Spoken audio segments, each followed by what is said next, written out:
G'day guys, welcome to the channel. Today we're doing a bit of nostalgia.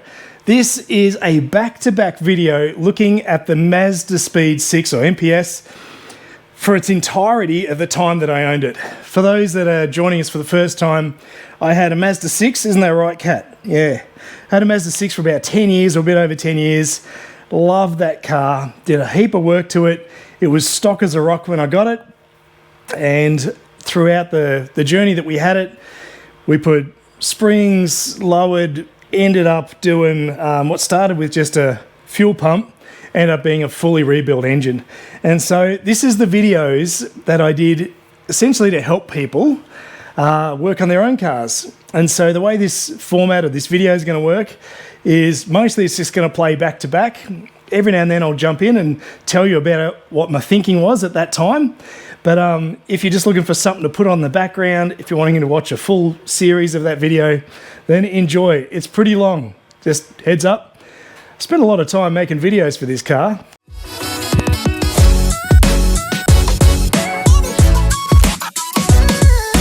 The first thing that made me really want to work on the Mazda Speed or the MPS was that I heard that the fuel pumps could give way.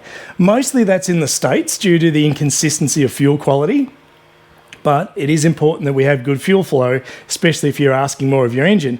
And one of the first things that the performance tuning does is up some of the fuel and play with some of the ratios, so you want to make sure that your pump's up to that.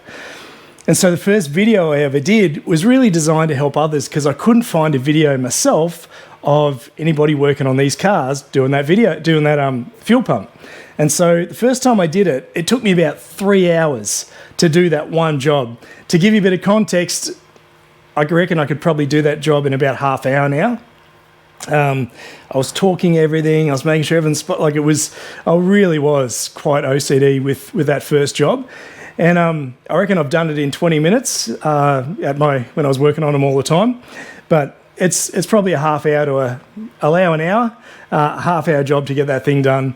And I remember when I first started it up, once I did it, I was petrified because it was so noisy that I thought I'd done something wrong. For those that have done that job before, you know that the fuel pumps are quite noisy. That cam-driven piston is quite a noisy piece of the car, even on a stock engine. And so here's that job, followed by a couple others. We put a dump pipe on it. We did a few different bits and pieces. Some of it made videos, some of it didn't. As much as possible, I'm going to try and keep the videos to my car, but there will be some videos of other MPSs that I've done over the years, just to give a complete picture. And often, if I worked on another car and did that video, I wouldn't bother filming mine because you don't need two videos of an oil catch can. You just do the one. So that's the way these videos are going to watch. But look back at like 15 years ago or whatever it was, look at the video quality. Like, wow, we're talking hand cameras and it's a long time ago. But enjoy, guys. Get into it.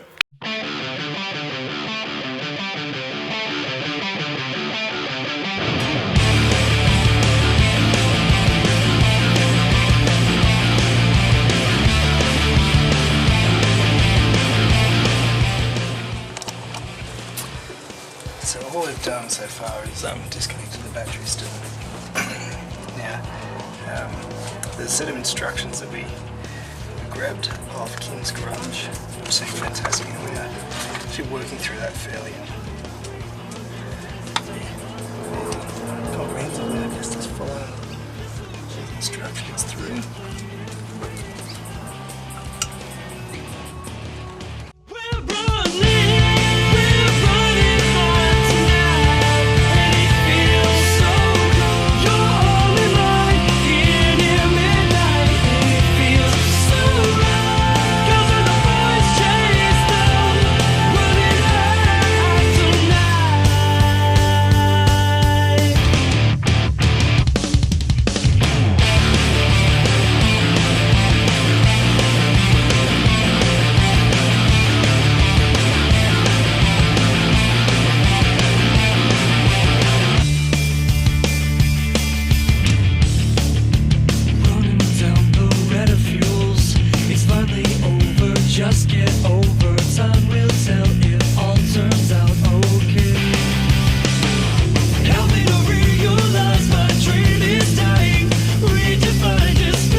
well. A bit of torque and cable ties there.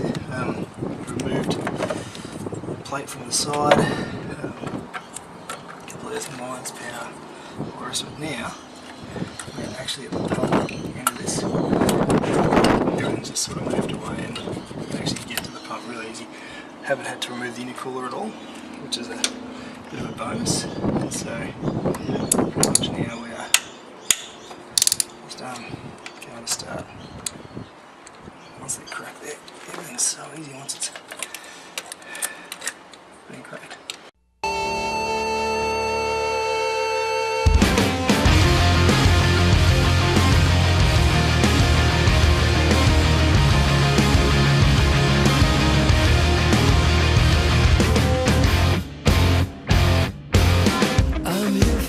She said, and we can stay for a while. My boyfriend's gone, we can just pretend. Lest I need no introduction. Now who's the greatest? Your drive I seem to arrive. Tell me, darling, where do we begin?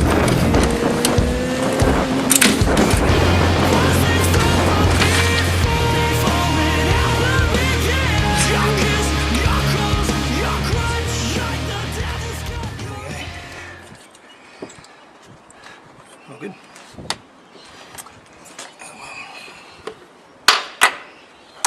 A bit of rag. I'm just going to pop over there. I don't want to stuff it in and push everything in there. But now it's time to actually work on this bit. We don't have to touch. Let's look at the kit you buy. I haven't unwrapped it yet, so that's why it looks like it does. So everything is pretty well wrapped actually. It's a lot of, all that's pretty much just for this little box. You can see it's got the little piston and a couple other things in there.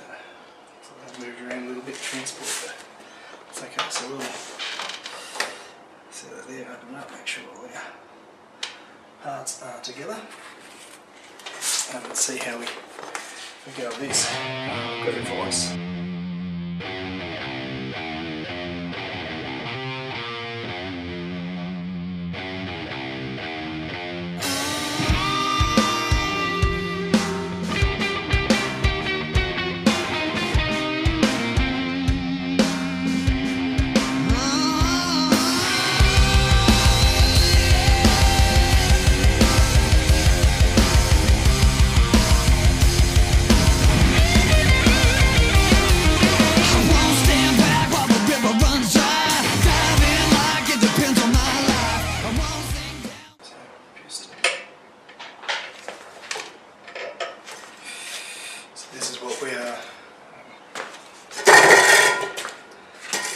So just pulling that out, this is what you're replacing. So there's a little piston that's in there.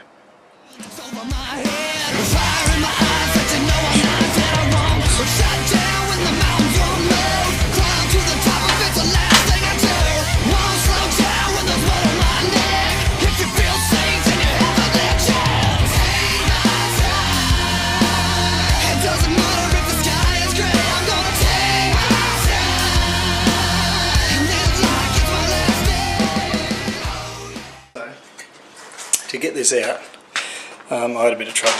Just understand the instructions. You just pull that up and out. There you go. So that wasn't anywhere near as difficult as what I thought it was going to be.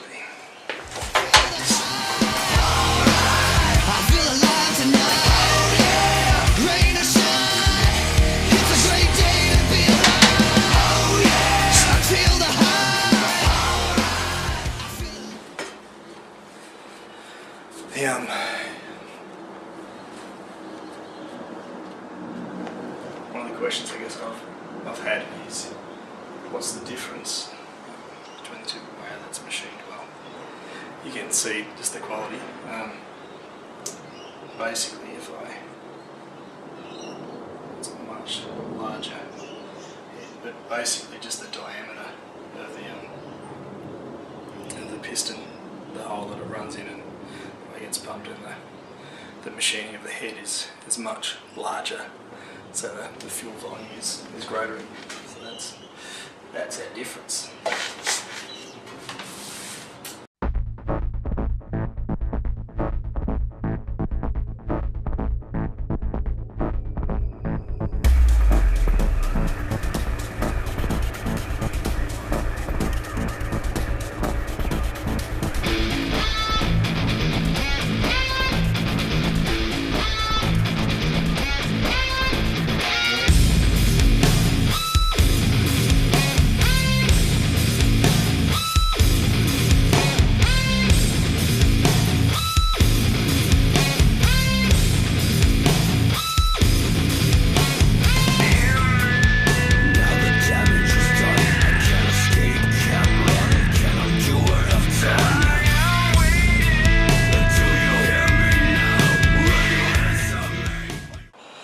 Been fairly careful, so we didn't put them in there. It does say to give it all a bit of a shootout with some stuff, so we're going to do that. Then we're going to put a bit of fuel in it. We've got this gear.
So reassembled it all. Isn't that right, Ron?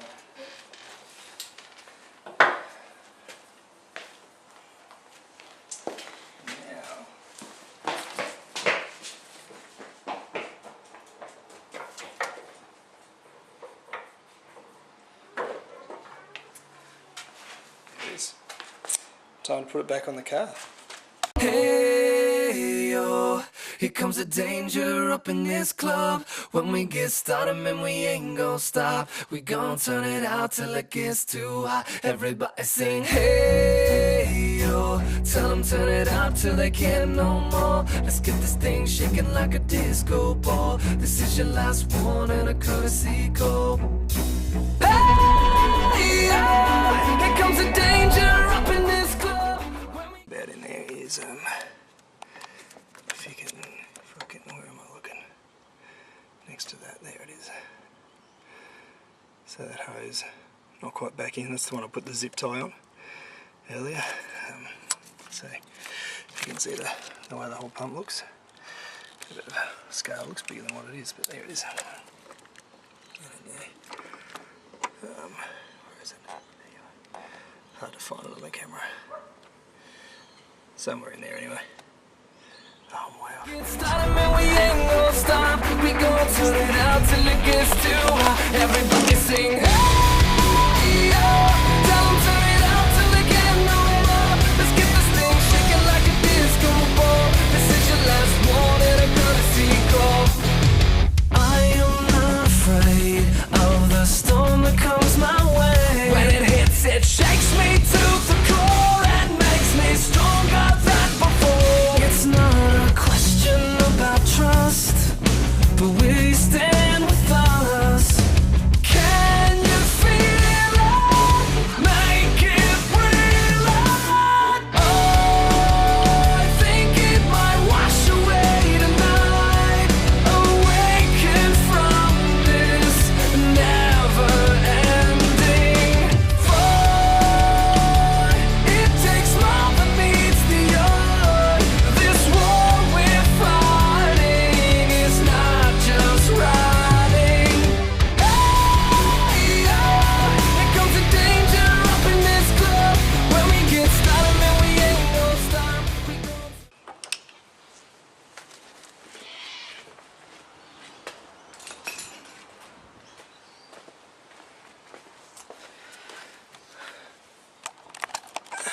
So right now, I'm going to be very happy or very upset.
First time ever racing a car at the drags, trying it out. The Mazda had at this stage some really small mods. I think we've done the airbox on it, and that was about it. So I had a short ram intake, which sounded really good, but that was about it. And so getting used to the drags, being scared about the drags, getting used to all that stuff, nerves and everything else, took a bit of getting used to. So at the end of the day, we got a 14.8, and then previously we got a 15-second run. And it was obvious that we needed to do some modifications in order to go quicker. So we started with one of the weak points, and you can see here that we've got a fuel pump, a high pressure fuel pump. And got about putting them in. You can check this video to see about that. Not the best video in the world, but how to do that. That's been running great ever since, and so no looking back on that one. The second thing we did is upgrade the brakes. realised that when you're doing modifications, you need to make sure you can stop. So I put on some new DBA brakes on there, which look really good, but also work really well. After that, we got the dump pipe. Obviously, making your car breathe is really important. Tons of heat shields, really fiddly job. If you can get somebody that's done it before to give you a hand, that would be handy, but there's the old dump right there. It's in pieces and it's quite a pain. There's a lot of heat shields, a lot of stuff. Old mate is hanging off there. It's quite a task, but at the same time, very worthwhile. There's the new shiny dump pipe in there, which is great, which at this point was connected to the stock system. We had a knock in the front left-hand side, so we changed our lower control arms, which didn't quite fix it totally, so then we changed our drive shaft, and for that you can check out this video, which was great. After that, we finished the rest of the exhaust. We got this brand new 3-inch exhaust. Yeah, it was time just to make the car look a little bit different. So we did a few aesthetic things to the car, like painting our badges black.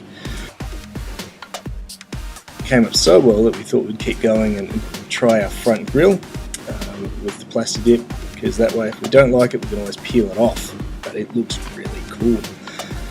After watching another YouTube video from a well-known group of guys, we thought it'd be a good idea to paint our intercooler black. This actually was something that we noticed when I was at the drags about the car getting really warm while sitting in the queue, and watching the temperature go higher than what it should be.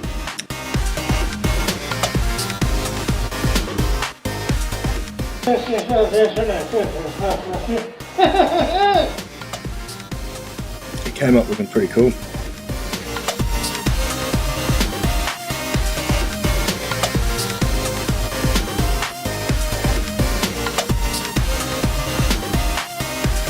Because of the location of this, I used heatproof paint, because it does sit right on top of the engine, and I just wasn't sure, and some of the cement as well. So, first thing in the morning, I'm going to see how this thing looks. Actually, it looks pretty cool. It came up really well. Time to put the car back together, putting the intercooler back on, making sure the hoses are right, blow off valve, shrouds, and that front little clip that we did the day before as well.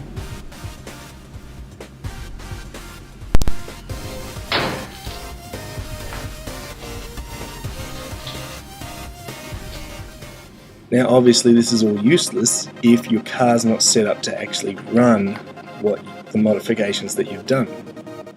And so using the cob access port, go on the web page, find your car.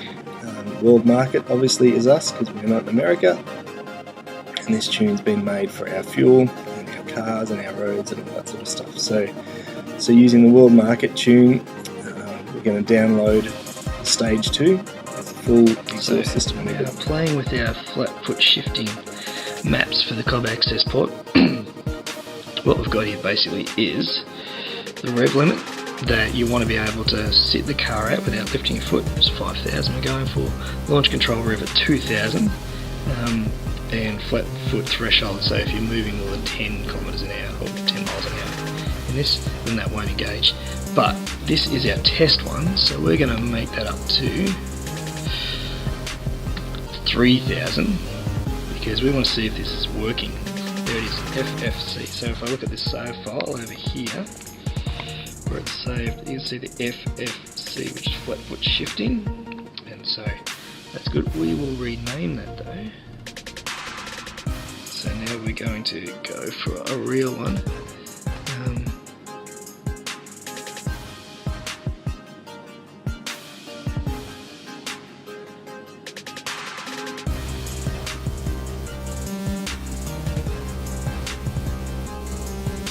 And just checking that all that is in there by unplugging it, plugging it back in, and if it comes up and our tunes are there, we know we're good to put it in the car. There it is.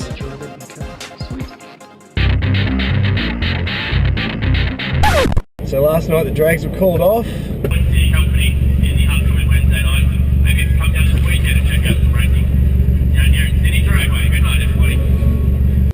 But it gives us another week, so we'll try it again next week, and hopefully we'll beat our last time.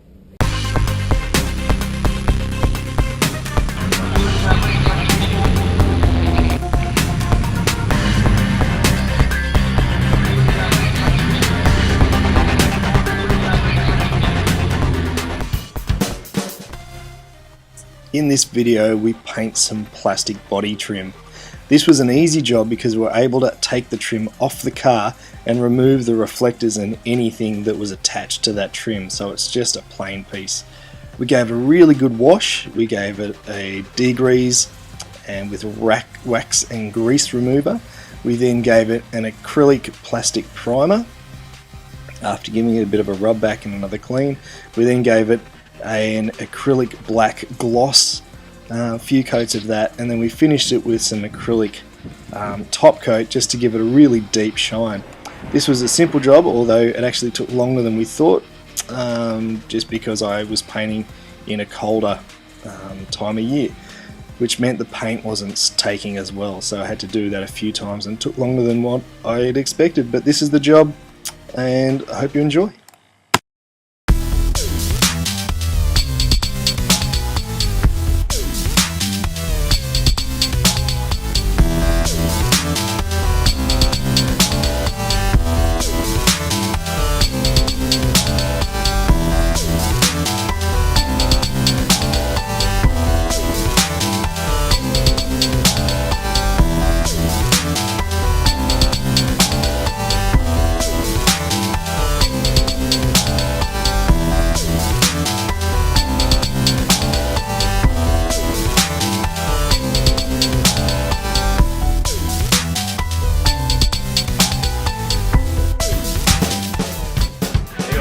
Tim's Garage.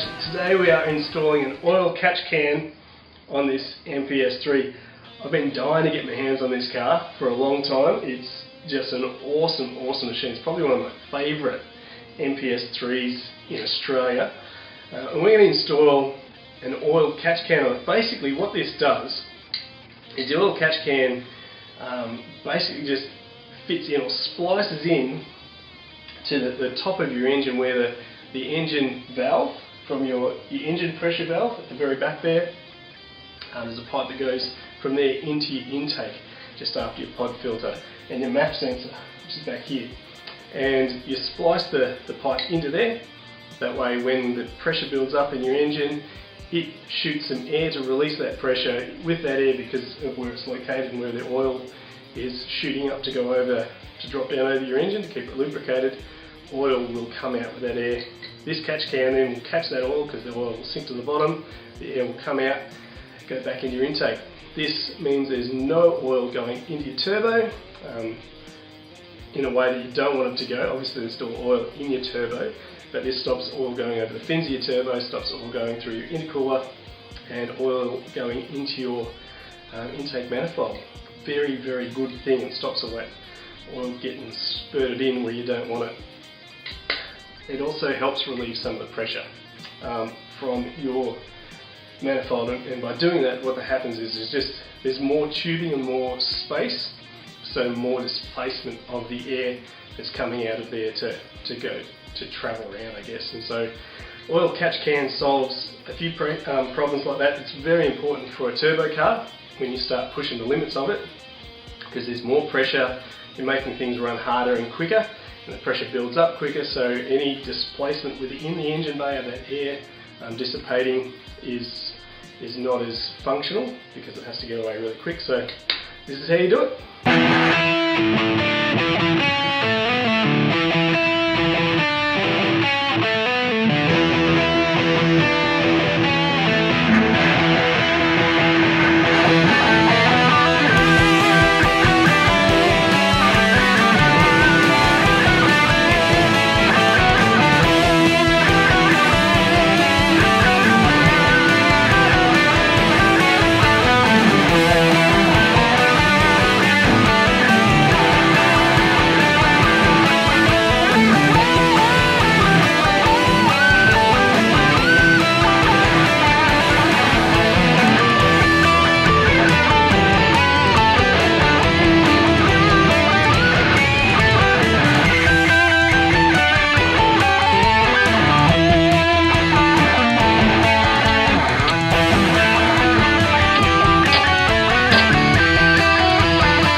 So we've installed the line leading out of the top of the engine to the oil catch can, and we're just putting the return line now to the intake from the return from the catch can.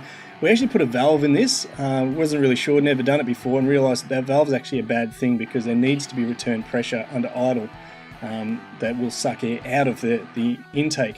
So that was a bad thing, but we've removed that, now it's running fine. But that's how you install an oil catch can to relieve pressure from the top of your engine. Thanks for watching Tim's Garage. Please subscribe. See ya. Hi, welcome to another episode of Tim's Garage in association with Cowlick Flicks. As you can see, lights on cars are really awesome, but these lights are different colours to this. Our high beams obviously are the yellow light, but these white lights, which is kind of what we see in cars nowadays, are fantastic. And so we're going to put some white lights in our fog lights. Not that we get to use them very much, but they just look better. And so thanks to Hong Kong, we've got our set of lights, which we got for really, really cheap. To buy these in Australia, they were upwards of $50. These were $20 for the set to the door, which was fantastic. So we're going to show you how to install it.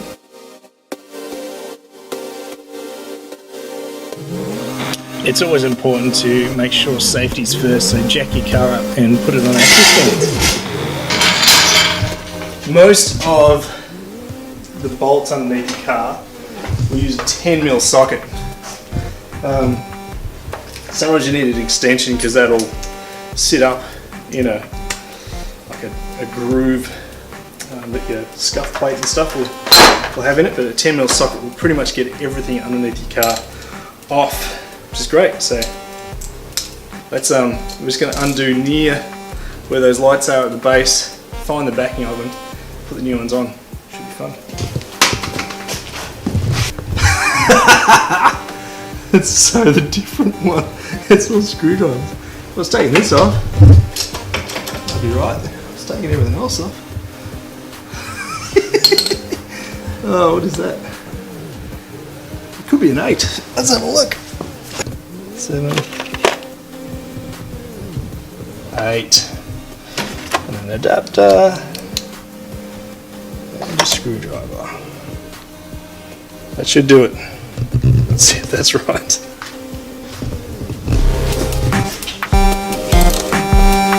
Just stop lying.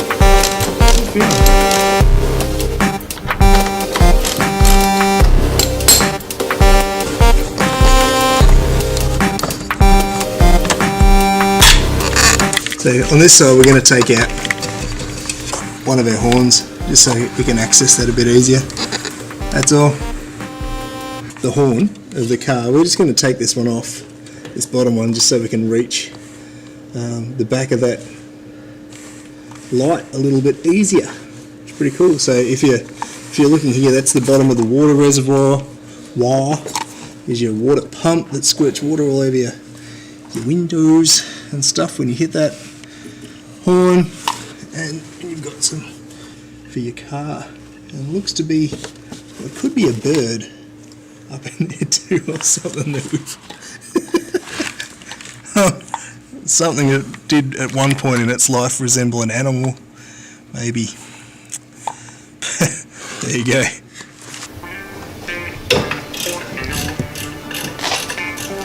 So this clip is fairly standard on most cars. This is what most of your electrical stuff is plugged in with.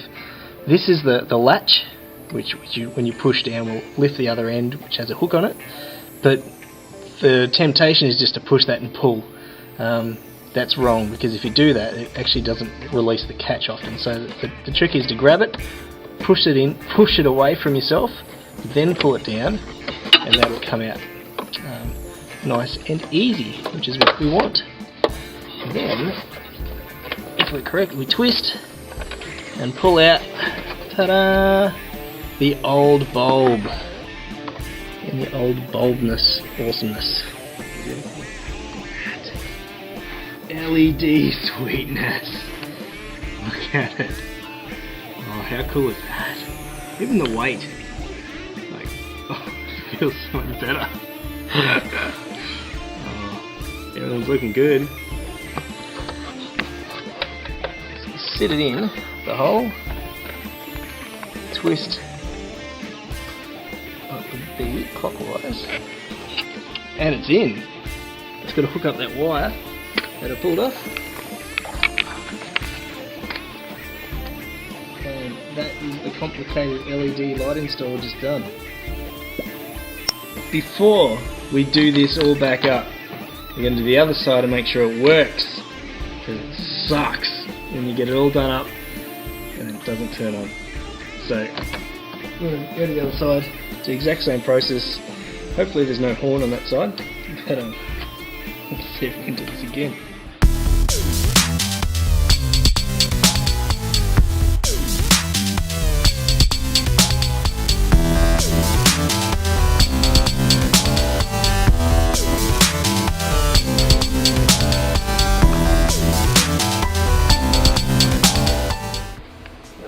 And well, there we go.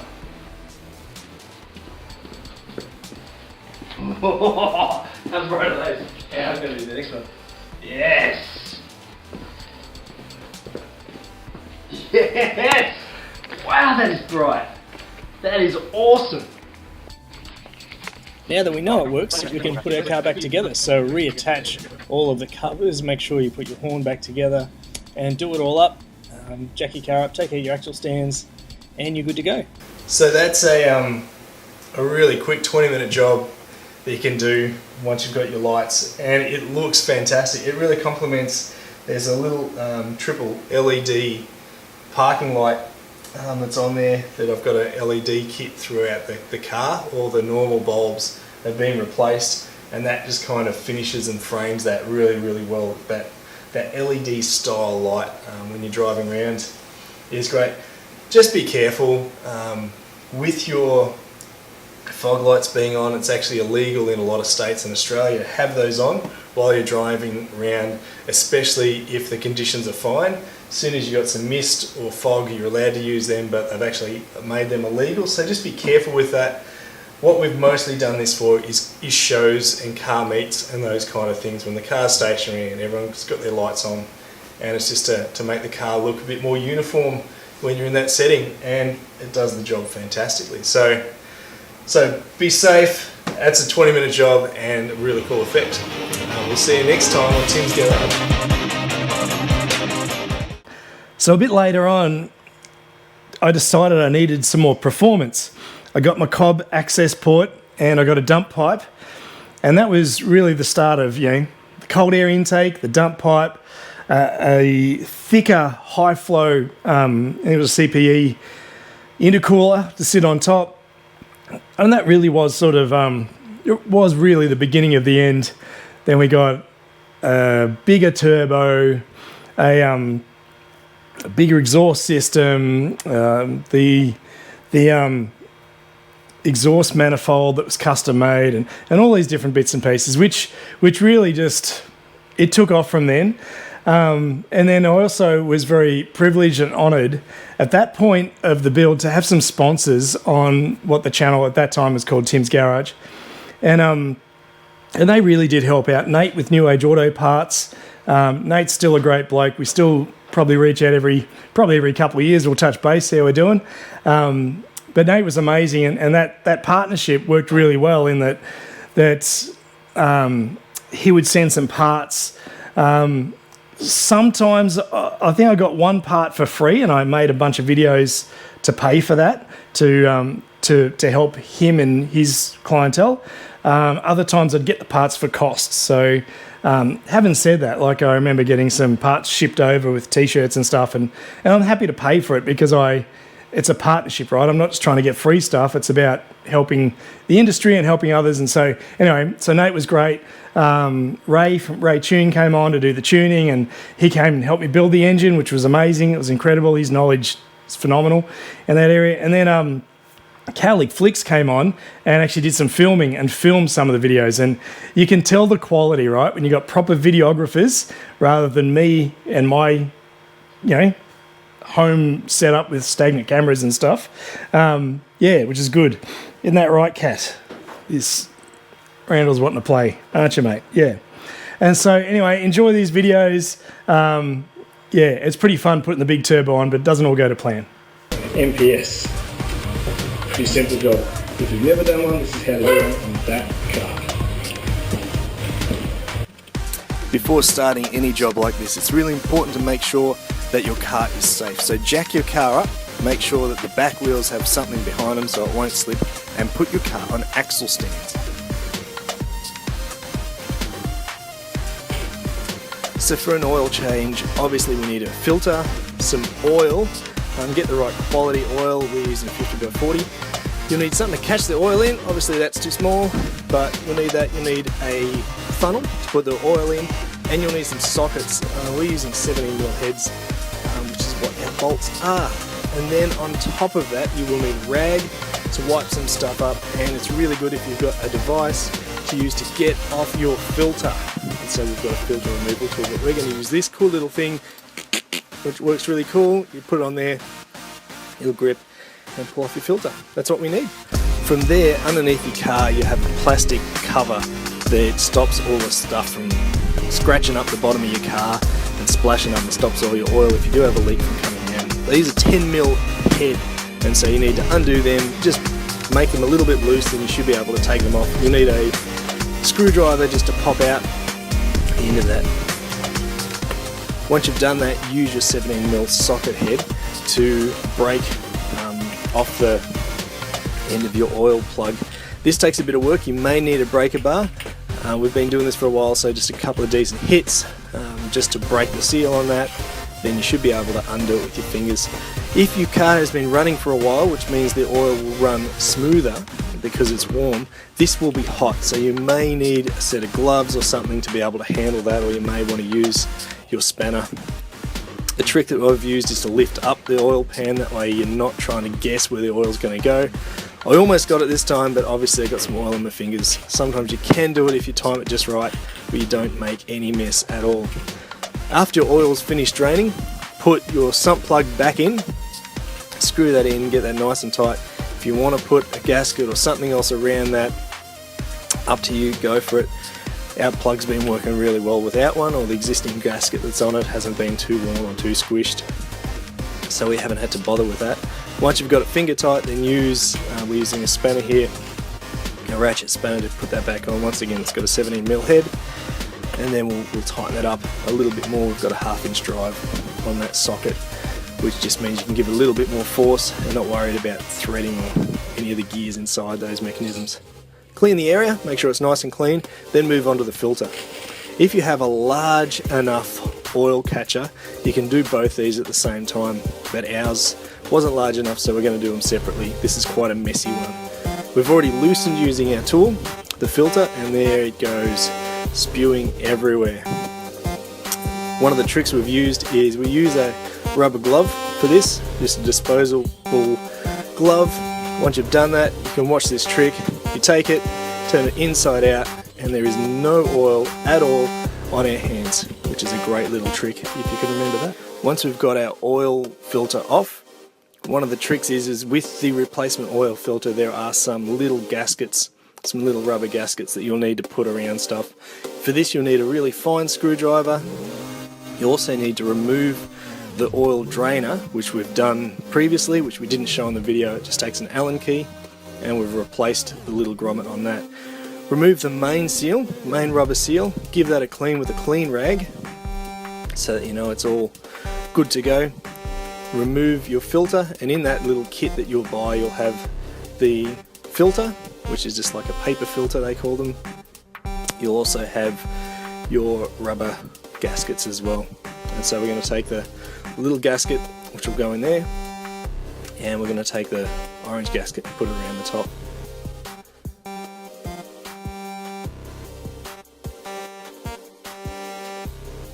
What this does is just stop oil from coming around the seams if you've never done this before. Very, very simple job. Place in your filter, it doesn't matter which way it goes, they're universal, pop it in and you are ready to go.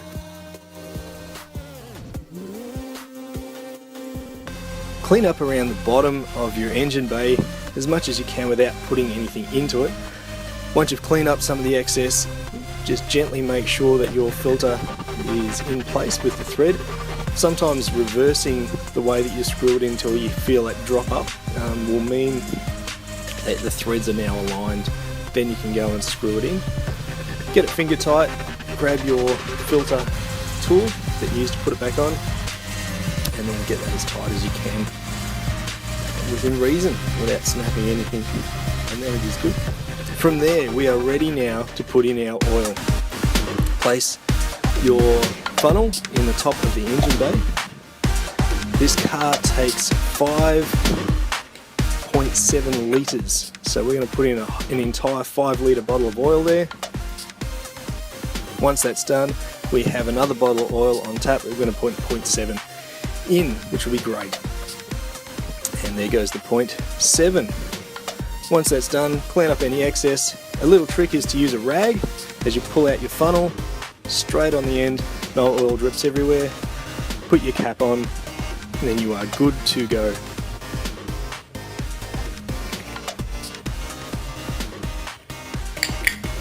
Another trick that you can use is to use your old oil container that you've put the fresh oil into the car to put your old oil in. Obviously we have 5.7 litres of oil, which means that we'll have more than what will go in.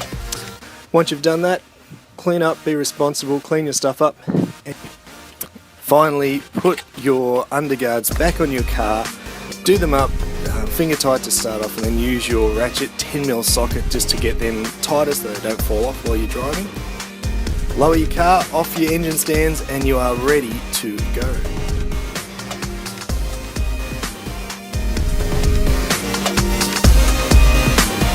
That feeling you get when you return to your car to realise it's been run into, or you scrape that curb, or you realise that there's been damage done to your car and there's no one around. You're on a budget and you want to fix it. This is how to do that. This video is to get our bonnet and our front bumper repainted. To do that, we're going to remove some of the trim. We're also going to take off the plastic dip that we put on our little front bar. And we've got Michael here showing us how to do that so that we can repaint it. So explain for the people at home, what we're trying to do is just scratch off an edge so we can get a seam, rip the whole thing off. And you want to hit.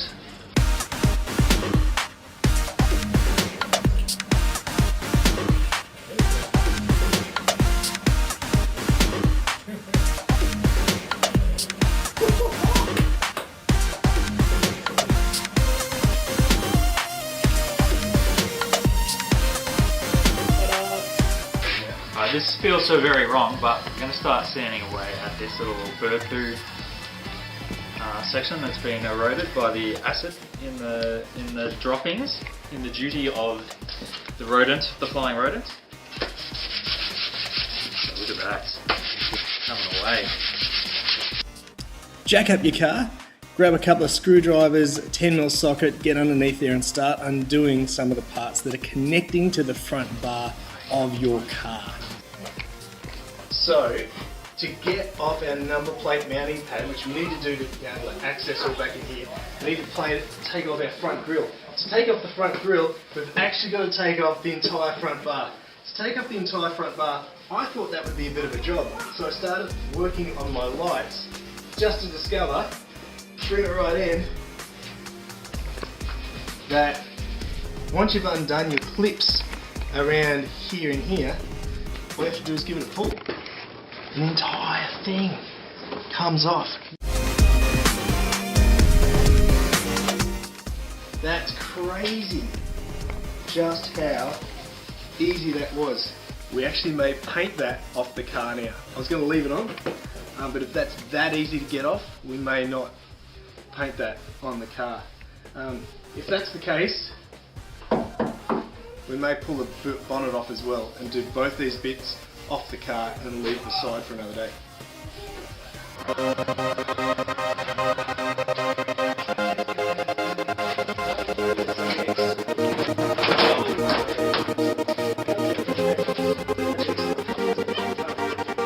Steady. Wow. Steady. So we've just found some interesting archaeological discoveries in the radiator. We've found this.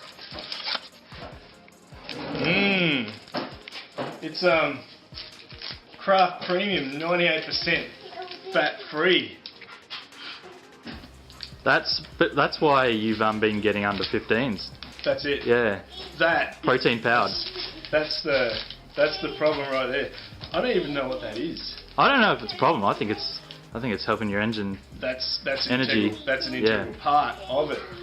You're right. Maybe we'll just We'll just cut that back where we found it because every bit helps. Balanced diet. So we worked out that the reason you can't get this off is there's just bolts at the back. That was my fault for trying to unscrew it from the front. Wrong way to do it, of course, because you'd have the bolts at the front, not the back. This grill just has tabs under them. The entire grill comes out super easy. If you're doing this job, seriously, take the front bumper off. Like 5 screws. Maybe a few more than that. Handful of screws. We're going to paint this off the car. That's going to be so much easier. Just to take this stuff off, detach all our hoses for our water jets, our lights, strip this back, paint it, put it back on. So we're just pulling off the these little water jets here from the bumper so we can sand around them. And you see here that they're held on by a small white clip down here. Now these I've pulled one off here, but there's I don't know if you can pick it up on the camera, but there's a little tab that holds it in there and there. So basically you just need to separate those two out and then slide it out. So what we'll do is we'll just get a little special gizmo here and lift and separate. And with the miracles of editing, this will happen immediately. There we go. Let's pull that out there. You'll notice on the end of the hose here there's a little red dot, and that matches up with a little red dot here on the tab. So when you pull them off, just know what colours you've got. The other thing to notice is just the way that the V goes. So you've got, if you're counting that as a letter Y, the stem of the letter Y goes to the outmost jet there. And that's it. Got to make sure you mark where stuff comes from.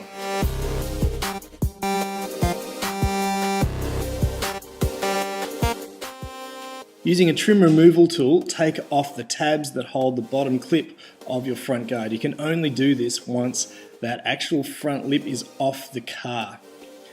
There it goes, quite simple. Now we're removing all of the jets for our washer and the car is almost ready to be marked. So we're using a texter, marking anything that we really want to get rid of. Any chips or stone marks or anything like that. There's a lot of them. And now it's time to sand.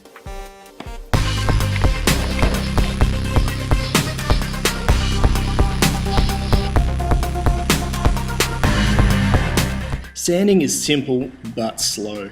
Use a crisscross motion with your sandpaper until you get down to the bottom of the chip or the mark. Tell Timmy you're reducing the drag coefficient. I'm reducing the dragon.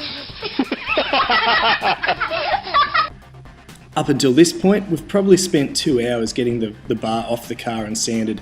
Rylan also decided to show us some dance moves, so check this video out to see more of that. 4 bolts later and the bonnet is removed. You will need someone to help you with this. Don't attempt this by yourself. Then we decided to take a break, spend some time with our family. Later that night, however, we decided to tackle the bonnet. So we started the sanding process.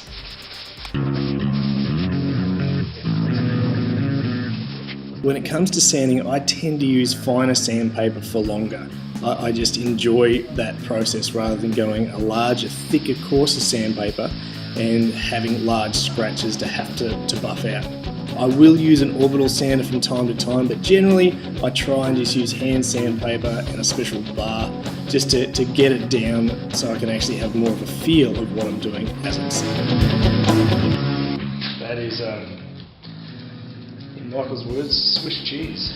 That thing, it's like a teenager's face. That is just bits going everywhere. Yeah, every one of those was a stone chip. And as soon as you get into it, it just turns into a little rust spot, and the rust spot sits under the paint, and you've got to get it out and full on. Look at that. That's 8-year-old car. That's what it looks like. So we're now going to flip this over, tape it up, tape the bottom half, so when we spray it we don't get stuff everywhere. Leave it overnight, have a look in the morning, see if there's anything we missed, and if it's looking good, we'll put down the base coat. It'll be great.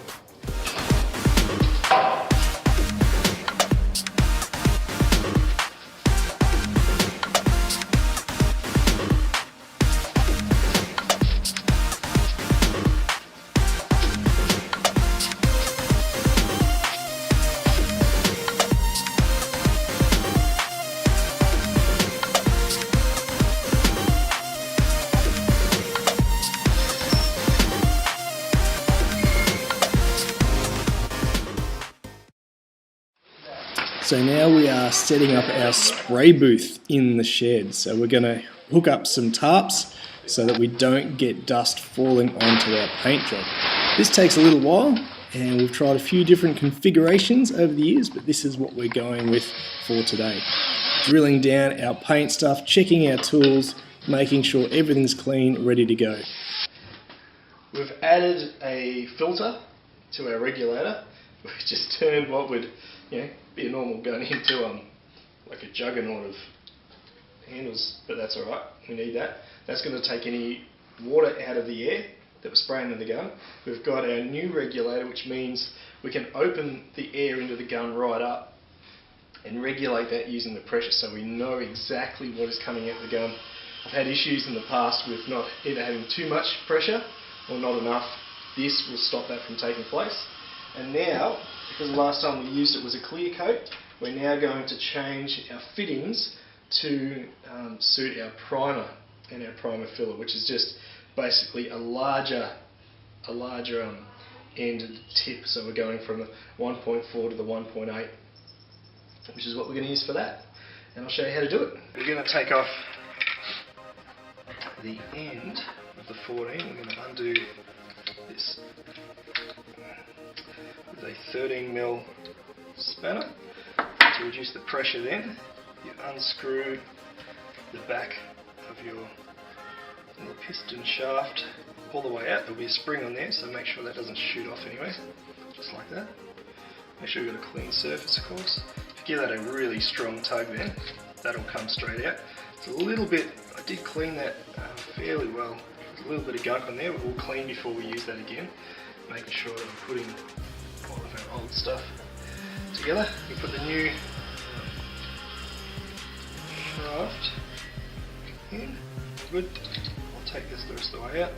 The set that we're going to use for our colour and our colour and clear. Screw in the 1.8, the thicker diameter nozzle.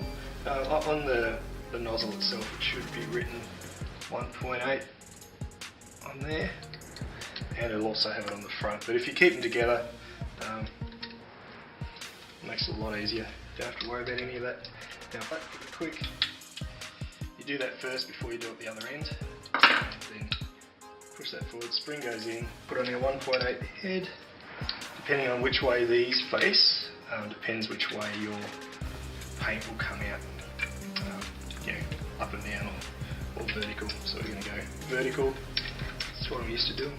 Ready to go.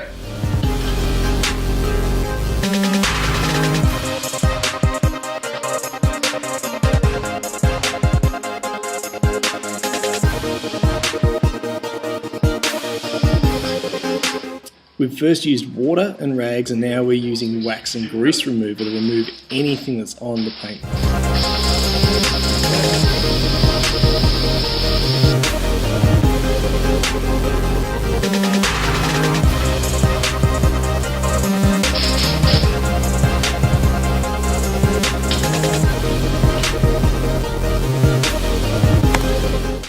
Check your own paint, but we're using 4 parts primer to 1 hardener and using about 10% thinners just to get that to come out smoother.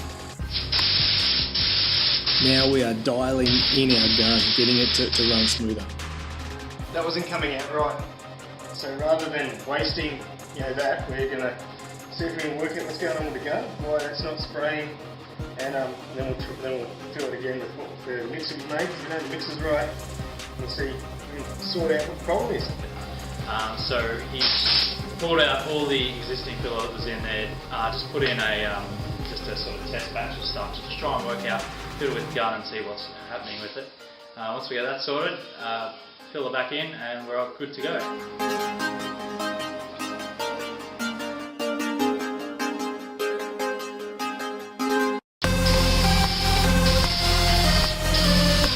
Just going for a really light mix. How far away are you keeping the gun there, Tim? Trying to keep it about a foot away.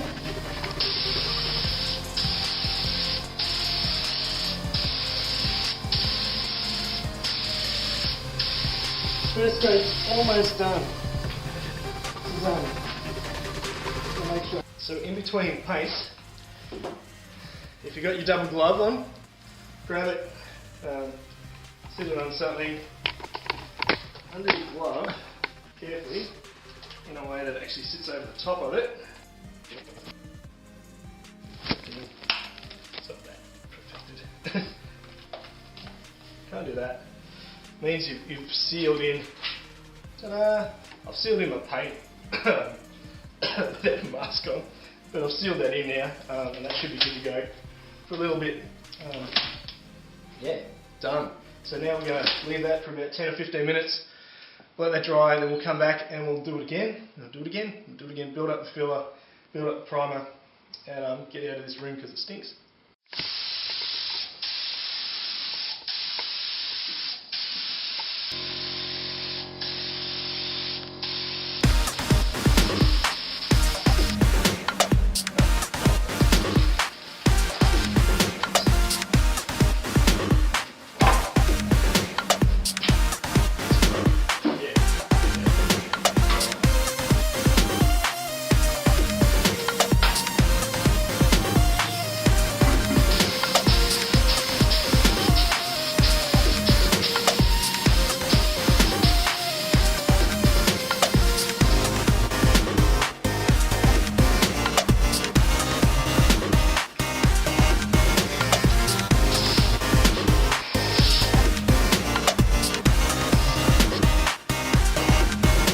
So we've come across a snag. The snag being that our little piece that sits in here does not want to be primed. For whatever reason, the primer is not sticking it. We've tried the same primer as the bumper, and what it did is where it had been sanded back to 0, where it had been sanded back to the plastic, it seemed to react around the edges. So either it's reacting with the previous primer or it's reacting to something else that we put it on. We then tried a can of primer, a different primer. It was made for plastic. That didn't work. I've just tried a bit of Escotch, bit of metal primer. The exact same thing's happening. You can see the edges of where we've hit the plastic. That's where the bat left his message, and these are the other bits. You can see that has actually reacted fairly badly. We're going to have to take that back to 0, everything, all the way back to 1, and we're going to have to start that one from scratch, but we can't have any paint left on it, so that will be a pain.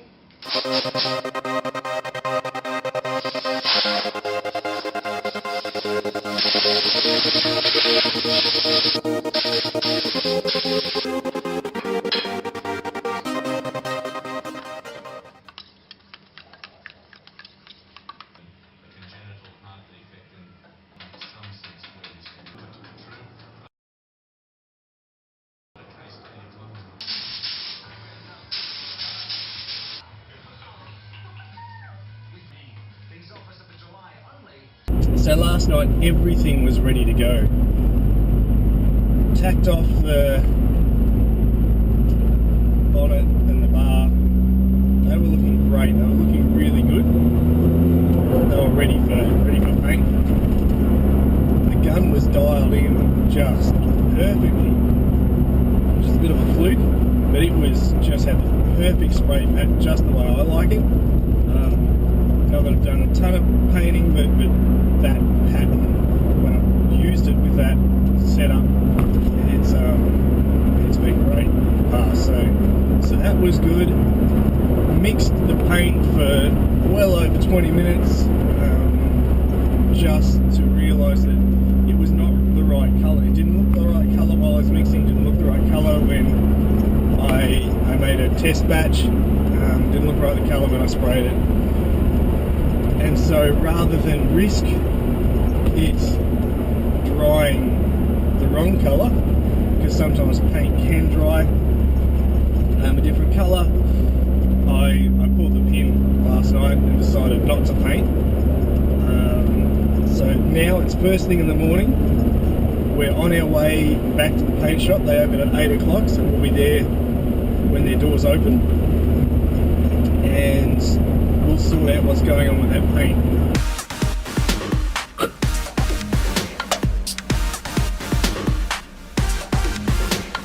It looks as if the paint mix isn't quite right. I'm going home to grab the petrol filler cap as a reference. From there, they're going to see if all the colours match up. But they were saying that it doesn't actually look like it's me. It's not my mixing abilities, which that's a good thing. I'm happy about that.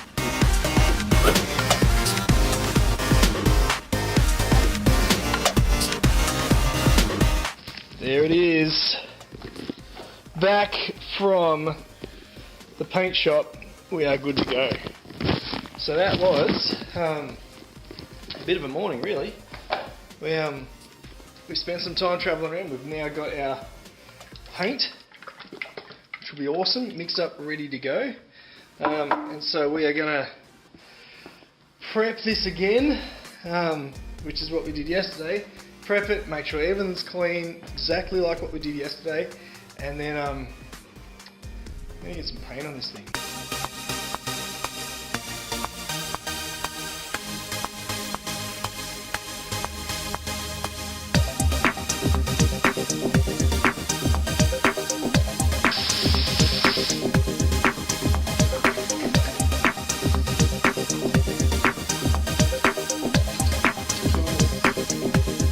See that, but that is looking.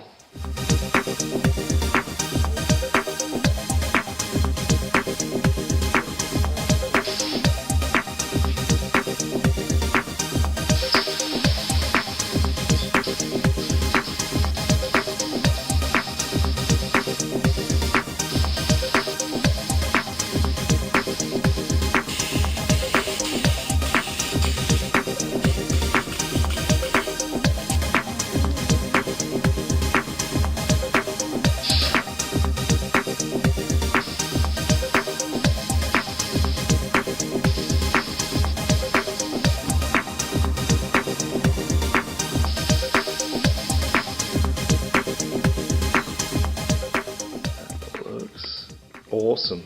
This is the day after. This is the morning of the day after, and that looks awesome. You can see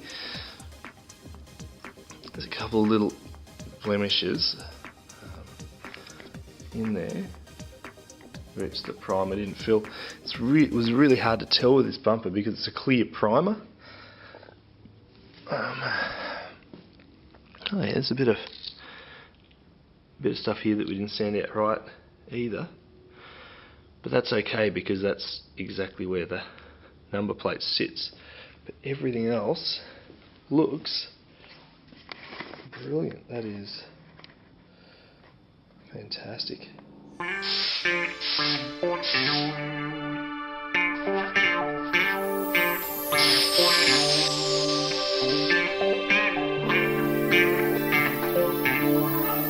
And now it's time to put on the clear coat.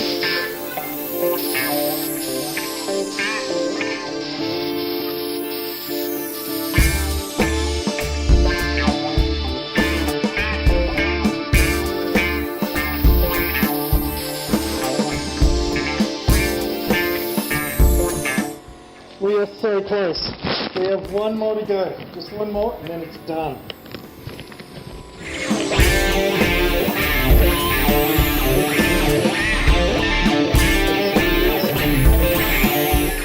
It'll smoothen out and that will be fantastic.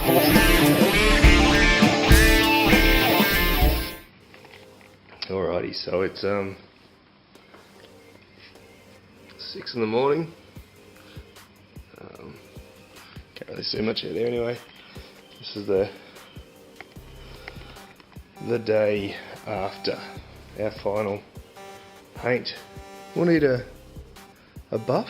It's a little bit orange peely, not that bad. This is looking awesome. So the front bar is looking really good. Really good. So what's next is yeah, that front bar looks amazing.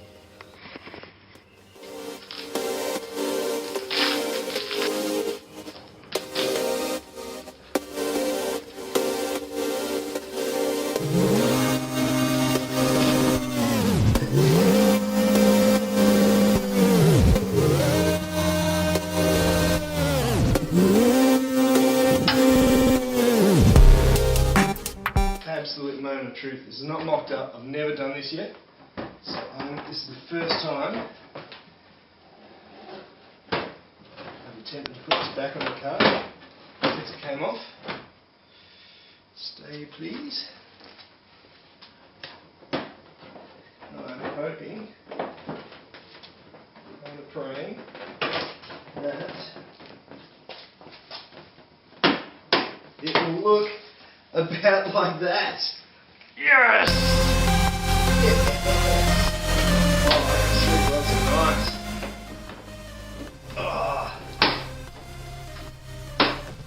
I can sleep really well. That could probably use a bit of a buff, but hey, whatever. That is exactly what I wanted. Oh wow. That's good. That's pretty darn close.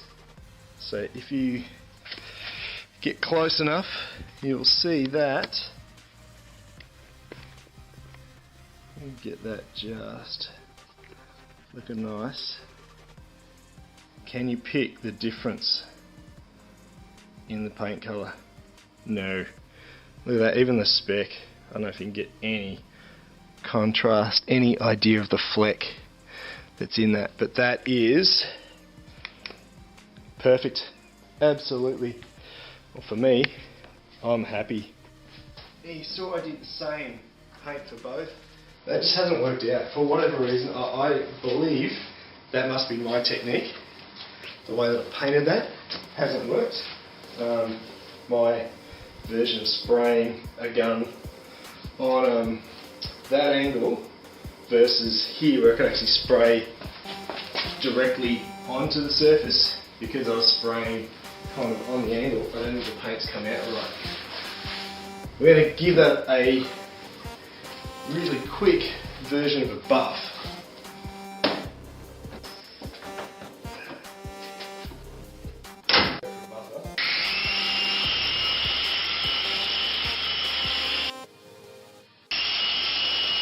Yeah, I can already tell, like, you know, I can hear it squeaky clean, but just from that bit, that bonnet's alright. And no amount of buffing is going to get that bonnet right. That bonnet still needs redoing.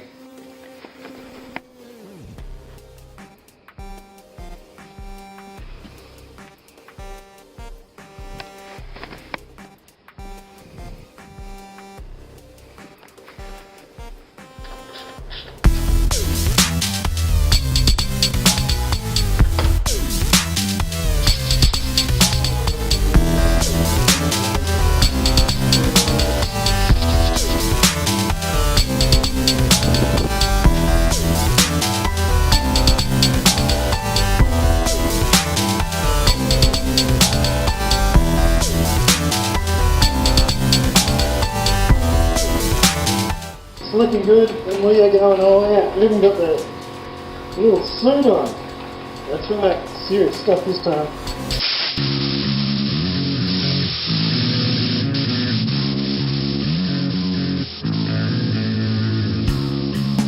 I even started today, I did check the paint. It looked like about a quarter of a can.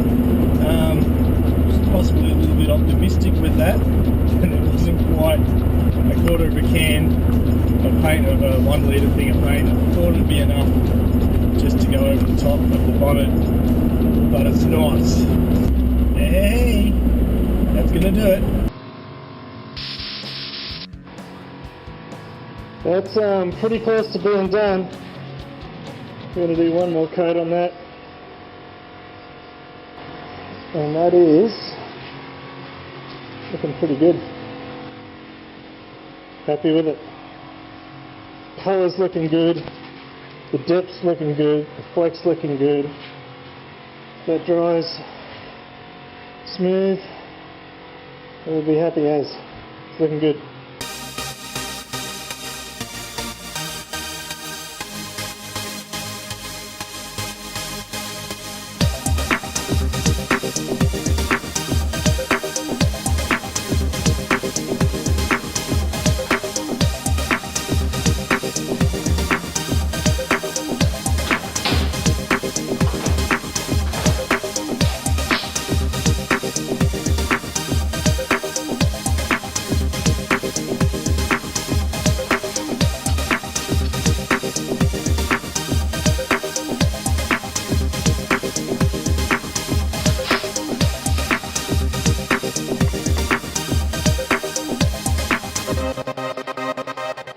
And now to see if we can solve the mystery of the bubbling paint and fix our little grill badge.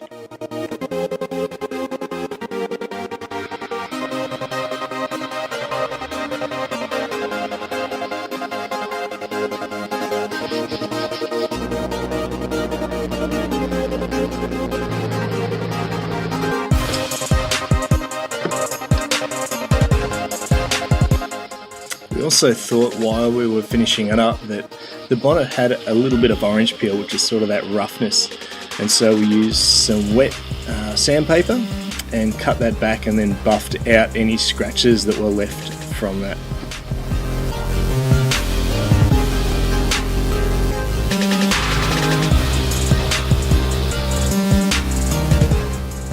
Then we returned back to our centre grill where the badge sits, and we really lightly misted on a coat of paint, and we did that over and over and over again to build up the layer to the point where we could get it flat. We could sand it and paint it and sand it using a lot of primer filler. That's quite bulky, and we just used the clear and the touch-up gun just because that's what we had to use. So we finally got that centrepiece looking okay. We went back and gave it one more round, just with a few more swirls in there, and then we'll put the car back together.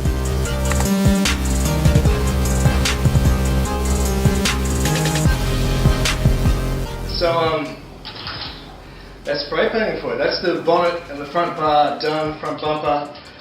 That job, while you've watched it over half an hour, has actually taken over 6 weeks on and off, especially because we did the bonnet 3 times. We used 2K 2-pack primer for a start, 2-pack paint, which is quite dangerous, so make sure you've got good ventilation, you've got the filters and stuff in your shed. We just use homemade stuff. Make sure you've got a really good mask. If you are going to use that, if possible, hire a booth, do it properly.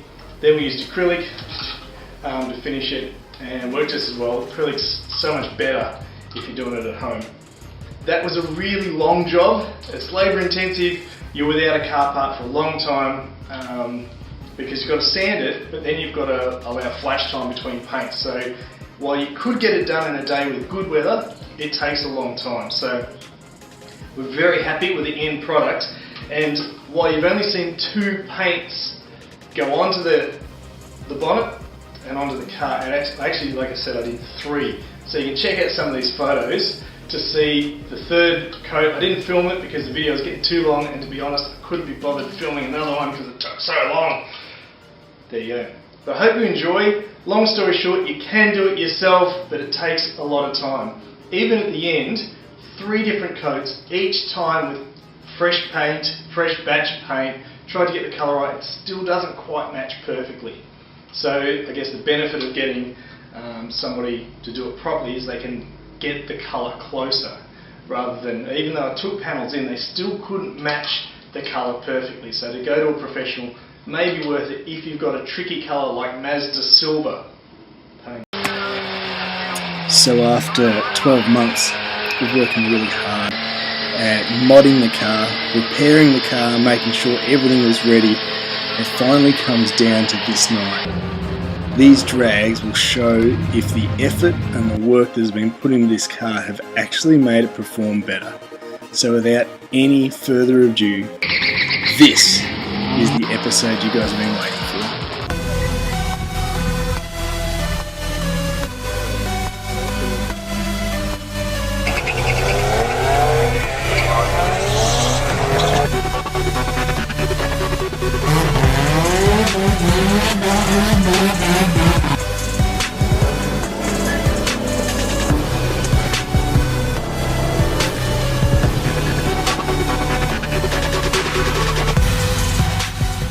So just doing a double check. Nervous as, seatbelts on, sleeves, blah blah blah. Tag off. Got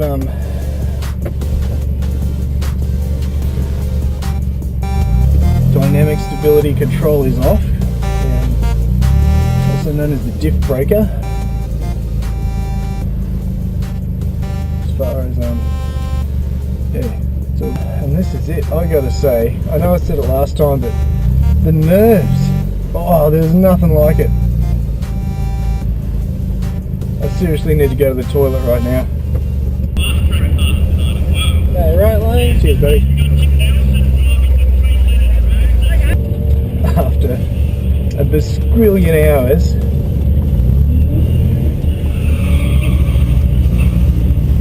we should be able to do that.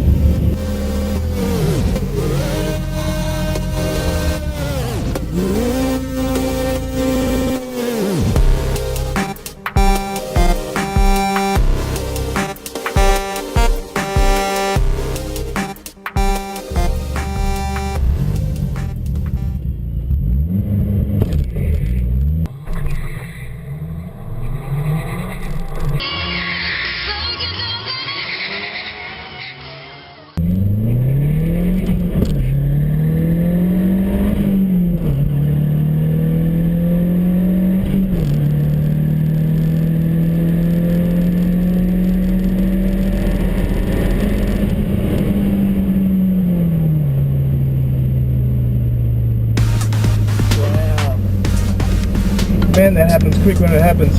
Whew. Wow. Oh, that's fun. So that felt really, really fast. That felt crazy fast.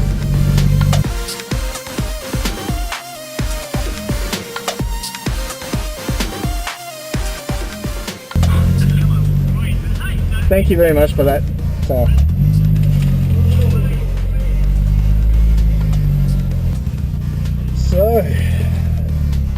that was absolutely terrible. That's right. That was a 15-second quarter mile. Man, that felt quick though. Beaten by a Honda. That's terrible. Well, that wasn't bad. 15.2. Actually got a quicker time than him. Actually bet the dude. I got beaten when I'm in front of him. So, my reaction time is 1 second. 60 foot, 2.4, not bad. Kilometre, miles per hour, 117 kilometres an hour. 15.2. There you go. Woo. Nerves going nuts. That was going to be good.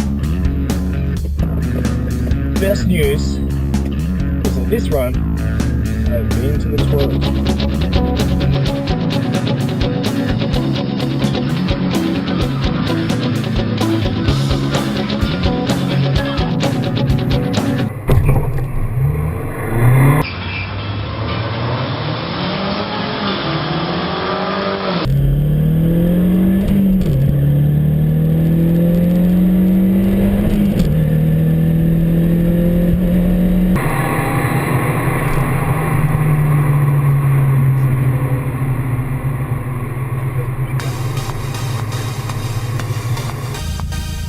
Thank you very much.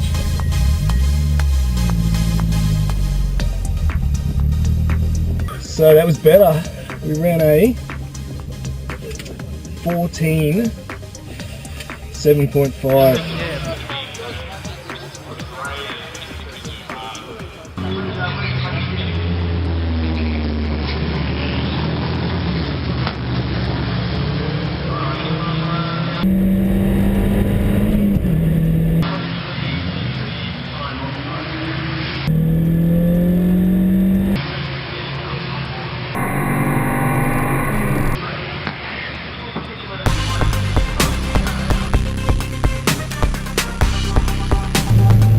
No idea what I was up against. They are a long way back. I mean, a long way back. Everything about that seems better. So that was a 14.4 at 157 k's an hour. It's a pretty similar top speed. Reaction time's about the same. It's pretty cool. It's pretty cool. So we're going to stop there for a bit, realising that we are running similar time with something not quite right with our turbo. That's okay. Fun times. It was evident after the first run that something wasn't quite right with the turbo. It was making a strange sound under absolute full boost.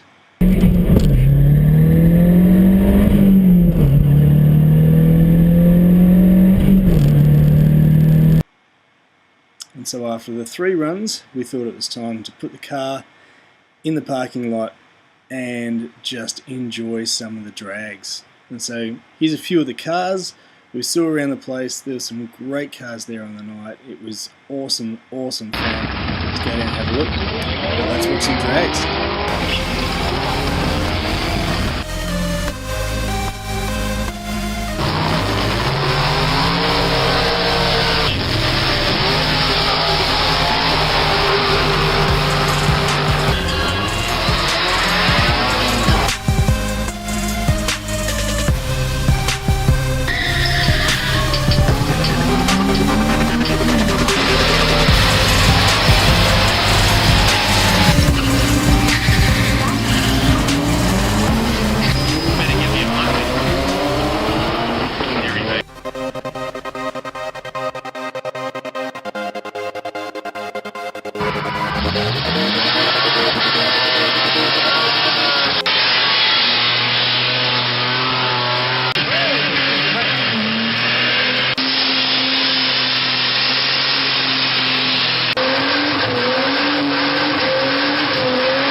There you go. So the car obviously needs a little bit more attention, but that was fun.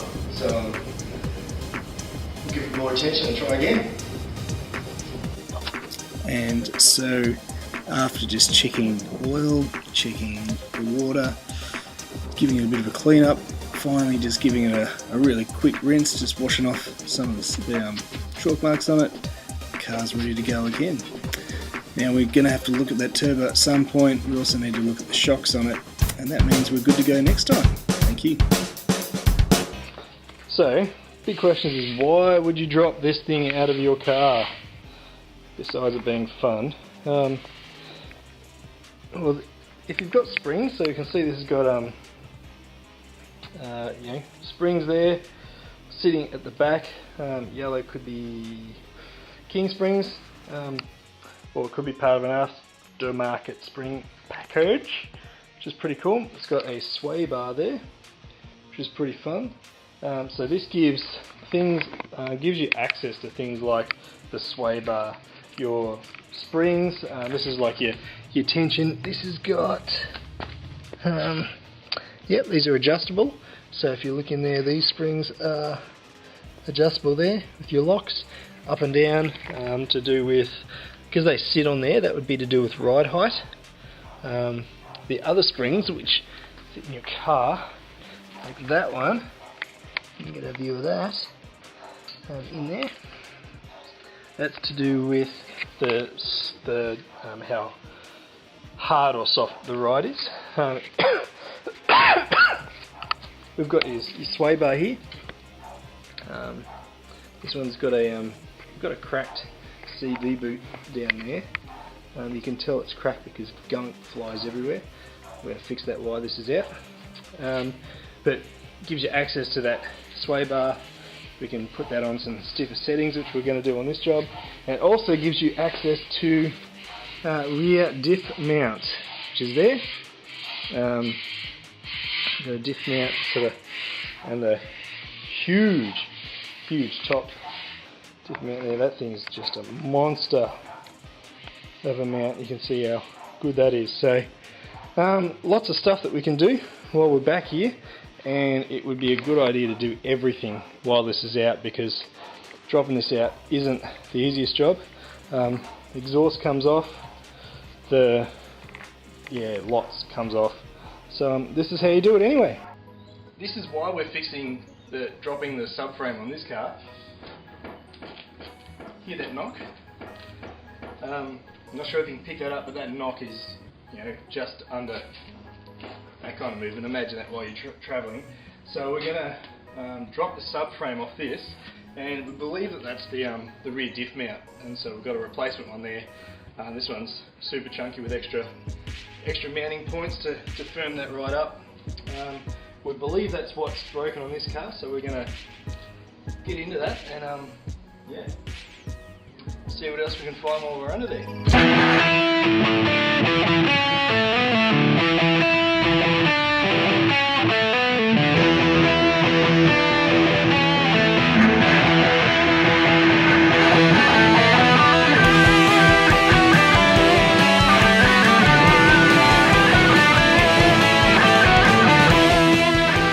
So far what we've done is jack up the car.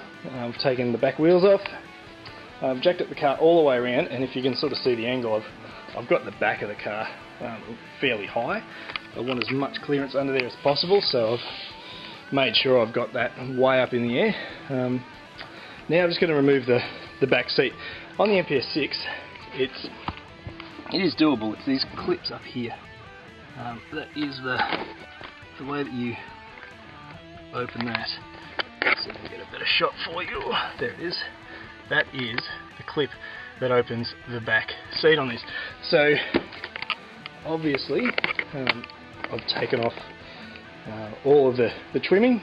That's fairly straightforward, and there's little tabs and that kind of stuff, so get rid of those, and then we will undo those clips to lower the back seat down, and that will help us get some access to some bolts.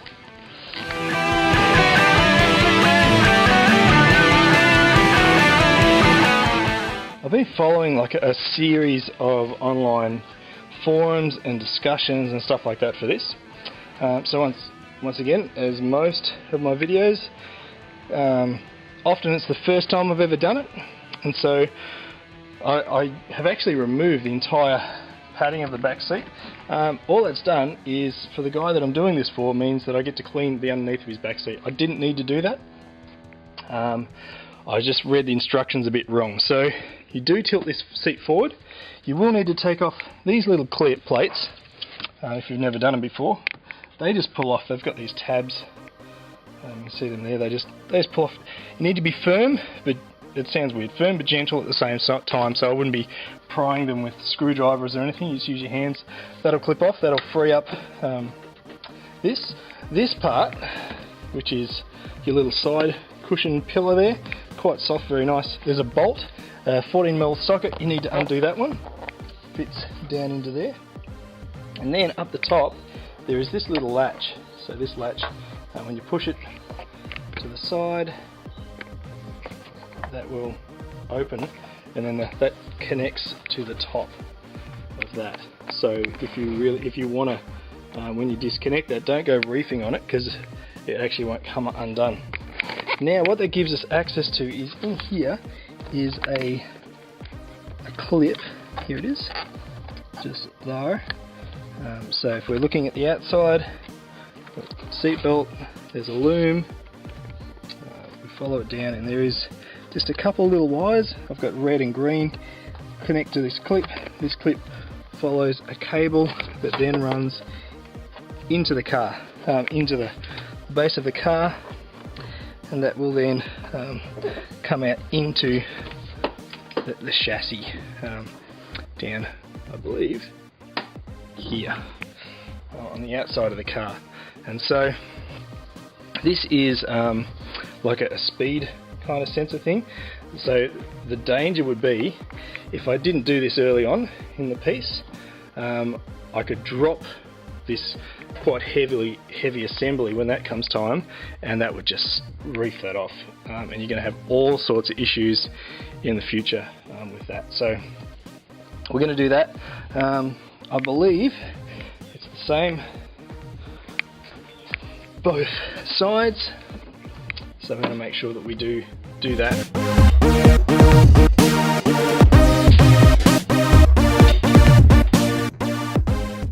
And now remove your brakes. Undo the back of the brakes using a 14mm socket, and then tie your brake calipers up with either some zip clips or a cable tie so they hang out of the way but not attached to the subframe. But under the car now, just following a handbrake or emergency brake, or even a court, Australia we call it handbrakes. There she goes. There's a 12mm socket, and basically I'm just making sure, I'm just going to leave that bolt in there, so it came from. I'm just making sure all of our all of these lines, like brake lines and everything else, when this drops down, nothing's connected to it, because I just want to make sure that when this comes down, everything is free of it.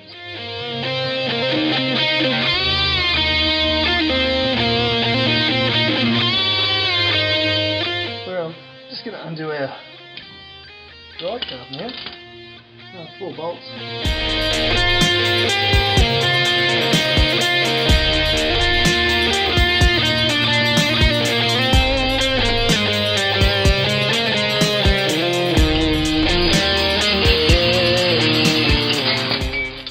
Just seeing a few like cords and stuff that are running around up there.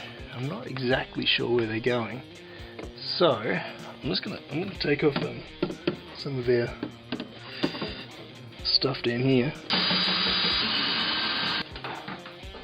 I've just done followed right underneath here is what I'm assuming is like an overflow sort of tank for your fuel system, like a returns to here. It's kind of like a surge thing, and then that goes back in the tank.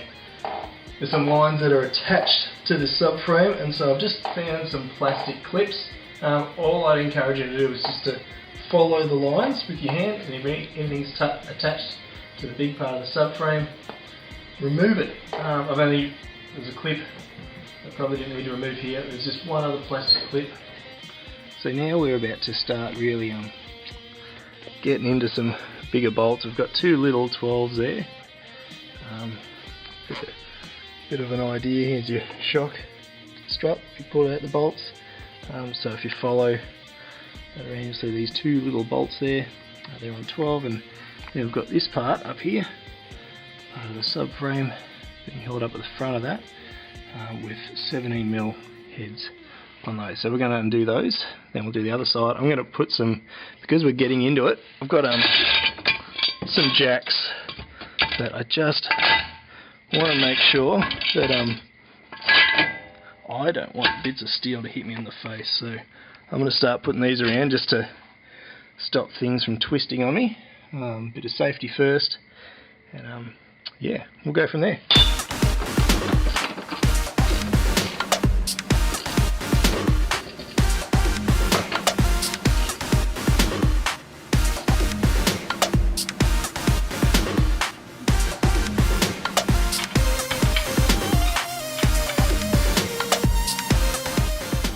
Okay, we've got a couple more bolts to go. So where we're at is I've got some jacks in place, a couple of engine axle stands sitting there ready to go. We're about to undo that bolt just there on both sides.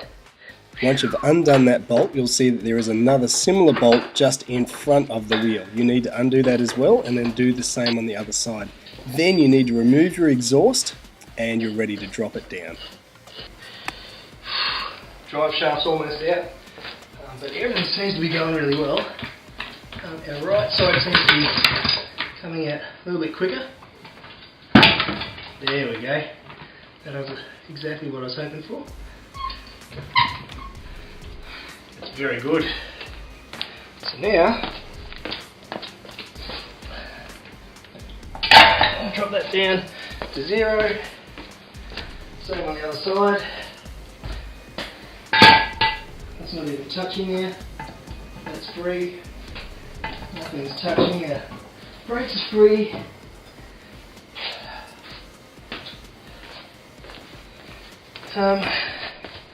Excellent. For some reason still leaning this side a bit harder than the other. That's alright. We can deal with that. And I'll drop it down just a little bit more. Connect it all this. Aha. One more hose.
Pin, line up there. Same on the other side. Let's check that.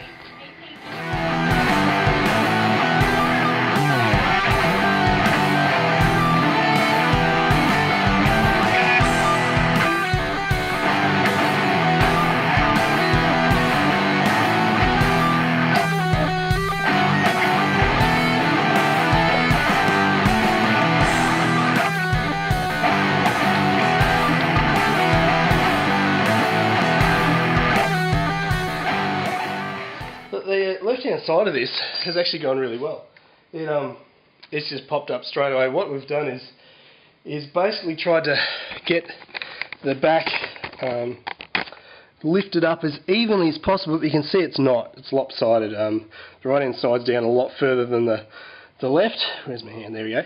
I just jacked up the very front of the rear diff, and that has just pushed this side up beautifully. So while this side's up, I'm actually going to anchor that really well, and while that's anchored and bolted up and that's all sweet, that means I can then get the other side aligned and angled. So we're going for keeps though. So I'm going to Loctite and everything on this one. I did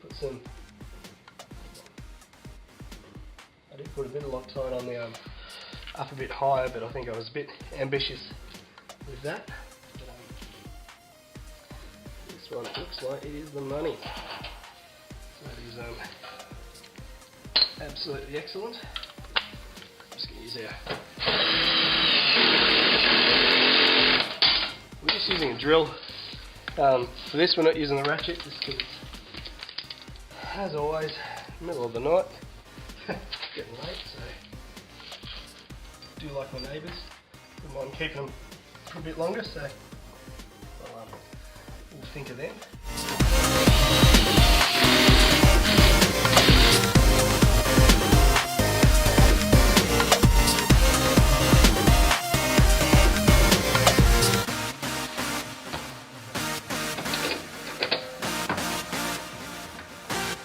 This shocked out. A couple of little brackets that got snapped off that we're going to, while we're down here working our way through, we're going to either zip tie up, connect to something, make sure they're out of the way. Here we go. So these tabs just click on like that. Perfect. There's a blue one here to do it. That was a pain. No, but we're getting there. All these are, yeah, actually going really well, to be honest, which is cool. Makes me happy. Makes life a bit easier. Clean that thing up. Yeah, so it's all going really well. Just got to get that on a larger socket than what I'm using.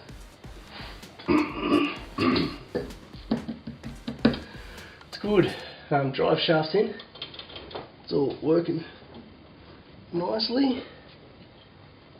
Makes me happy. This is bolted in nicely. Makes me happy. Everything's Loctited and done beautifully. Yeah, so it's all happening tonight.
Now this is definitely not by the book. This CV did not want to come out. This drive shaft did not want to come out, so I actually removed the entire wheel assembly.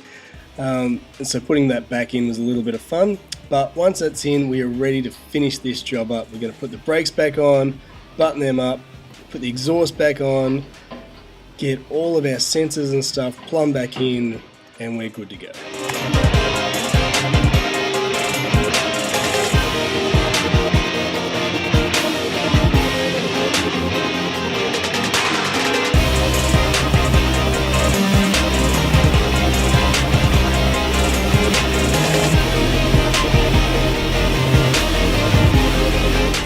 And so that's how you remove this subframe from the Mazda 6 MPS.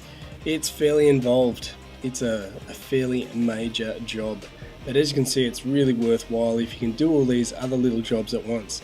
What I didn't say in this video is when you remove your exhaust, you don't need to remove it all. You need to remove it from about the sort of the mid-pipe back, or the last section of that, so that you can drop the subframe down. You can see actually in this picture the exhaust hangers that are on that, and so you need to take that off. But other than that, just follow the instructions, have a look online, see if you can find some other guides as well as this one. But I hope that this gives you the confidence to have a go. I'd also encourage you to have a go with a mate. Having a friend with you may make a huge difference to this job, because it is quite a lot of work to do on your own. Ask me how I know. But enjoy, and thanks for watching Tim's Garage. Please subscribe, and we'll see you next time. Thanks. So we're going to begin by taking off the shroud that's on this intercooler. This intercooler is aftermarket. This is a custom performance engineering CPE intercooler from the States. It's a replacement top mount which fits in the stock location, which is good. And this shroud's really, really simple. So undo these bolts, put it in a container that I would have had sitting there. All is organised. Ta-da! You have to use a green container. Cool. Now that just lifts off. Very complicated. And this is one that I made myself, which is why it's a bit dodgy. But there you go. If this was the stock shroud over a stock size intercooler, there's two bolts here. I believe it's been a while, but I believe they have a 10mm head. Undo them, lift this up, and then push backwards, because at the back there's just this little clip that just sort of sits on the back of that. From there, these are about identical. Use the same sockets to undo that, the same hose clamps to remove that intercooler. And it's fairly simple. You will need to remove your blow-off valve, which I'll show you how to do that as well. Alrighty, we're going to take off our blow-off valve. This is almost identical to the stock blow-off valve. The only thing on this one is I've got a hose going off to my boost gauge. But you use any kind of pliers, remove your little clip, pull that backwards, and that'll slip off. If you can see, this next clip is quite a large one, which sits behind the blow-off valve. And to get in there, this clip just there, this is what we're aiming for. And so you need a little bit of a... That's the reason I'm using this so well. I'm using this little thing, stay against a torch. Let's grab that clamp, slide it down. That'll come off in a second. Just leave that hang there for now. Then using whatever your weapon of choice is. That's why we use this. Probably a bit of overkill there.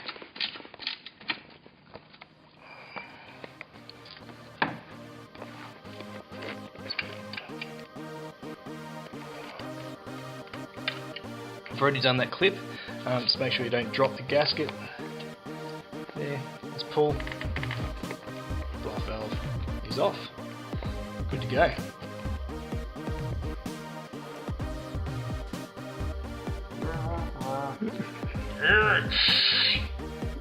There's a hose clamp buried down there that we're aiming for. 10mm head once again on this hose clamp, touching right there.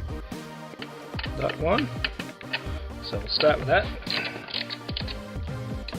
That is extremely loose. Just kind of good and bad. This hose clamp has been off a few times. I'm actually going to replace it, which will make me very happy. If you do get to do this job, as you can see, it's slipped around. When you do it up, try and make sure it's in an area that you can get it. I spend a lot of time down there with my arm to get that thing off. And the other hose clamp is over here. Much easier to gain access to in the back of the intercooler. you don't need to use such a long extension on your spanners. We're just doing it so you can get the camera in there a little bit easier. And that one that is deep, you kind of do need something a bit of length. Like that forward there. Now we're switching to they were 10mm sockets, so we're going to a 12mm socket. And there's 1, 2 and a third that sits back there. Just in there. And that is that's what we're going to be undoing. So, started.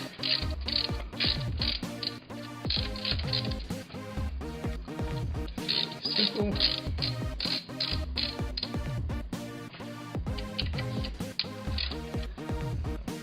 This is pretty much identical to what it's like on the stock system. We're using the stock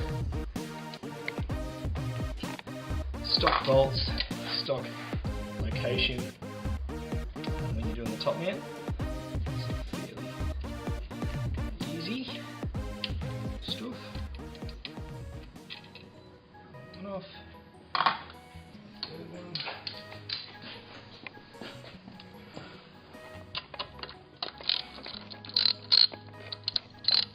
We need to take this side with the hose out first. So this is all loose now. Pick that up. We'll undo that side and sort of twist the entire intercooler in an anti-clockwise motion, and then pull it out. Just trying to be careful of our airbox and a few other things. Pick it up, pull it out of that socket. Little wobble. Feel that's out now. Twist it, pull the top one up. Gently. Intercooler's out. Ta-da!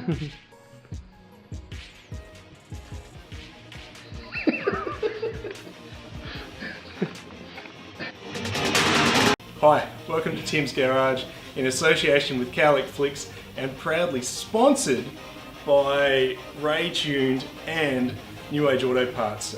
We are so excited to be on board with those guys. Today is the big day. Today we install our brand new turbo, replacing the stock little KO4 with this Garrett GDX 3071. Pretty exciting. This is how you do it.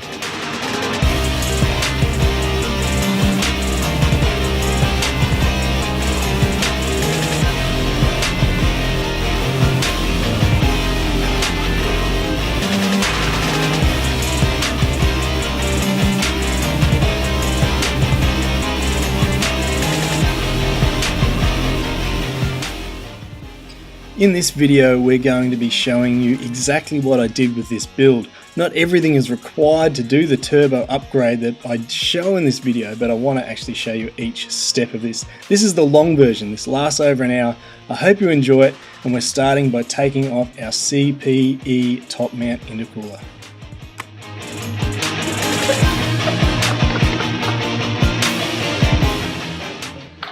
Now that just lifts off. Very complicated. And this is one that I made myself, which is why it's a bit dodgy. But there you go. Alrighty, we're going to take off our blow-off valve. This is almost identical to the stock blow-off valve. The only thing on this one is I've got a hose going off to my boost gauge. But you use any kind of pliers. Remove your little clip, pull that backwards, and that'll slip off. If you can see, this next clip is quite a large one, which sits behind the blow-off valve. And to get in there, this clip just there, this is what we're aiming for, and so you need a little bit of a, that's the reason I'm using this so well. I'm using this little thing, stainless to torch. Let's grab that clamp, slide it down, that'll come off in a second, just leave that hang there for now. Then using whatever your weapon of choice is. Why we use this. Stock blow-off valve has its own gasket, which is like a little rubber seal. It's a part of the normal system. We're just using a 10mm socket on these, if you're wondering. So far the entire job's just a pair of pliers and a 10mm socket. I've already done that clip. Just make sure you don't drop the gasket. There, let's pull. Blow-off valve is off. Good to go. Now we're going to remove the intercooler. To do that, we need to undo the clips on the hoses, the hose clamps. And so there's a hose clamp buried down there that we're aiming for, 10mm head. Once again on this hose clamp, I'm touching right there, that one. So we'll start with that. That is extremely loose, which is kind of good and bad. This hose clamp has been off a few times. I'm actually going to replace it, which will make me very happy. If you do get to do this job, as you can see, it's slipped around. When you do it up, try and make sure it's in an area that you can get it. I've spent a lot of time down there with my arm to get that thing off. And the other hose clamp is over here. Much easier to gain access to in the back of the intercooler. You need to use such a long extension on your spanners. We're just doing it so you can get the camera in there a little bit easier. And that one that is deep, you kind of do need something a bit of length. Let that fall in there. Now we're switching to they were 10mm sockets. They're going to a 12mm socket. And there's 1, 2, and a third that sits back there, just in there. That is our area. That's what we're going to be undoing. So we need to take this side with the hose out first. So this is all loose now. Pick that up. We'll undo that side and sort of twist the entire intercooler in an anti-clockwise motion, and then pull it out. Just trying to be careful of our airbox and a few other things. Pick it up, pull it out of that socket. Bit of wobble. Feel that's out now. Twist it, pull the top one up. Gently. Intercooler's out. Ta-da! Intercooler's off. We're just going to take a rag, it's preferably a blue rag with the orange trimming, and we're just going to stick that in the intake. Going to leave enough of it hanging out so that it's really obvious that there is a rag in there and there's stuff hanging out. Yeah, just so that we don't forget to pull it out at the end. But that's just to stop dust and stuff getting into that's the intake of your engine. So we're just going to take off our strut brace here. These cars actually, since I bought this, I've got to the realisation they really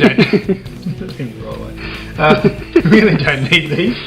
The car's actually really well braced, so these are a little bit obsolete. That one may have broken a while back. We'll repair that in another video. and yeah, that just lifts off. Ta-da! We'll put those bolts back on so that when we jack it up, we don't dump the entire suspension on the ground. So just removing this heat shield. I keep putting this back on for some reason. I don't actually know why. Keep having to take it off every time we jump in here. These things, these screws quite often need some WD-40 or Inox or something just to, you can see they're rusty and just heated it up because they sit right on top of your exhaust manifold, so they do need some help. Get past there. Get it. Come down.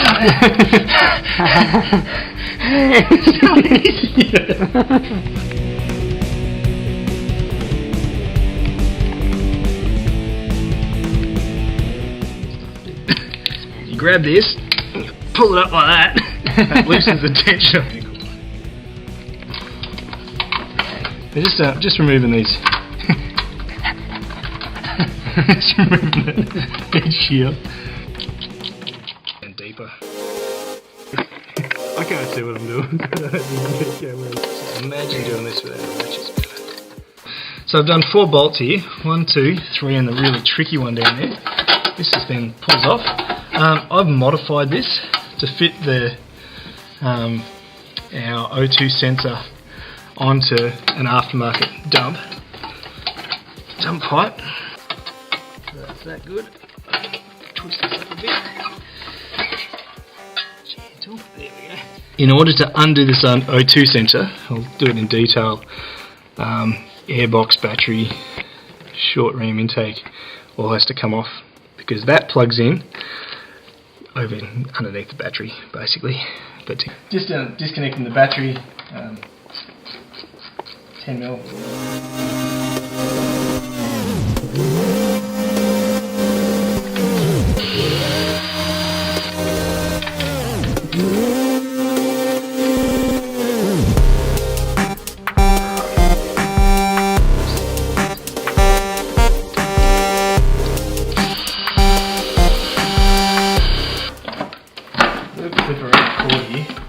Just that one. Just pop the screwdriver in there to pop that out. Excellent. Remove our Cork Sport short ram intake, and we're also going to remove the box that we also brought, the Cork Sport box that the air box, which sort of stops heat soak and a few other things, heat sink and all that from the engine. These have just a hex Allen key bolt, 2 on the side, 2 at the top, 2 at the front, and it's just a H5 size if you're looking for that.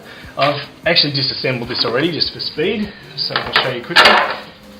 Then to undo your pod filter, it's a 10mm socket. The pod would have been pushed through when you installed this. To pull that out, you push that on and been done up. So we've also undo our airflow meter bolt, so that's done. Now there are a handful of screws, or there's 2 screws that sit in there that from memory are a 12. There's 2 nuts down here that sit on a 12mm socket. Once you've done that, just going to remove the next part of this. Pull that up and out. Nice, well made little thing. You can see your sensor in there.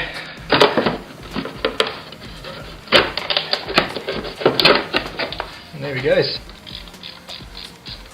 Now back here, if you can see in there, you can see this is your internal wastegate actuator. So we're talking turbo parts now. Top of the turbo comes out there through your intercooler, so that's turbo. And that's the in part of your turbo down here. So we're going to undo this bolt. We're going to pop off some hoses. We've got some air hoses there. We've got another hose, silicone hose, that like a breather.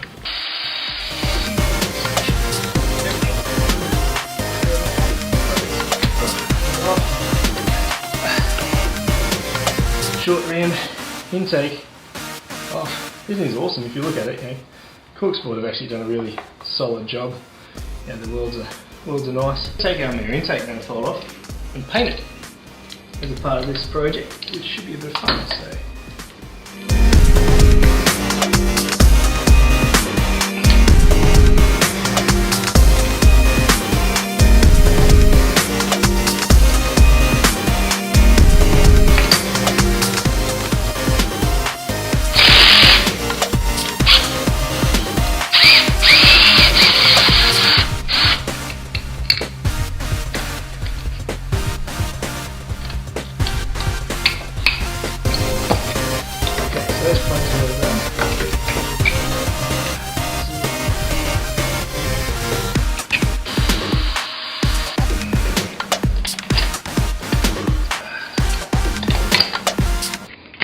Get that down. When I push that down, that's when it releases that. Cool. Now that's pretty much out of the way, giving me access to all the bits.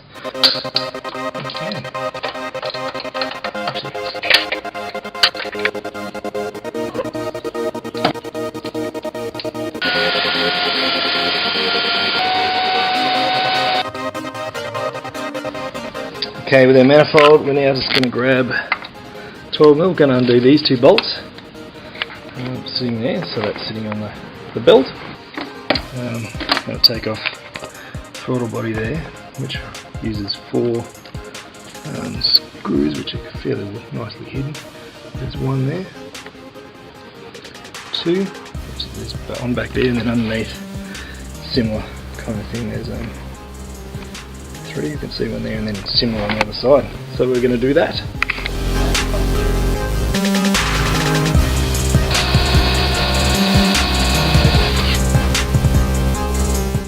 Alrighty, so this is taking a bit longer to get this manifold off than what we had thought.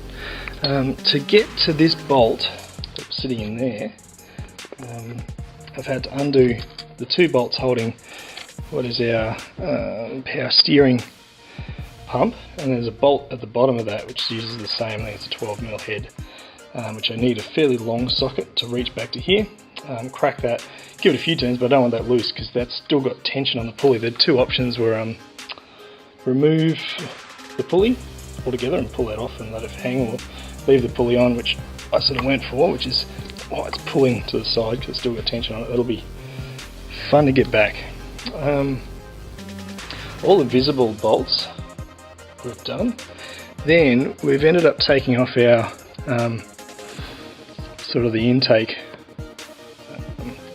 here, where it sort of goes into the throttle body there. Gives access. I've just found a bolt in under there, you can see. Just sort of working my way through the parts that I can see that kind of connect.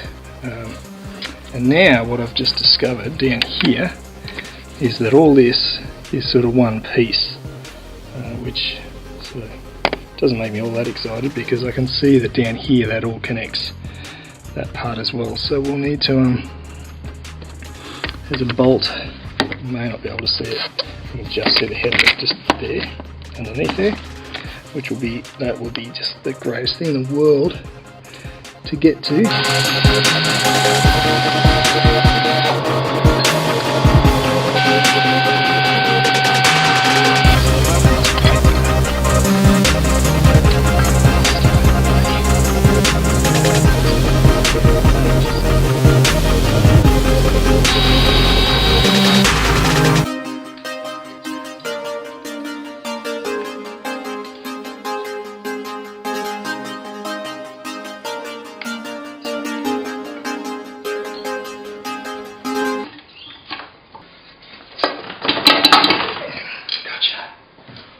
Oh,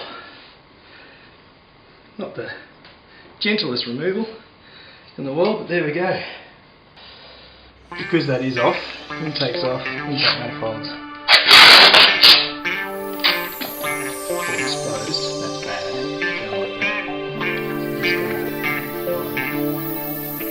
To get into the turbo here, there's a few different things that we need to be a bit wary of. One, you won't actually be able to remove your turbo without removing, I found, without removing your manifold, exhaust manifold. So we'll undo there's 4 nuts on top there, also a heat shield that you can see in there. I'll just use this as a pointer. Heat shield, we're going to undo that. It's 1, 2, 3, 4 bolts with studs on it to connect that turbo to this. This is your exhaust manifold. We're going to remove that as well because we've got a new one underneath, and there's a couple of other bolts that I'll show you as well to get them undone. On this turbo, which is there, we're going to undo this heat shield. There's a screw here on the side. I'll be able to get much in there to see it. There is one that sits on the bottom and one on the far side over here. They use an 8mm socket.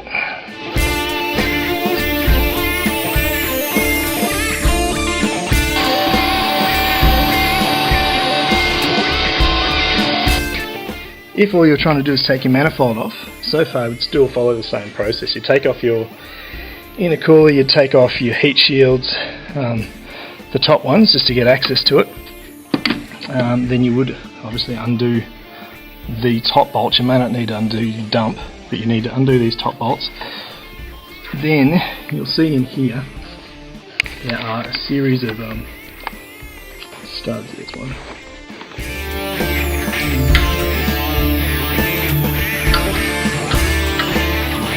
You really just need to get creative, I guess, with your sockets and your lengths and your adaptations to get in there and make that work.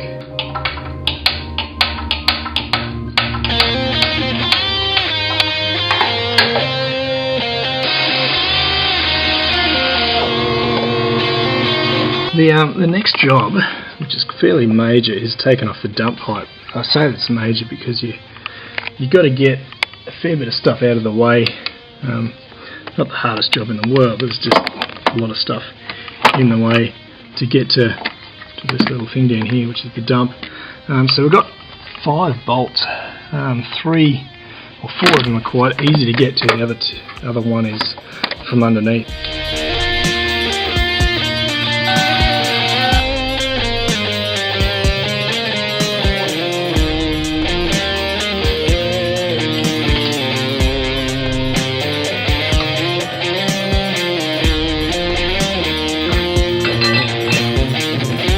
So about halfway through the dump pipe removal, we've undone all the bolts that connected to the turbo.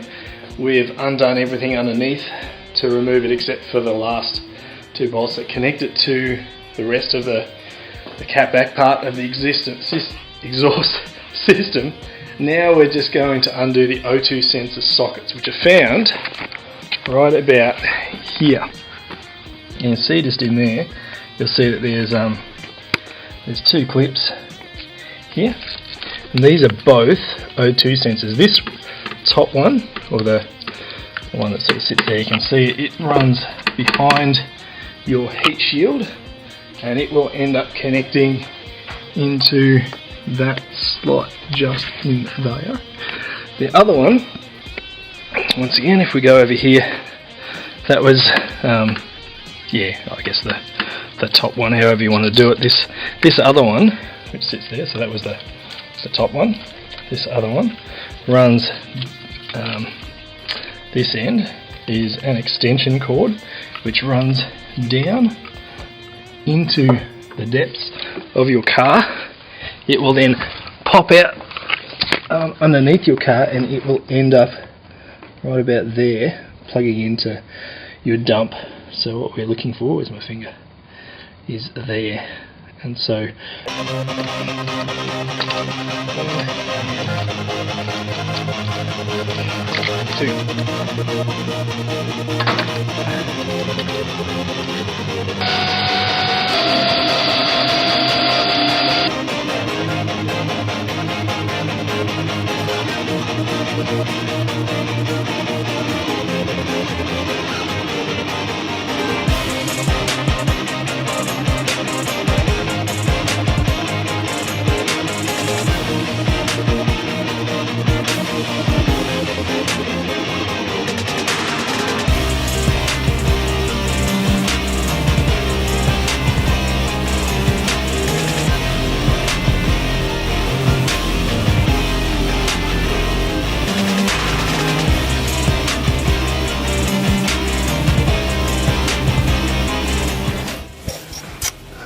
So here we are. This is the underside of the turbo. This is what it looks like from underneath the car. So you can see there's a plate there. It's got a screw there and a screw there that sort of holds the turbo in place. You can see the bolts that we've done from that manifold. We've left that top single one, and we won't be able to get the others until we get more of the turbo off. You can also see there's a hose here. That's a water hose. That is going to leak coolant absolutely everywhere. To pop in there when that comes off. You can also see up here is these little things. Now they just rip your fingers to shreds. You might be able to see a little metal tab on that. That is not the gasket, but they sit down just where your fingers grab it. And last time I did that, I just shredded my fingers. So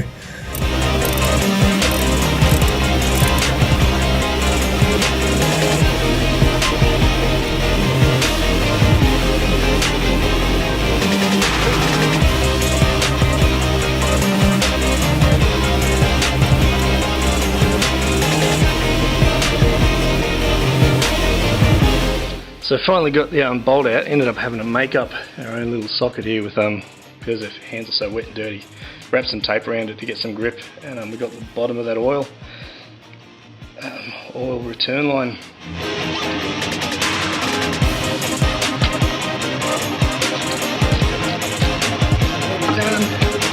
Taking up the bottom bracket.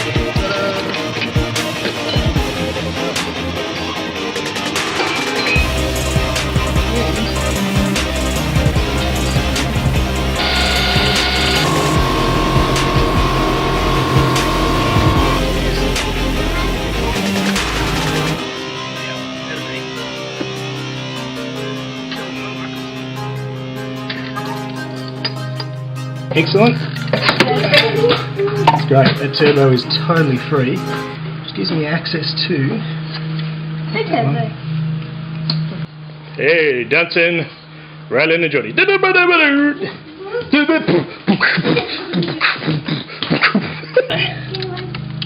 Oh, look at that. Manifold's moved. Just saw the manifold drop. The manifold drop.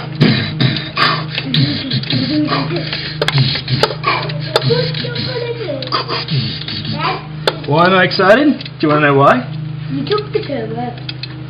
Any second, I will emerge like a butterfly, emerging from a butterfly thing with stuff and butterflies.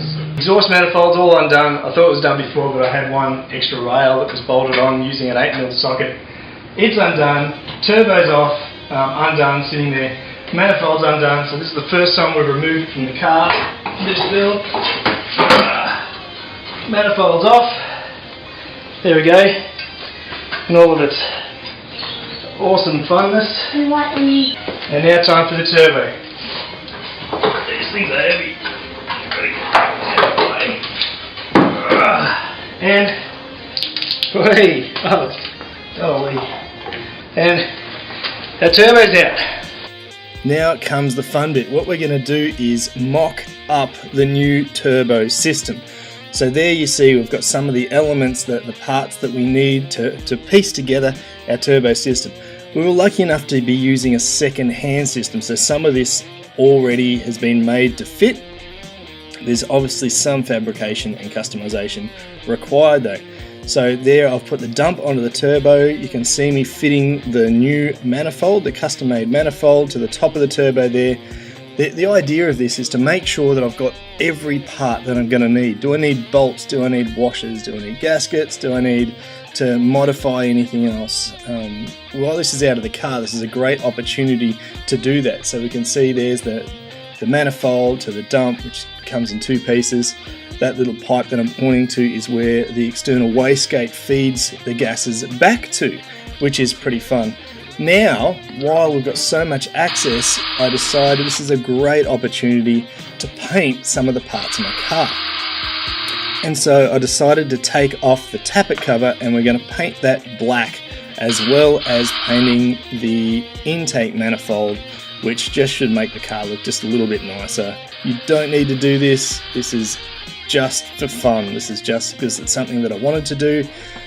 Once again, there's no need to do this. One of the benefits of doing this though is this chain, this timing chain. It was really, really tight. These cars are notorious for needing to get a new timing chain done, and so that was excellent, but that was good. Here we are cleaning up the tappet cover using wire brushes, grease and oil remover, drying it, all that sort of stuff, getting it ready for paint, making sure that everything's cleaned really, really thoroughly. I'm just using a heat gun to speed up the process. Then we tape up all the parts that we don't want paint to get to, using a razor blade at times to go around the masking tape, so it's a nice finish. And then we're just using a heat-proof primer. And then we're using heat-proof paint for engines. This one's actually got a ceramic element to it, which means it'll just look really, really nice once that dries. It will need a bit of heat just to cure properly, but the ceramic element to that just means that it's good gear. It'll be able to handle the heat and it's going to look great. Now, because we've removed our tappet cover, we need to replace the gasket on that tablet cover gasket. So these are fairly cheap, you can get them anywhere. Pop that on and it's time to put it back in the car. Just follow the way that we took it off earlier in the video to see how we put the intake manifold on. And the same with the tablet cover. Here I am just cleaning up around it. I'm going to use a razor blade to remove some of the old gasket and some of the silicone-y stuff that's around there. Fairly simple stuff, just make sure you don't drop anything into the engine bay.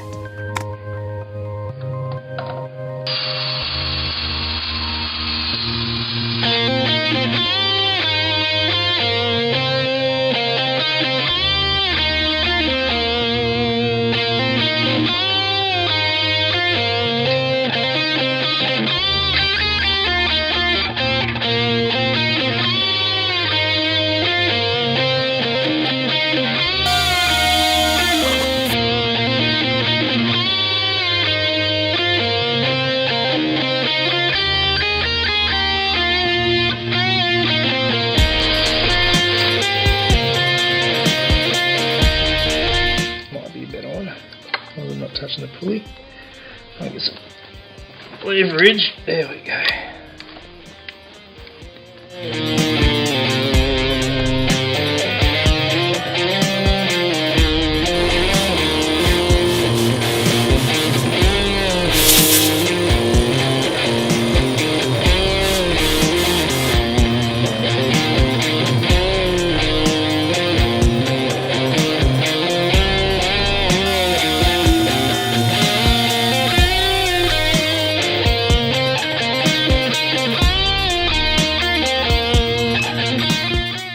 Before we install the new turbo in the car, we're going to have a look at the old turbo and take off any pieces that we're going to need to reuse. Leaving in mind that our external wastegate is going to replace the internal wastegate, which is on this car, and the internal wastegate actuator also becomes a part of this outside of the turbo. So we'll forget about the parts that connect to that. This little tool here is your actuator, your external wastegate actuator, like the boost controller solenoid, which we also have a Grimspeed one that's going to replace that. So let's see what we can do with that. We've taped these up so they're nice and pretty to look at, and we're going to keep them the same for both these. We'll keep these both in the same position so we can see dump bolts onto there on both of them. So your manifold bolts onto here. Then on the back, coming out towards me, would be your dump pipe going to the exhaust. Intake is here and here, so air goes in, air goes through your intercooler, there and there. All that, none of that's changed. So let's see what else is different. So I can see here that here we've got I've got a different band. I've actually got a hard line braided line that replaces that, and by the looks of those, that's going to fit. So already I'm very happy with that. So that's just going to bolt straight on. That's a very good thing. And that would be a water feed line, which would make sense. That's cool. That's really small. Have a look at that. So water feed line when it's sitting on the car. That's good. So I'm just getting it clear in my mind. Next is we're going to check some oil. Oil goes in the top here, and on this one I've got this thing, which is called a banjo bolt. A banjo bolt basically is hollow on the inside and then has these holes at the top, and they fit into essentially a coupler which is hollow on the inside as well. That'll fit in there. Oil, you can see it's covered in oil. Oil will shoot up into there and then will shoot out there, or vice versa. In this case, the feed comes to here, comes to this coupler that's around the top. You need good gaskets on that, which squirts into the bolt and is fed into the turbo. Now, already, just looking at that, you're not going to fit. So here I've got a water out. So that was water in and water out. So that uses a nice big socket, a 14mm.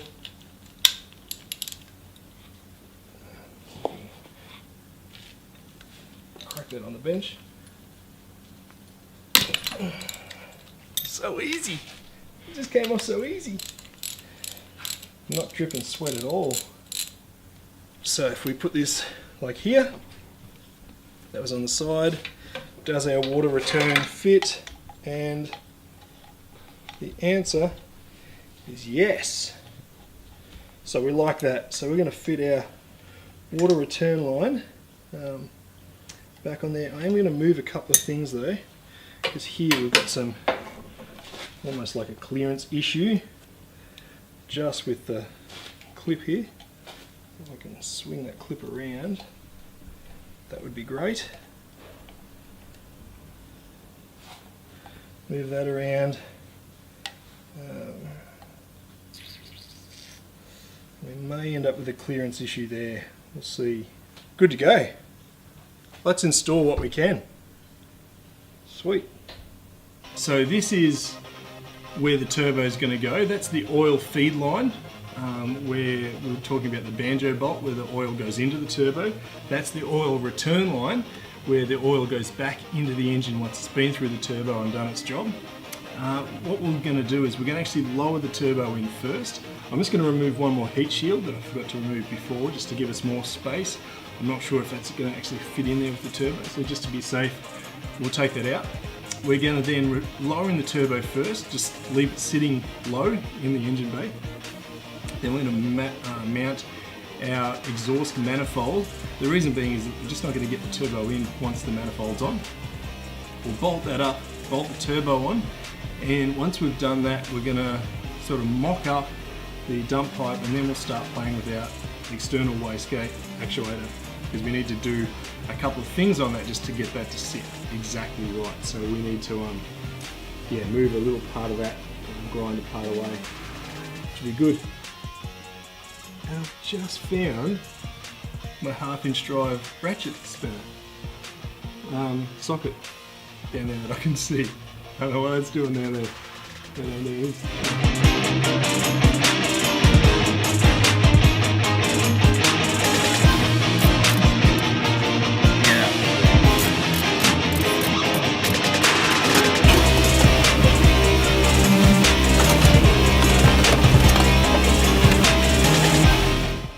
Now we've got a heap of extra space in here, which is fantastic to get our turbo in, which is good, which we need. Wow, you can see with fuel rails and all kinds of stuff connected here. Power steering, brakes, cool.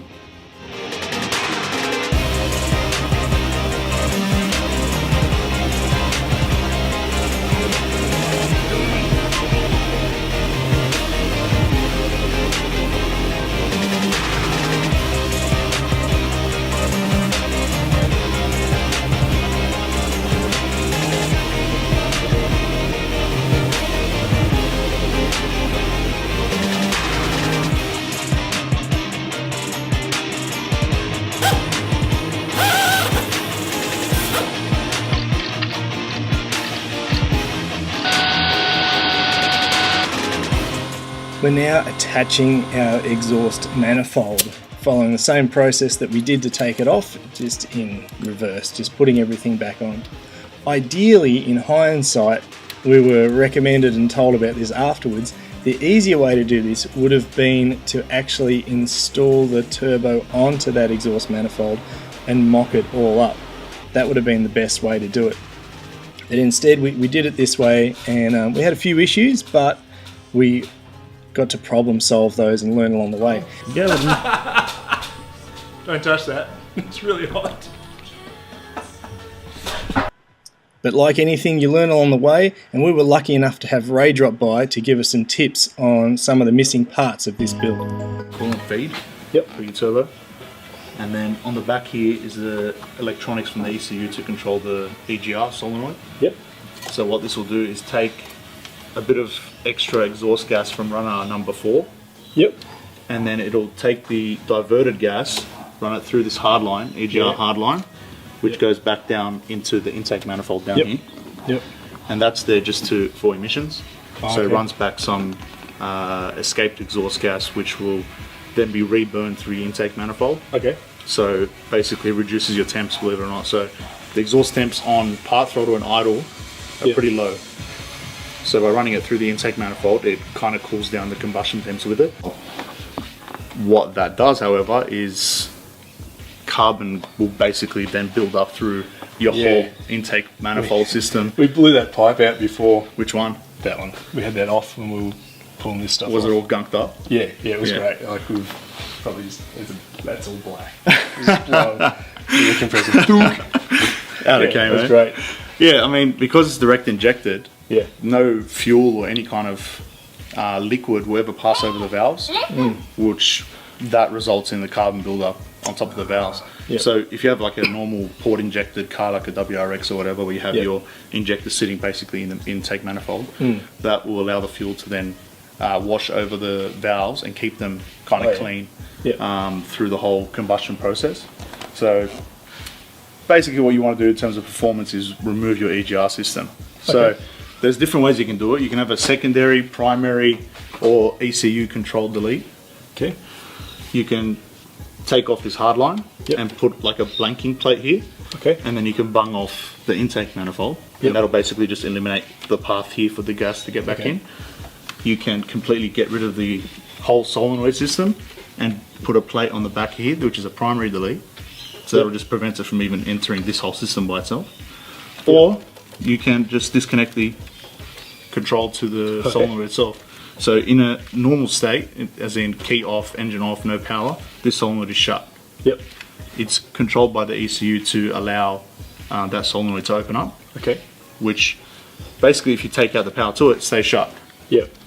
So really, the only way that your exhaust gas is going to enter your intake manifold, if you've taken that power out, is only if it's already been carbon built up inside there and it's already stuck open. It's leaking. Yeah. But if it's already sealed now, it's going to stay shut. And the other thing I was talking about was a throttle body coolant bypass. So you can see here from the coolant line here, you have a line going into your throttle body. Yep. And that basically is just the chamber which sits around the throttle body plate. Okay. And that runs around and then back out into your system. Yep. So what's that there for is in places with cooler temperatures where you can have like ice freezing over and stuff, your throttle plate can actually get stuck. Okay. So when you turn the key and engine starts, that warm coolant will then allow it to unseize. Sure. But considering we're in Australia and it's like 45 degrees, you don't need it. And all that's doing is just heating up your charged air more so. So you want to keep that air cool. Yep. So basically you can delete that whole system right there. So you do that by just taking those two off? Well, there's two ways again. You can take these two off and simply join them together. So that way it just, eliminates the whole system and it runs in and out. Or if you want to save yourself $8 without a brass fitting, you can just take off this whole line here from the coolant feed and just take this line off and made it up to here. Oh, nice. So you just eliminate that pipe there and it runs straight in and out. Yeah, cool. You can do that. So I could do that now. You could do that now. Won't cost you anything. I'm going to do that now. Well, think of it.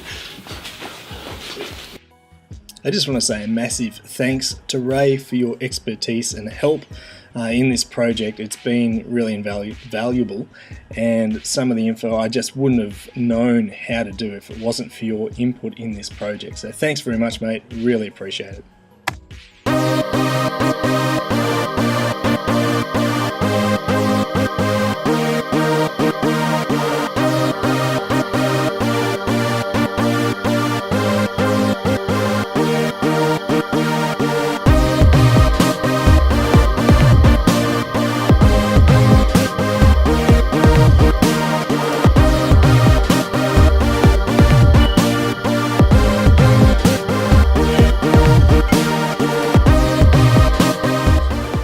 With that drain pipe,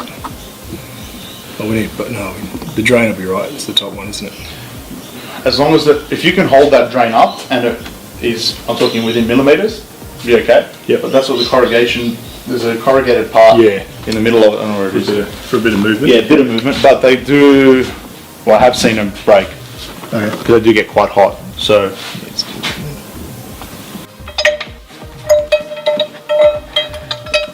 That guy there. Yep. This, I mean, what I did, because you know how the transfer is like right there? Yeah. If you see all the aftermarket adapters, they're this wide, you know, once you thread them in, the 2-bolt, and then you have the extra swivel AN fitting, they come out to here and they don't fit. Yep. So my only option was to chop that, weld a female flare fitting, Yep. and then just run braided line all the way up to my turbo. Okay. Yep. So if in the case where it's too much strain on this pipe, it will crack. Yep. Then you're gonna have to do that, chop that, weld on an AN fitting, and then braided line up to your turbo. Yep. That was the only way that I can use this, because this is cast, this is stainless, Ah, right. and that's thick, you know, thick enough to put a weld on. So that should be right to do that there. You do a lot of trips to parts stores while doing this project, so make sure that you have everything you need written down before you make the trip, because there's nothing worse than getting back and realizing you need something that you've just forgotten. What we're talking about in here is dash fittings, what dash measurement you need for the different lines. The top line is a dash 4 and the bottom line is a dash 10.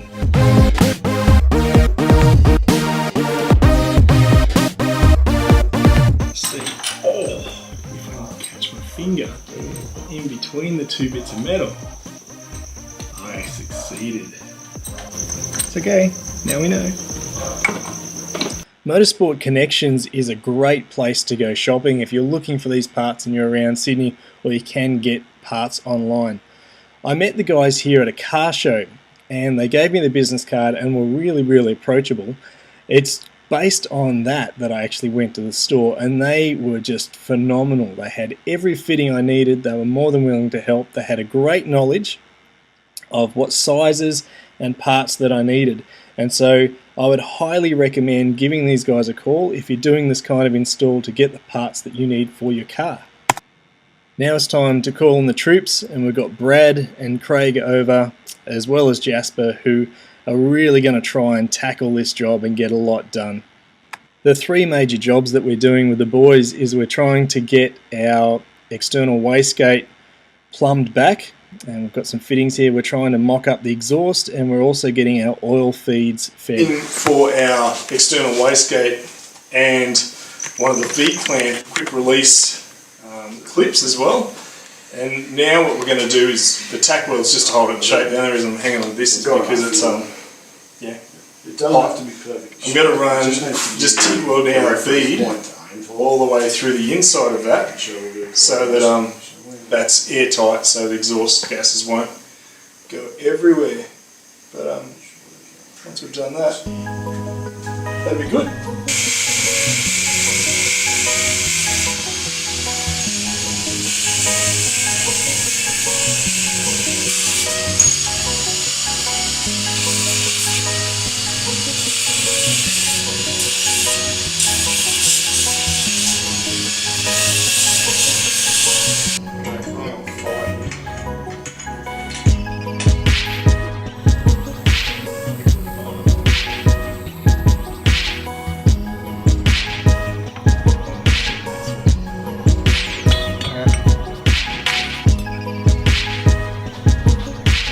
It was at about this part of the build that I realised I needed to check to see that the intercooler was going to fit back on before we really started welding bits back together.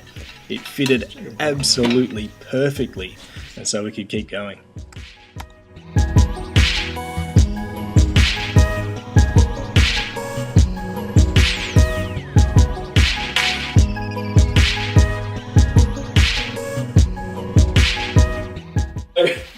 I'm TIG welding the inside of this clamp. That is radiating a lot of heat. And to get in the depth, basically with a TIG welder, you've got your tungsten, your metal tip, which the electricity passes through and heats up whatever you're doing. You want that to heat up enough so you can sort of melt it together, and then use like a filler rod to help get some substance into there. But because it's such a deep angle, I've got a fair bit of this tip coming through, and then you have a gas called argon, and the gas essentially creates a shield around there so you get no imperfections, because anything that's dirty, that's the one thing with TIG welding, it's got to be super clean, and so anything gets in there and it just goes all funny. So all I've done, using a lot of mathematics and maybe a little bit of fluke, is I've just put a heap of tungsten sticking out and up the gas to, like, usually I've got on 15 psi, it's on like 18-ish, 20, bit more gas to push past and get us into the gap, and it's working like a charm. So I looked at Jas because he's on camera.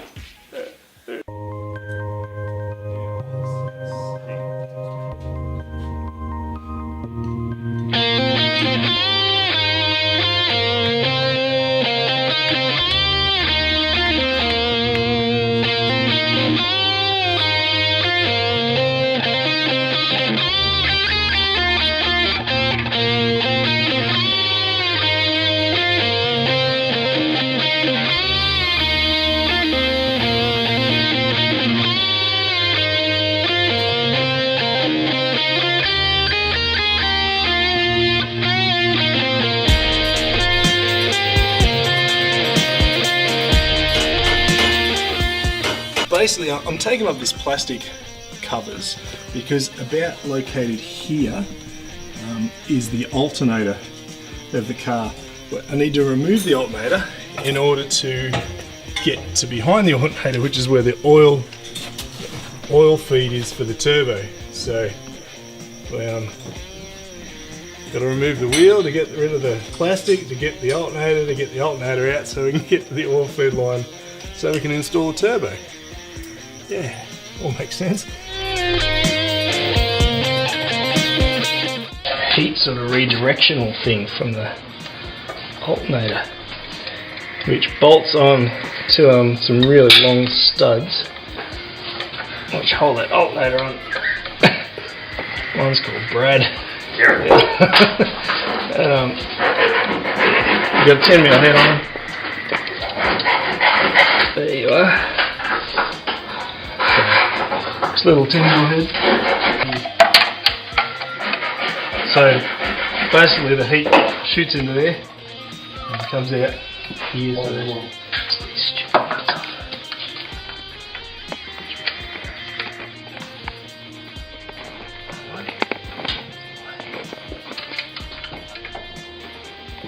This is your belt tensioner. There's the belt loose. And there's the stupid belt on. But I'd highly recommend taking some photos of that before you do it, which I have done previously, so I have them, but see how to put it back on if you have to.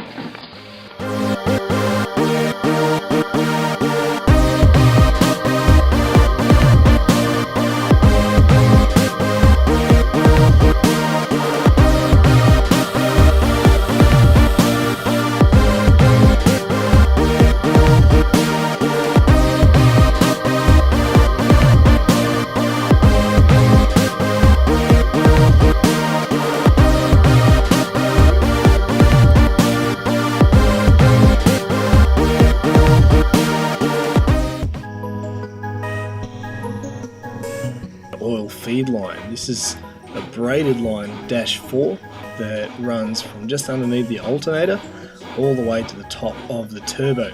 We've just placed some heat resistant coverings over top of that line, and Brad's just bolting it in.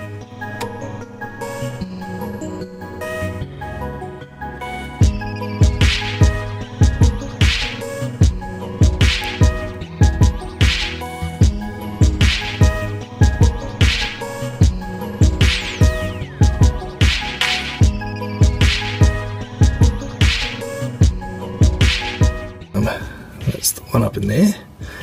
That is this. That fitting there. And so we're going to attach that to there, facing upwards, and that will then run our dash 10, which, let's see if we can get this phone up in here, to there. That's the oil return from the bottom of the turbo. So we've bought the dash stuff, the dash and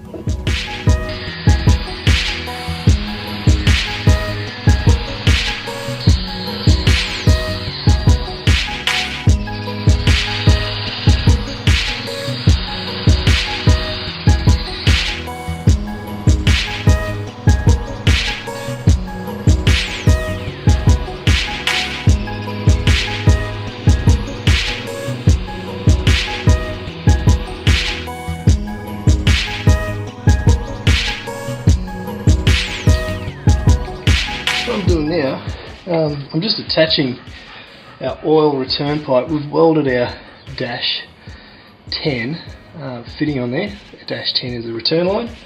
I'm going to put this back into the stock place.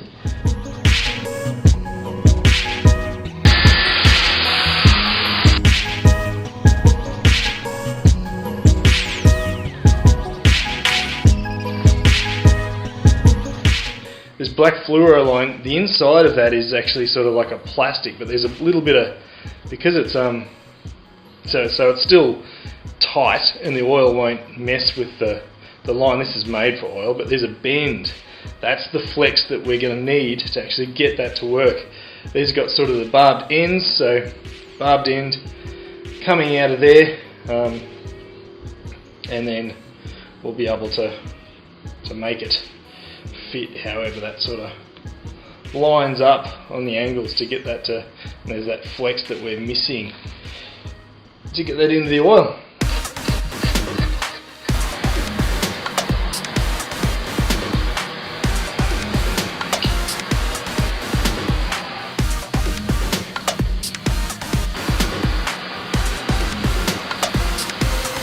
The actual inlet water pump pipe, which has been modded, so I've straightened it up. You can see a couple little kinks in it, but it still flows fine. But I've essentially heated that up and straightened it. I'll now take that under with my hose. That fitting goes on the back in the coolant system.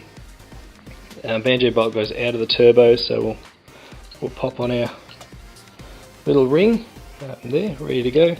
Pop that on. We may need to push that further up and seal it, but we'll see if they can fit. And then the plumbing of the turbo is done as far as liquids, oil and water.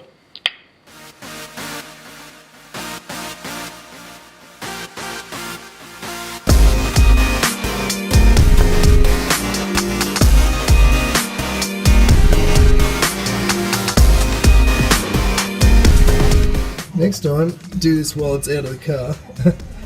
Just finished bolting up that plate to there, which is the bottom of the turbo. There's the top low of the other side. Now we're going to pop the hose in there and connect that hose up, and that is the drain done.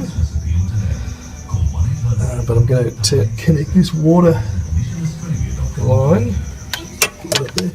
Going to connect this water line up first, which fits on one end up like that. That'll fit in like there. And then I'll run that other braided line around that. Just kind of trying to make everything fit as much as we can.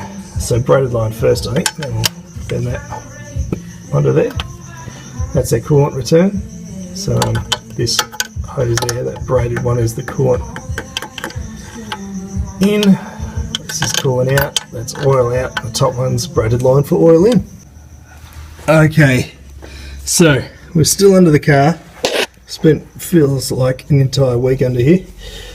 What we've ended up doing is, you can see there the shiny black is our oil return line. That kicked our butt pretty good. But now that's in. Next, this, you can see that tie right here, this clip. Follow that, that goes back into the car, but that's our water return line. I've had to alter that, sort of fabricate out of the feed line how to make that, and we've got that on, and that is very tight and very good. If it's going to leak, it will leak from there, and if that's the case, then basically it's just, I just got to fix that hose up a bit. That's cool. With this dump pipe, comes in 2 pieces, which is actually really handy. We've put this section of it on and put our O2 sensor in it already, which will just make things easier down the track. Now that it's hooked up, I just thought that'd be a pain to try and get in. Yeah, so then if we come and look on top, we have our water feed line, which is a braided line, goes from there into, you can see the dash fitting down there. This is our oil feed line. This is a dash 4 awesome feed line, and you may be able to see, yeah, down there you can see the shiny bit there. So where I'm pointing, that's the return. So oil in, oil out was down the bottom with that big thing. Water in and water out. So that's the fluids for our turbo done, and the dump is half assembled. All I need to do now is put the rest of the dump on, pop on our external wastegate, and I'm going to start tidying up some of these hoses.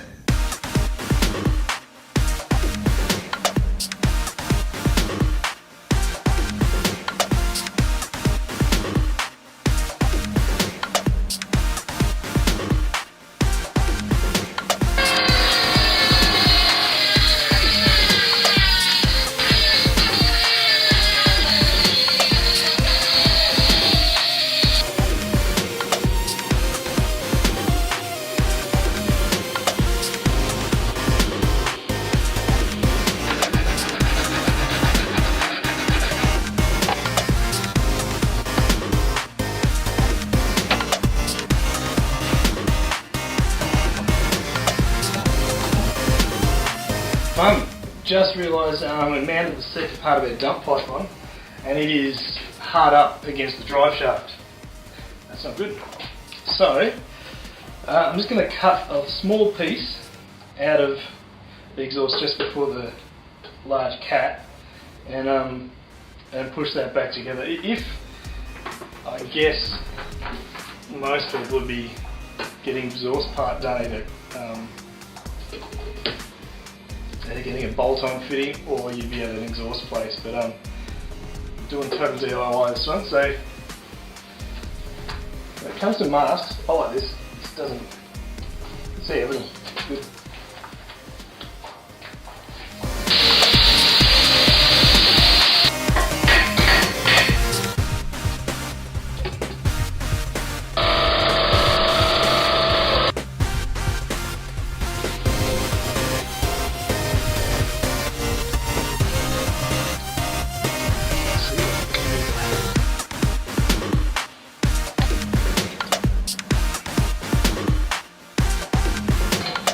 Just going to grab our O2 sensors now, which hopefully isn't all that difficult if I've done that not too badly.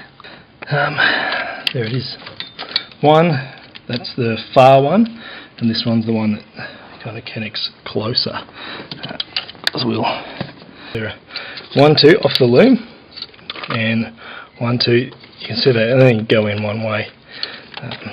And this one's a 4-pin and a 4-pin, and that one's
awesomeness. So this is our short ram intake, and if you go down to here, you can see there's a nipple there, which will go to that inlet. Okay, if you were looking at the stock turbo then, which is sitting over here on my shelf, that would then correspond to here. So that's your inlet, which I may even grab that hose and use that again. Inlet hose to the solenoid, outlet to there, and on the Grimsby the third one is capped. Okay, and that goes in your turbo, and that was that diagram. So if you're doing a stock, that's how you do it. If you're doing an aftermarket, you got to wait for your computer to respond. But now I'm installing our Grimsby boost control solenoid, which awesomely fits really nicely just there. So what we're piecing together now is how that's going to come out of the turbo. It's quite a sharp turn straight out of the turbo. So I'm going to actually cut that a bit shorter. I'm going to cut this shorter.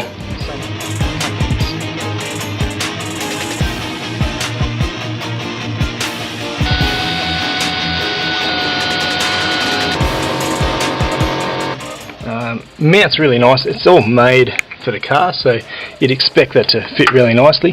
Haven't actually plugged it in yet. There it is. You can see those line up really nicely. See if I can do that one-handed on camera for you. Click. There it is. The plumbing goes, number one, goes to your, it's actually not plugged in at the moment, but that would fit on your intake manifold. There's a little nipple on there, little connection that comes off your intake line there, which is short ram intake on this one. So that's number one. Number two, which I believe is this side, and that's number three. Number two goes to this side of your external wastegate. So it goes to the side, which is the bottom part of that. And number three goes to your turbo. Some turbos have a vacuum line, a pressure line in the housing itself. This turbo doesn't, so we've actually put a line in the connection from the turbo to the intercooler. And so that's that. I'm going to put zip ties on them and clamp them in a little bit tighter. I'm also going to run an extra line. This one vents to air. I'm just going to put a cord on that. It's probably just going to run along the top. I'll put those, I'll drop it down, but it'll run along there, just so that it looks a little bit neater than sort of having a fitting with nothing on it. But that's the Grimsby solenoid. Jumped on to Ray's solutions, which is great. The set we've got here, we've gone to our tuning, pricing. We've chosen exactly what our car has. You can have a base package for stock with, very minor mods, or just the basic bolt-on mods for a couple of hundred. Then if you start adding bits to that, you get all the awesomeness. You choose what you've got, hit buy now, it then takes you to your PayPal, you pay that, then you'll get an email. In that email, you then start the process. Everything's back in the car, and this is where we're up to. I'm going to change the map, see if this is gonna work. Okay, loading, verifying. Ray tune.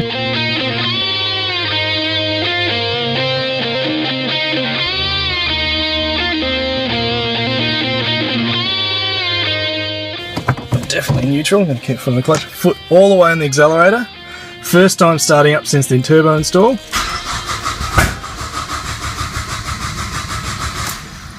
That's on purpose. Do it again. Just letting everything go through the engine. This is it.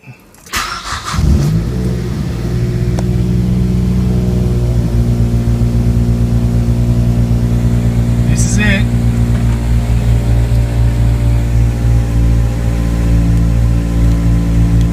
This is it.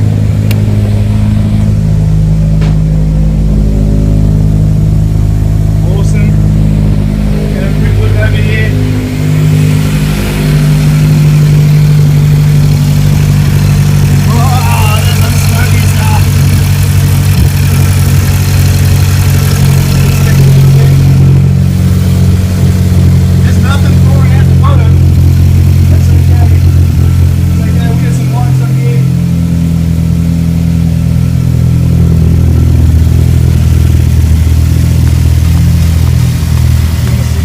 Smoke's coming from the car settling down. I'm expecting a bit of smoke. Coming from behind the engine. That's okay.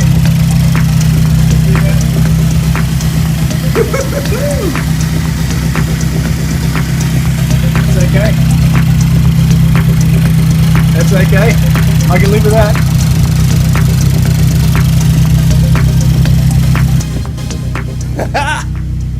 Car works. It's a win. I'm gonna leave that run for a little while. See if we can get rid of some of that smoke. See if we can work out exactly where it's coming from. But that's all right. But the car's running and it sounds mean. Very mean. I'm a happy man. Woohoo!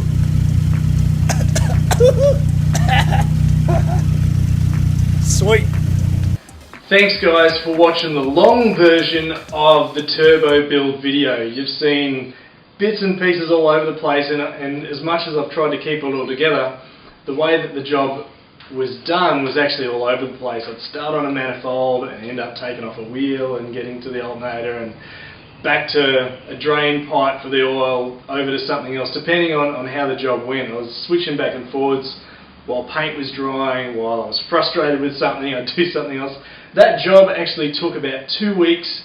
I work full time, I work long hours, I have a family and kids, and so while a few weekends, a couple of Saturdays are spent on that, there's also a lot of nights done on that. So if you are doing this job, don't expect to have your car running within a couple of days. It's a long process, and if you're doing it like me and you're not a mechanic, there'll be a lot of trips back to the part shops to get things that either don't fit or you've forgotten and that kind of stuff. So make sure you've got a healthy bank balance, make sure you've got more money than what you thought you're going to need, because some of those bits cost more than what I thought. But at the end of the day, this is not a simple job. You don't start this job if you're expecting it to be simple. So it's great though, the car is phenomenal, and we'll be tuning that. In the next series we'll be actually tuning that car, and you'll be able to see the process of tuning it, what's involved, and you'll be able to see the power gains as we go through it and what we've done. Any supporting mods that we may need to do, even though it was a full stage 2 before we did the turbo. We were talking, I don't know what stage it is, it's just totally custom, which is fantastic. So what we need to do with that. So look forward to that. Meanwhile, I've got other jobs to do, like this awesome MPS 6. Well, it's about time for an update on the MPS 6. We've installed an oil catch can on the car. The idea is just to catch some of the oil that was coming out the top of our tappet cover, and that may be going back into the intake. So we've fixed that up, we've added some gauges that we're going to have a look at, and we're going to look at some of the other mods that we've done on the car. Battery style filters, a little bit better for the environment, because when you change out the filter, all you're throwing out is the cardboard paper style cartridge, and you just put a new cartridge in. So they're a bit more eco-friendly, but to get our oil pressure and temperature, to keep that system, we'd have to drill holes and do all kinds of weird stuff to try and do that. So the alternative is to buy a screw-on kit. So this just replaces that system. You undo where the normal cartridge would bolt onto there. The different system, I'll show you some shots of that in a minute. This is the screw-on kit, which generally they come with everything you need. Then you just go to a screw-on style filter. Kit often comes with its own filter, so it actually saves a few dollars. Then we've got an adapter plate as well. And what this allows for, again here, is you can then screw this on to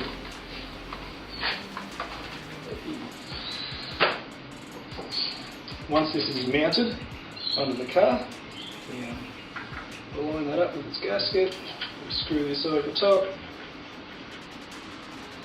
then our filter fits on top again, and what we're left with is not a lot of extra anything, except we've now got holes where if we were to look at this gauge that I just had, we're then able to screw our temperature gauge. So to start this off, we've obviously taken off our scuff plate, and I've just drained the oil bar, which is pretty cool, and this is our old style canister filter. Pretty basic stuff. What we're going to need to do is there's a sensor there. We need to be careful of that. We need to undo this 4 of these bolts, which look like they've got a 10 or a 12 mil head on the end. We'll see if that's the right measurement or not. And then on top there is a water coolant line, which is probably going to puke all over us as well. But we're not actually going to worry about a pod at all. We're just going to start undoing these. And we'll take it from there. This is a little bit messy and wet. There's kind of no way to take this off that I've found. I've only done one other one, and I couldn't work out how to do it any neater. So if people have neater ideas, please let me know. I would really like to be able to do this better. But leave that in the comments. Please. Start doing that now.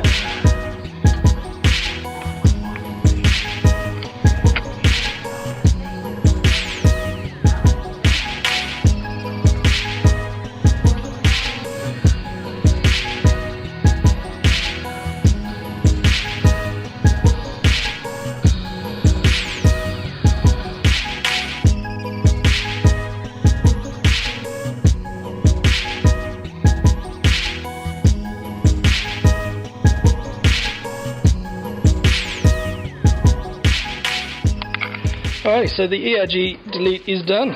Well, this first part of it anyway. And you can see in there, there's a little bung, a bit of silicone-y, gaskety stuff on there, and this is the other part of it, right there. You can see once again a little bit of silicone-y, gaskety stuff. Just to seal it up, I've also unplugged the main unit. Sometimes I've heard people say, oh, it's going to throw a cell. Mine hasn't yet. The easiest way to do the delete is actually unplug that. But look at that. And I did that a little while ago. Car's running fine since then. But that's actually going to save you a bit of work. If you ever need to take off your throttle body, it may save you taking off your intake. Take off your intake manifold, because you had to take that off. You'd have to get access to all here. Probably will save you time in the long run.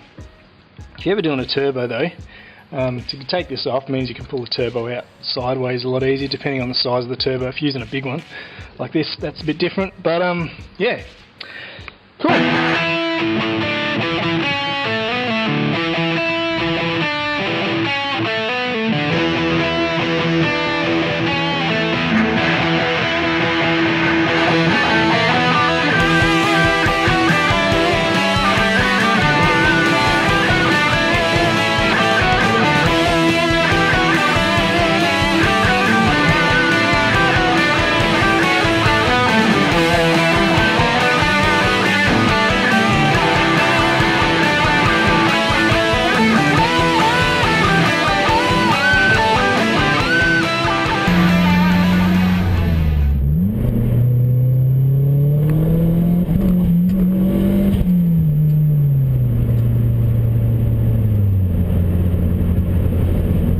The car didn't sound right, something didn't feel right, and then I found this.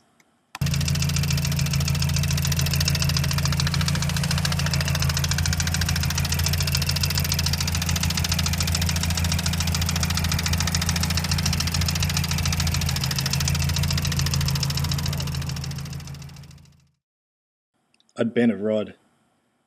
I'd broken my engine, and so there was just one thing to do.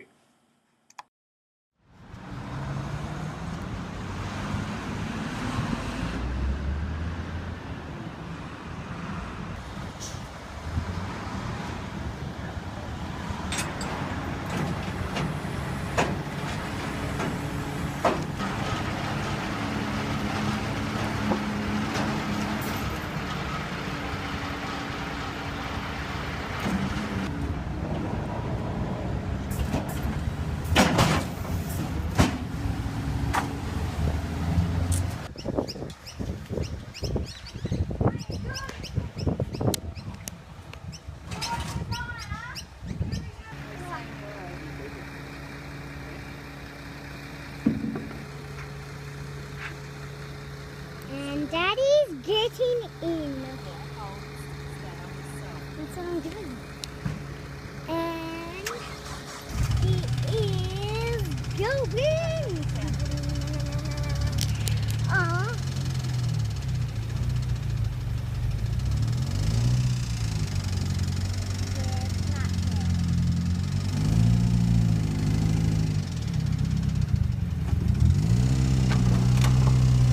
It's not Oh!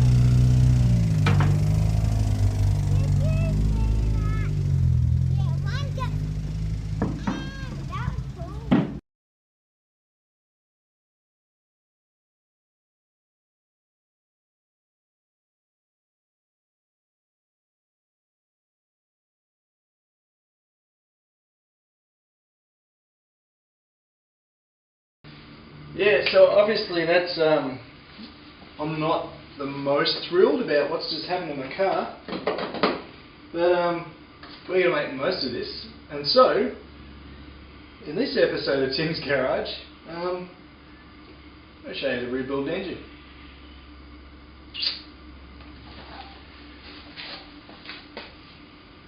Wow. Never thought I'd be doing that for bloody episode.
to Tim's Garage.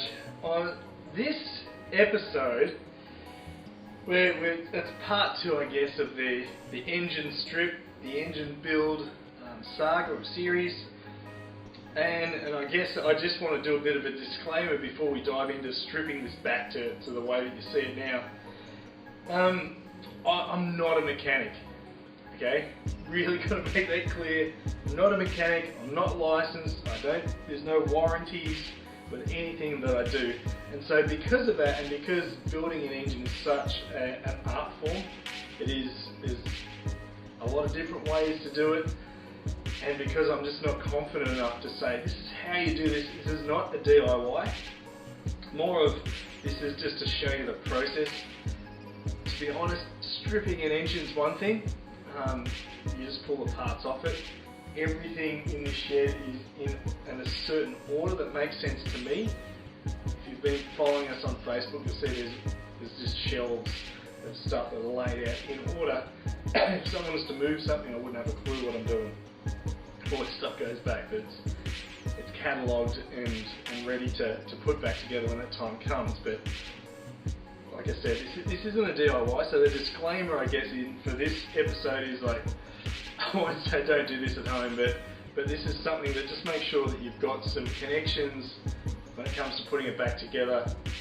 If you are going to strip your own engine, make sure you've got tons and tons of little sandwich bags or something to put stuff in. There's some advice that I got given, which I followed and really appreciate it. And just sort of make sure you label everything. I quite often, grabbing some bolts here from the gearbox, label gearbox, there were some odd shaped bolts. I don't know if you can see the sticky tape in there. The odd shaped bolts are photographed into where they go, and I tape them together separate from the others. So I know when it's time to put my gearbox back on, put these same bolts, the OEM bolts, in there, and they will go in the exact same spot. Things like that, just little, as you pull it apart, that's just a bit of a hint. But I'll stop yakking. Enjoy this. We're going to strip this down to the block, and at the end I'll show you exactly what's wrong with the car. So we've got the engine out of the car. That was a little bit more involved than what I guess I thought it was going to be. Just the things that held me up were gearbox mount and one of the CV shafts, which usually wouldn't be an issue. I've done a heap of CVs now, and but yeah, this one took a little bit extra. So anyway, now we've got to undress the motor. So the block is in there, all the accessories are bolted on. So we're just going to take our time, undo these as we go. We're going to mark them, bag the bolts as we go, and and get this down just to the block so we can go for the next step from there. But we're making headway. We're on the journey to a new and better engine.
Yeah, these are the culprits. Bent rods. This is the number one. This is the worst one. This actually has me quite concerned about the bore. You can see just how twisted that was, how bent that ended up being, so much so that it's almost fused our top ring into the piston itself and caused quite a considerable amount of wear. So next time on Tim's Garage, we're going to take this to the machinist, see just how badly damaged it is. We're going to spend a small fortune on ordering parts, and we're going to start the process of putting this back together. But that piston is absolutely fried. You can see the wear marks where it's fused the ring into it, which would be the ticking. You would have heard from the last episode, and yeah, I'm pretty sure we're not using that one again. Not that we would. So all good.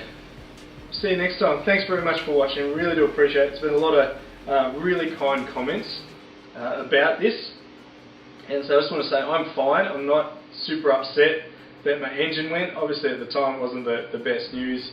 But thanks very much just for the kind comments about it. A lot of people saying, yeah, I know how it feels and all that sort of stuff.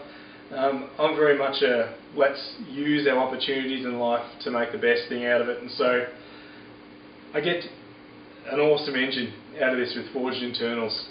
Sweet. So I'm looking at the bright side of it all, and also get to make a bit of a video for you guys to watch at home as well, which I really hope is informative. But as I said, you know, this episode and the next couple aren't DIY, just because I don't want to be responsible for somebody else messing up their engine.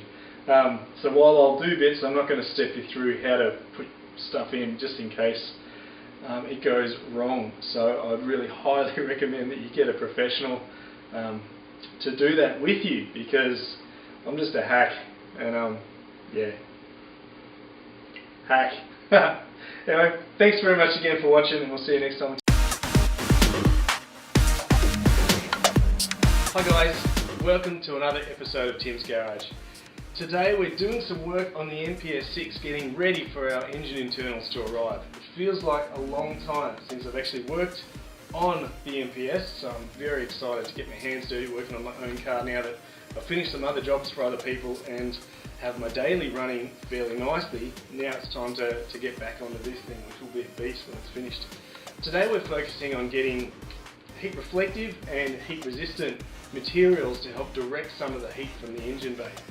And to help with that, I got to go to Facebook. I put out a bit of an SOS, just guys, you know, I don't know what I'm doing, haven't used this stuff before. I got this from Motorsport Connection. A huge thank you to you guys in Sydney. giving us this DI stuff. This is like good quality, best you can get kind of stuff for what I'm doing anyway. Excellent gear. Highly recommend it. And if you can get it through Motorsport Connection, those guys really look after you and have a ridiculous knowledge. So while you're waiting for your engine parts to turn up from New Age Auto Parts in the States, go to MSCN and get this stuff. But I'm just going to look at Facebook for a second because I've never used that heat resistant stuff before. And so you can read these direct if you want to. Tim's Garage on Facebook. If you can spell it, I don't know how to say garage, I've got a YouTube channel named after it. We've got Nick was sending some messages. There's a guy, Alexander, on there that was giving me some great pointers on how to use, especially the wrap, to put around what we're going to do our exhaust manifold. We're going to wrap that. He was saying that it's really important to soak it in water, and in a bit more research that I've done since that, which I really appreciate, just what that does is makes it a little bit more pliable. That it sounds like it's quite brittle, so you wrap it in water, gives it a bit more pliable, but you don't want to soak it like for too long. But just wet it, move it around, get it movable, and then you start to tape that on. So I'm going to do that in a little while.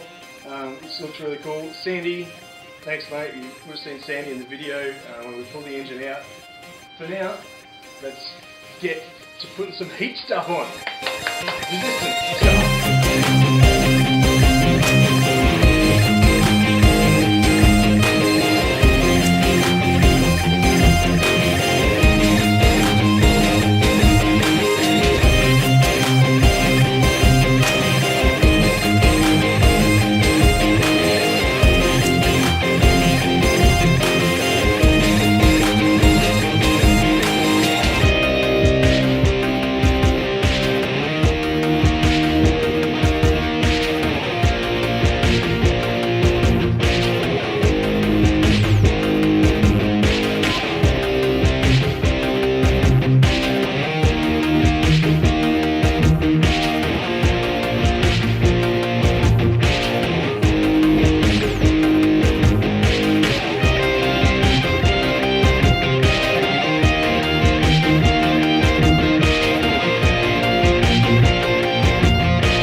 Wastegate, but other than that, I'm fairly happy with that. It's first go. That's all right. That's 8. You can see where this was really tight in there, so I went to the double, and then it opened up again. So that's when I went to I swapped sides because that was tight again. Then it opened up, so double wraps. Tried to get the end a little bit, tried not to bulk it up in any areas, so it's a even, I guess, flow of heat. Yeah, I'm okay with that for a first time.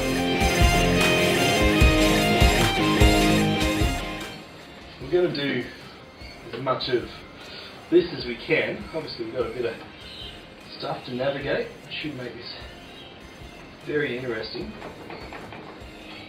But we'll get off what we can.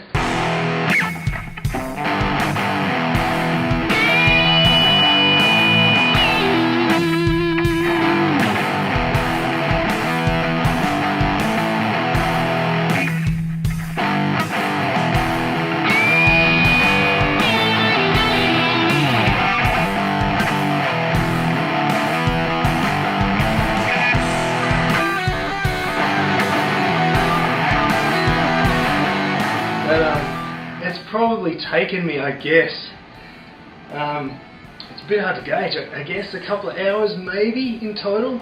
It is hard to tell, my phone's been ringing crazy today, so if you were solid at it you'd probably get it done in under an hour, maybe, all this. I'm pretty happy with it. It's not the tightest wrap. You know, the dream is to not have to tie this end and it all wraps really nicely. I've noticed one of the ends is a bit loose. It's the first time I've ever done it. I'm pretty happy. I think it's alright. I do. It's you know, I tried to use gloves for most of it, but in the end gloves were really difficult to move it and get the feel, and the tightness in it, so I did take them off for a little while. But yeah, but all in all, it's covered. It's good. It's not going anywhere. I might chuck another tyre. Like I said, one of those ends was a bit loose, so we'll tie that on. But yeah, we've got extra tyres, so that's pretty cool. Thanks for watching Tim's Garage. Please comment, subscribe. Trying to get some good shots. Are you good? Yeah. Is that working? Okay. There's a live feed. Let me check this camera. And we will slide this one up, mate. Sure, Daddy.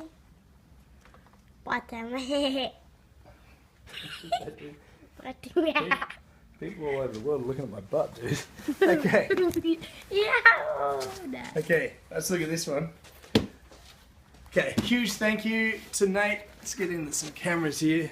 Massive thank you to Nate, New Age Auto Parts. I'm just going to check that camera again, but because I don't want to miss this. This is kind of the accumulation of a lot of money and a lot of time trying to put yeah, this package together. There's caution signs on all this stuff. I think I worked out that there's something like close to 100 kilos at 70 pounds. This was 100 pounds. This was another 50, or if you're half that, add it together, it's 70, 80 kilos worth of parts or something crazy. So this is huge. Let me check this camera. Sorry. I don't know if this is live stream or not. That looks alright. Okay. So, box number 1. What do we have? Got cleared through customs, arrived exactly when everything said it was going to arrive, which is kind of cool. Pretty happy. I got home from work just in time to catch the guy making the delivery after I went for a bike ride with my daughter. This looks like already scale. Now, cool. Mate has given us some shock absorbers to try out. These are, I believe, and correct me if I'm wrong, guys, and the feedback and all that sort of stuff, but I think these are from Canada. Let's have a quick look. These will be, if you're adding big power, you need to be able to control it. So there we go. There's our front adjustable coilovers right there. They are really hefty. They're a really nice double lock nut there. Looking very nice, the scale here. So that's the front. Lightest knife in the world. The back's there. And it's actually got measurements on it. That's really nice.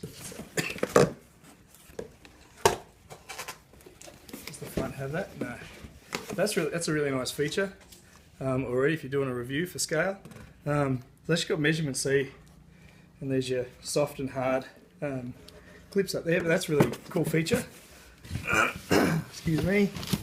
Still battling the cold, which is lots of fun. So that means that I'm assuming that's the other front, which means this one will be springs for height. No, that's the other front, which means this one. Here we go. This one must be. Yeah, there we go. There are springs for your height that sit in the back as well. Cool. So there we go. That is a very large box with our shocks in it, which is cool. Get us all the way bottom. So that's box number 1. Oh, that does have some weight in it. Okay. Time for some fun, hey? How's that? Is that still running, man? Yep. All good? Thanks. Sorry? We set that one. Yeah. I think it was on 30 seconds left. Let's have a look, guys. Have a look at the screen. Cool. We'll leave that one going. Now, this is the fun one. This is... Wow. Now, there'll be a link in the description for this. Nate really looked after us. Just wow. Check this out. Check this out. Look at that. It even comes with fairy floss. That'll probably kill me. Okay. So, That's super important because priority posted. And I know, I'm starting with the smallest package in the thing. Why? I don't know. But let's try this out. This is excellent. Good, man. This is full of stickers. Thanks, Nate. There you go, guys. Check it out. Yeah, you see that from that camera? I was going to check this camera again. See it. Thanks, Nate. Good stuff if you're watching live from wherever you are. Yeah, it's all on camera. I keep thinking the camera's not facing the right direction, but it is. It's me falling over because I'm unco. Stickers, we'll be putting those around because, man, we want to look after the people that look after us. Okay, so here we've got box number 1. Been opened, it's possibly from customs. Have a look through the stuff. Okay. The APR bolts and studs, which is very cool. It's very important. We've got, here we go. These are this is what bent, right? This is the whole issue with my engine going, was that all my rods bent, and so now. Oh, new in here, yeah. Oh, try bend that, baby. Manly rods. Look at the size of that thing. That's huge. So much bigger. I'll try to bend it. You're gonna try and bend it. Okay, so we'll put them back. We'll leave them in order because important. Yeah, we're gonna keep that. But that's they're our rods.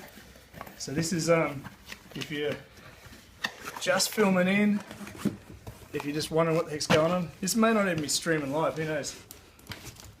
But if you are watching, massive thanks to Nate at New Age Auto Parts for sending out all this gear. From when he sent it out, I think it was last week, it only has taken maybe just over a week. Maybe, which is pretty crazy to think, man, it's all the way from the States. And look how big these boxes are. It's not like this is a little amount of stuff. It's pretty cool. So that's sent. Oh, man. Paper? Nah, it's all good. It's good to have good packing stuff. Some bolts, which means this would be, at a guess, an enormous Black Widow diff mount, right? So that is the front diff mount.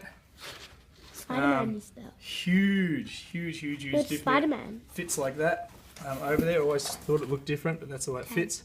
Spider on it, just called Black Widow. These things are awesome. So we're going to be doing some diff mounts on the car. Everything is so far is packed so well until I put it back in the box really badly. Okay, so that's good. Keep that stuff together.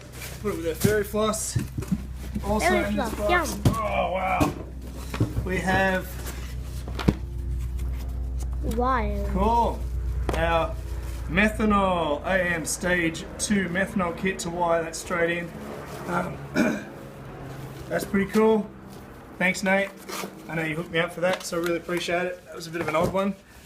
And you went chasing parts and all that for me, so thank you very much. I do appreciate that. Okay, next.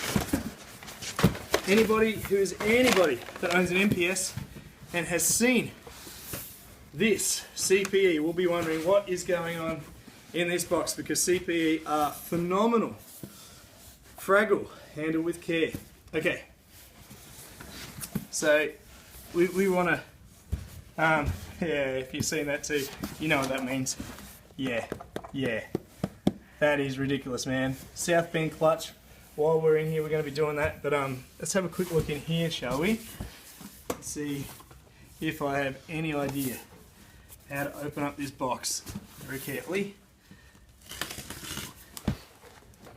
But yeah, this is kind of like Christmas, you know, one of those things. Yeah, spending so much time waiting for these things, but it's not Christmas and it's not your birthday. Yeah, I know what it's not Christmas, not birthday, but we've worked very hard towards this moment. Dad, it's not as long as I had to wait though. Not as long as you had to wait for it. What were you waiting for, right? Clone. Your drone, that's right. Okay. Let's see. Once again, look at the packaging on this thing. Very carefully open this up. Not really carefully pop it back in. As you can see in here, we have stage 2. Look at those. Wow. Rings.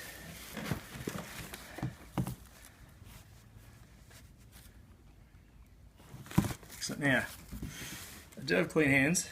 I'm going to pick these out. Ready? Look at that. Stage 2 forged pistons. It's ridiculous that no one gets to see that, because look how beautiful that is. You see that on that camera? I mean, wow. Wow, wow, wow. This is... Champagne. Phenomenal. Phenomenal. Exactly right, Ryan. Phenomenal. Look at the packaging. Like, that is just... Phenomenal. I love that it takes the doctor's degree just to be able to package this. Obviously, I'm not a doctor because I can't do it. Okay. CPE, package number 1. Handle with care. We will obey. Okay. I mentioned this before. Wow.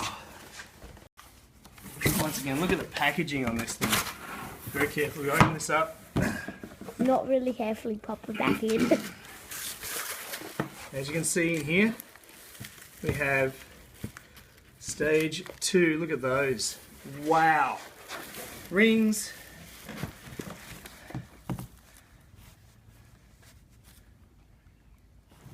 So now, I do have clean hands. I'm going to pick these out. Ready? Look at that. Stage 2 forged pistons. It's ridiculous that no one gets to see that, because look how beautiful that is. You see that on that camera? I mean, wow. Wow, wow, wow. This is...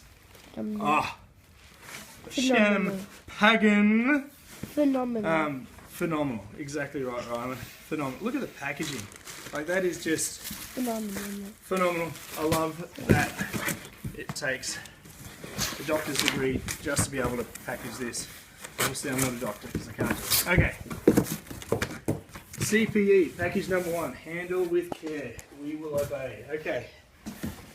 I mentioned this before. Wow. And what is it? This is a clutch. Let me find somewhere to put that. Thanks, man. We'll try it in there. Leave that right there. Get that out of the way. We'll move this over this way. Very far. You want to check that camera, buddy? Thanks, man. Rylan on the camera. How's that? Good? Yep. Okay. That possibly didn't record at all. Sorry? That didn't record at all, but that's the main one. We just need sound, that's all. Which is the one that we're doing. We can get the audio off that. Okay. 1, 2, okay. Now, South Bend clutch. Thank you, stickers. What are you doing, mate? You good? Yeah. Where's the camera? Good? Yep. All good, man. 8 minutes left and you'll only take about 8 minutes. Yeah. So, oh, look at that. Whoa. South Bend clutch. Little pin to get it perfectly centered. Yeah. This is going to be... phenomenal. I will have the biggest left leg in the world from this. That is very, very big clutch. Very heavy, able to hold lots of horsepowers, which is great because we got lots of horsepowers. Okay, you alright if I use that chair, man? Sure. Thanks, bud. Okay, what's here? Let's have a look. Oh, look, it's all funny. What is this? So we're losing stuff. Okay, this will be. Then another different one. That is another book. This is another mount, right? Another one I do believe is, I think it's a Black Widow. Yeah. This is a front engine mount. Now in America, you would say this is made out of aluminum. Aluminum. But in Australia we call it aluminium. That doesn't really matter. Basically, that is absolutely ridiculously large. excuse me, that fits onto your engine at the front. Wow, I wish I could weld like that. I really do. They are really nice welds. How's that camera going, bud? Yep. Good. And so that hang on. Looks, where are we looking? Something like that. I could be wrong. We'll make it work. Anyway, somehow they fit together. It'll make sense in the video. Okay, where's that video, mate? Can you just make sure the phone's facing me for a bit? Is that cool? That's what it is. If this is working, everybody in the world can see this right now. Okay? I'll check this camera, mate. You sit on this one for me. Huh? And are we... It's got 6 minutes, man. We're good. Let me check this one. This has been on for 4 minutes. Cool. Okay. Now, we've got one more thing here. Don't know what it is. This one here. Okay. For this shipment of ridiculously awesome parts. Oh, don't know what. So we've got shocks. We've got the front diff mount, which we like. We like the front diff mount. We've got a front engine mount. We've got new rods. We've got CPE, high compression pistons. It's going to be going. We've got rods. What he said, rods. Did I say rods? So I mean we got Clutch. some studs. We got a clutch. A really major clutch. Now, Just have to get this one off and pop let's it see what back this one together. is. And then, in here, There's something we have ridiculous. one of the largest ever in the history of the world. This is a rear diff mount from CPE. It's very big. Very, very big. So we've got rear diff mount, Black Widow front diff mount. We've got the, losing everything. We've got, is that in there too? I can't remember as well. Everything's packed so well. Well done, man. We've got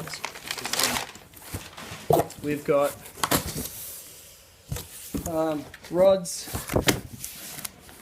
pistons, front diff mount there, rear diff mount, clutch, APR bolts and studs, Manly rods. These are the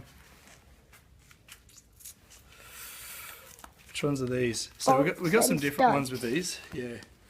Well Do it later. let's have a quick look while we're here, while the camera's right on us. Hey mate. Doing a really good job, man, with that camera. Okay, get it right in here as we open it, buddy. You ready? Let's have a look. Newspapers. Here we are. These are, it's got grease, overspeed ports. So these will be, and this is where I really don't know what I'm talking about half the time. Studs. These look like they could be. Just trying to work out what kind of, yeah, they studs are one top. Yeah, these could be the cams.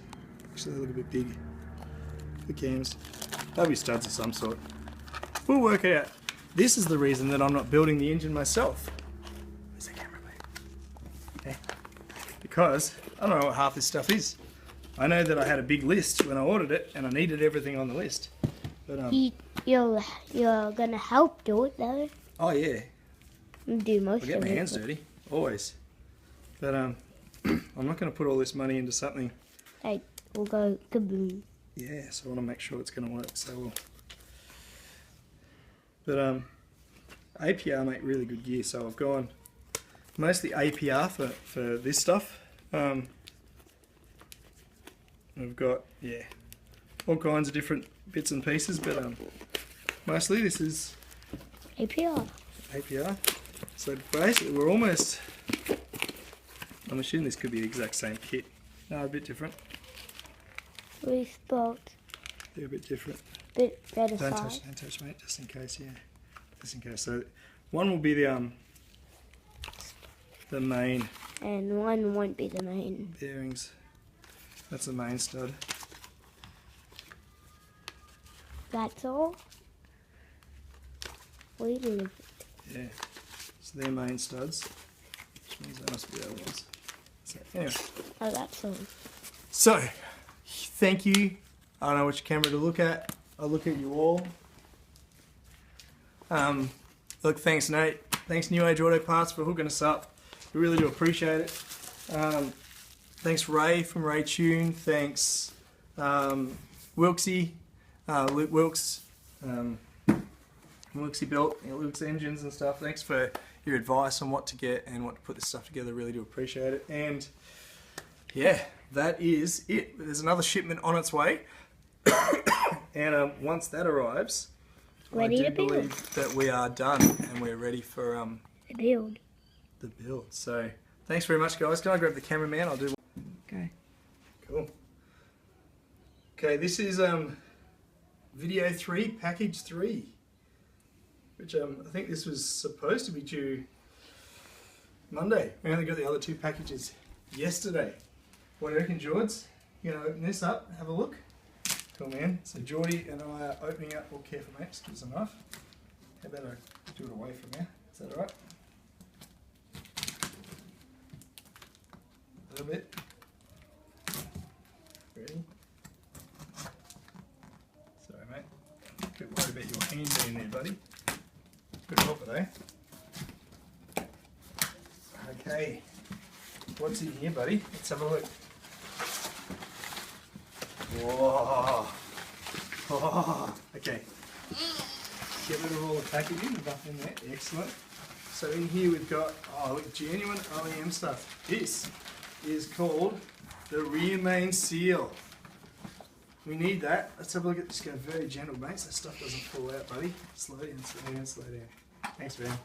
Love your energy. These are awesome bits. I have no idea what this is. These are guides for. I'd say this is that says guide on it. Guide 1. So I'd say it's VVT, variable valve timing. That is tap the cover gasket. In gaskets, what's this one? This is a Tim W. That's what it says. Let's have a look, mate. Slow down, George. Slow down. You're doing so well, but yeah, we want to show people what we've got because Nate's looked after us. New Age has really looked after us, so we are. What do you reckon, man? We're gonna show him what we've got. He's so excited. Very carefully we pull out what is. Oh, rear end links. That's right, little end links for our sway bars. We love that. That's cool. It's amazing it's all fitted in one box. Oh yeah. I thought that was going to be heavy. It wasn't heavy at all. James Big. JBR. Let's see what we got in this one. Awesome JBR stuff.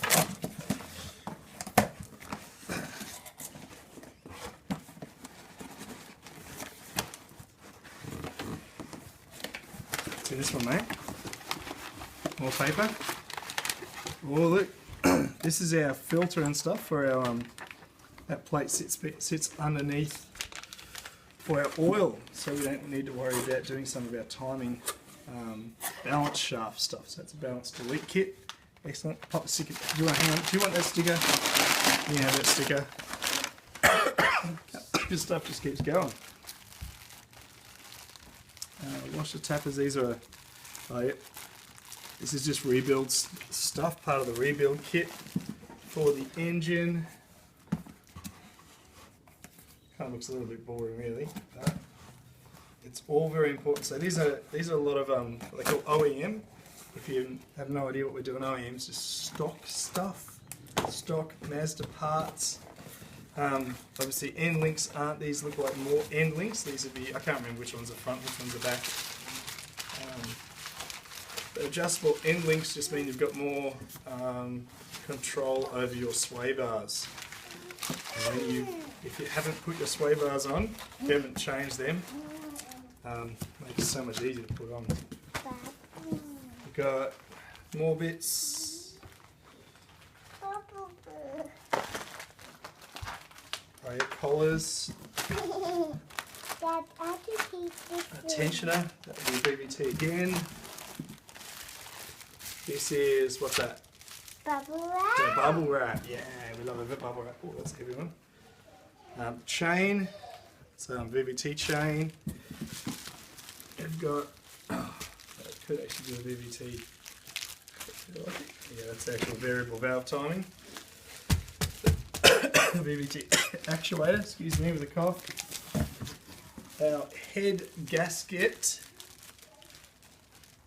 And finally, this one. Now it's not a CPE part, even though it's in CPE packaging, but it actually says on the box, this is an oil pump. The reason being that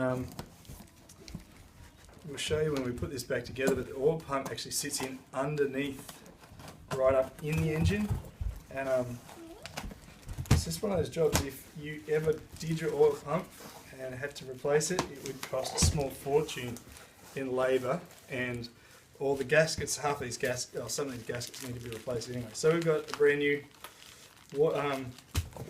oil pump there as well, so the oil pump will fit in there. There we go, guys, that's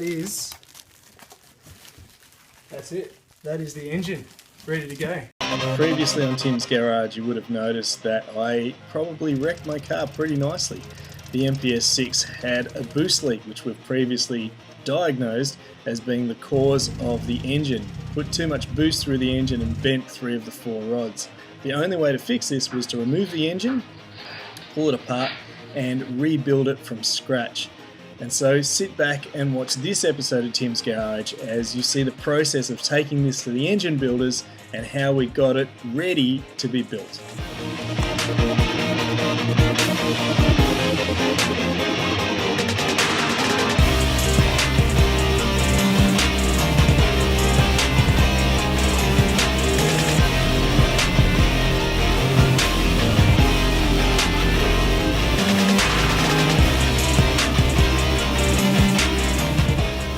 G'day. I'm nervous, I gotta say. This is one of those times when I am nervous.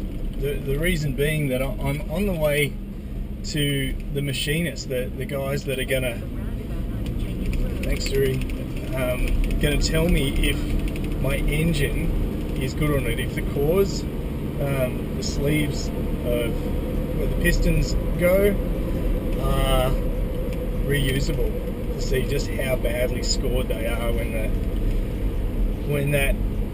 the rods were bent and the pistons started moving up and down unaligned, and they scratched and wore and made that weird knocking noise and actually did the damage. We're about to find out if that block is usable or not, or if I need to think about something else.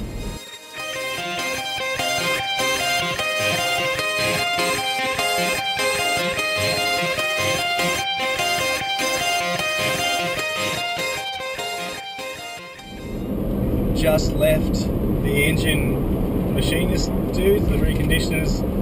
Really nice bunch of guys there. What I really like about places when you go there for the first time is if they actually don't treat you like an idiot because you don't know stuff and are willing to actually teach and give you advice. These guys were really nice, ridiculously knowledgeable, which is probably what you want when you're getting them to do your engine. But yeah, they talked us through it. Long story short, the block is usable. That is salvageable, but it's a pretty deep mark, so they're gonna have to take off 0.5 of a mil. And what that means is by taking off 0.5 of a mil, they're now in the territory of oversized pistons. And so the choices are now, do I go that way and get oversized pistons and essentially turn into a bigger cubic car, bigger litre kind of thing, or yeah, I don't know. There's a bit of, still got lots of questions about all this. With a bit more research and a couple other trips to the engine builders, we decided that the size of the pistons needed were 88mm, which are quite easily purchased from stores over in America. So we didn't need to get custom ones made up. So we jumped on the internet, looked up New Age Auto Parts, and sent Nate a huge list of things that we need to get this car done and up to scratch. And Nate really hooked us up.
While we have access to our power steering unit, this bracket, this entire unit really, once you put the HDI front mount intercooler kit on, there's not a lot of space around about this area. And so because we have access to this bolt especially, and because I can actually reach this bracket, I'm going to remove this bracket and just cut some little divots in there so I can actually move this back about maybe half a centimetre, which is 5 mil, maybe a bit more, which is about like a 1/4 of an inch-ish, something like that. Pretty rough. I'm not going to actually measure anything. There's a little bit of play on the hoses, so generally I just push that hose back because it sort of sits there, so bend that out of the way just by hand generally when I do that, but yeah.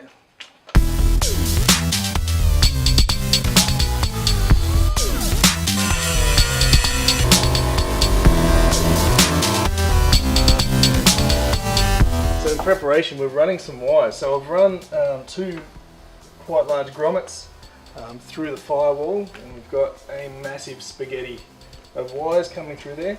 That's going to be used a little bit later, but at the moment I'm some gauges. So I'm getting my boost gauge, water temp, oil pressure, and I've got an exhaust temp gauges that are going to go inside the car. It's a lot of gauges. Is that overkill? Absolutely. Am I going to do it anyway? Absolutely. It's going to look like the inside of an aeroplane, but that's okay. If you have an access port, some of those things aren't as needed, but just because of I actually want to be able to do some track days and stuff, so I want to be able to access that a little bit easier, and so that means that I want to be able to quickly glance at a gauge and see, rather than looking at a bunch of numbers on a screen, I can just glance at the gauge and see if it's in the red or not. So that'd be great. Plus I already have the gauges, so I'm going to use it.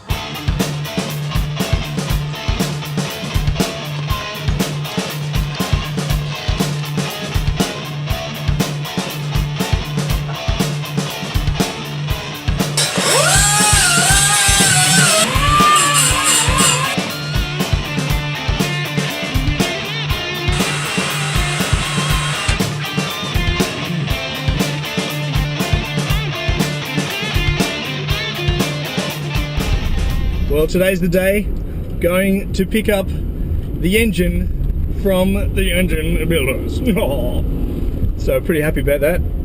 It's been about 5 or 6 weeks since I dropped the engine off, and it's taken that long mostly because I didn't have parts, and so they can't build what they don't have. So Most of it came from New Age Auto Parts. You can see those unboxing videos. There was a handful of things that came from other shops, bushes and bearings and a few little things that I had to source from other places. Nate basically did the entire bill, but there's just a couple of minor things that he wasn't able to source for me. But once again, Nate went above and beyond. I sent him this ridiculously huge list and he was able to source pretty much everything. So eternally grateful. Thanks guys, thanks New Age for looking after us. So we've gotten all our pieces together after realizing there'd be one piece missing and having to order it again, and then it takes a week or two to get in, and then it finally gets in. You go, yay, and got it all down. Had to do another 2 trips because I forgot a part to bring down, so I've been doing back and forwards to those guys. I think it was excuse me, what day, Monday or Tuesday of this week, I dropped in the final pieces. I think that was this week. It's been busy, and I just got a call today and it's Friday, so it took them a week to get everything done. Yeah, it's been a week for them to, once they got all the pieces, to do all the work that I wanted done. They and we'll get to see what they've done in a bit, but yeah, I'm pretty excited. We're off to to go and get our engine, which is good. Yay. Wow.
All that money I just spent on getting...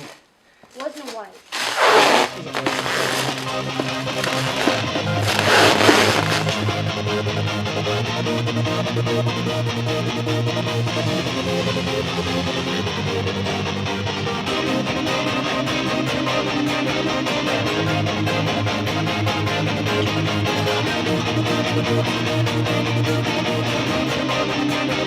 Last time on Tim's Garage, you saw that I had destroyed my engine and taken it to the machine builders to get machined and to order the parts so they can now rebuild the engine.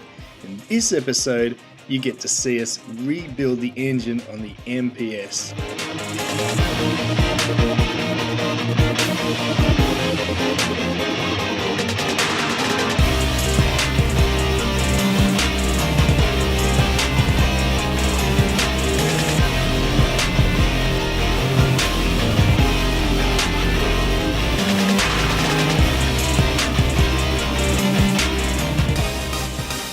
I've said it before and I'll say it again, I am not a mechanic. Most of the time I have very little idea of what I'm doing, but I'm willing to have a go. And so when it came to putting this engine together, got to throw out a few thank yous to Ray from Ray Tune. We've got to thank Luke Wilkes, we've got to thank Nate from New Age Auto Parts, my brother Matthew, my dad John. There's so many people to thank. So sit back and watch this process. This is not a DIY because I don't want to be responsible for anybody else blowing up their engine because they followed my lead. This is the first time I've ever done this, but the car works really, really well. And so a huge thanks to all you guys that helped out, and Ray who helped me put the engine, the core parts, the pistons and those bits together. A huge thanks, man. I really learned a lot and really appreciate your help.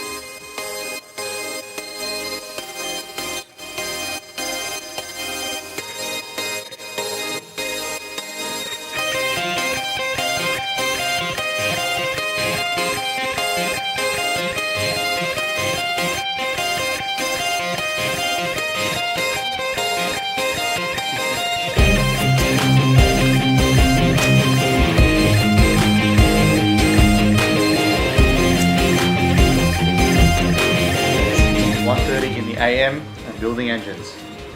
Top stuff.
Just getting in here to do up the bolts on this awesome intake. But this kit comes with absolutely everything.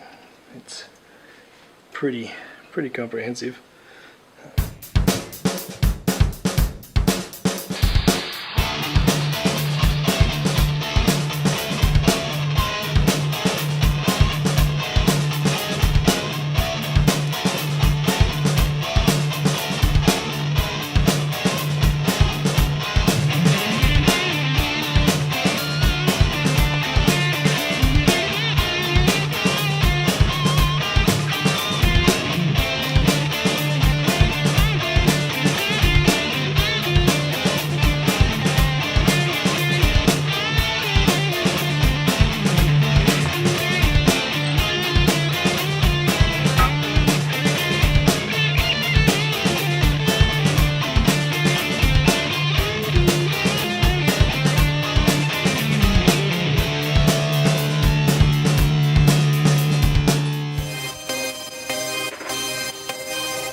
I think it would be safe to say that this is a two-man job.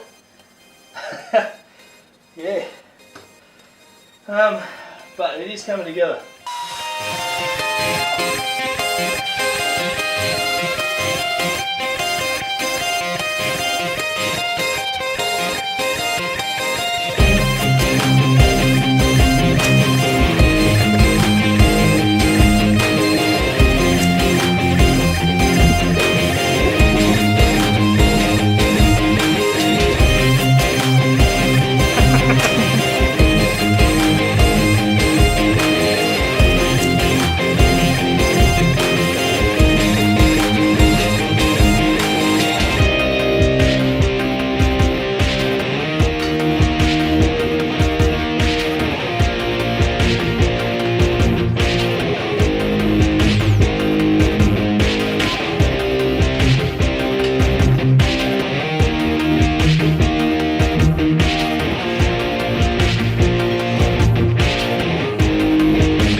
we get to actually get into some of the nitty gritty. The engine's in the car.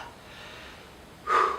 It feels like a very long time since this car had an engine in it, so I'm very happy about that.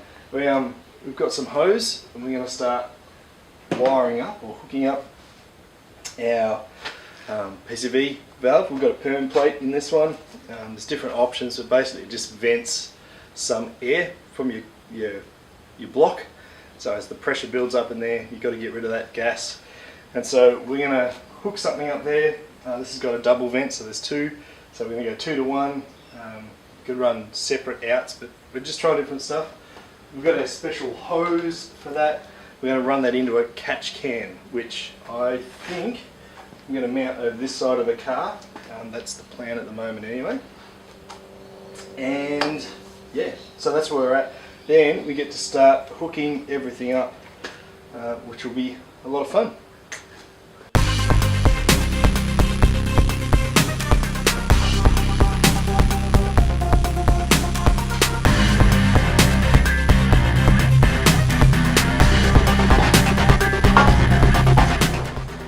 I can't even begin to say how thankful I am that I labelled everything at this point of the build. It kind of seems, it slows things down a little bit at the start, but it took so long to build this that I don't know what bolts go where. And so just by having them in a bag, tail shaft, about to put the tail shaft back on to the gearbox, to the transfer case, dump pipes on. I haven't hooked up my external wastegate yet, but that'll be next. But it's, yeah, everything's going together. Actually, before the external wastegate, I'm going to start plumbing some of the wires. I know some of those are going to get a bit tight with the external wastegate there, but it's going back together. It's a lot of fun.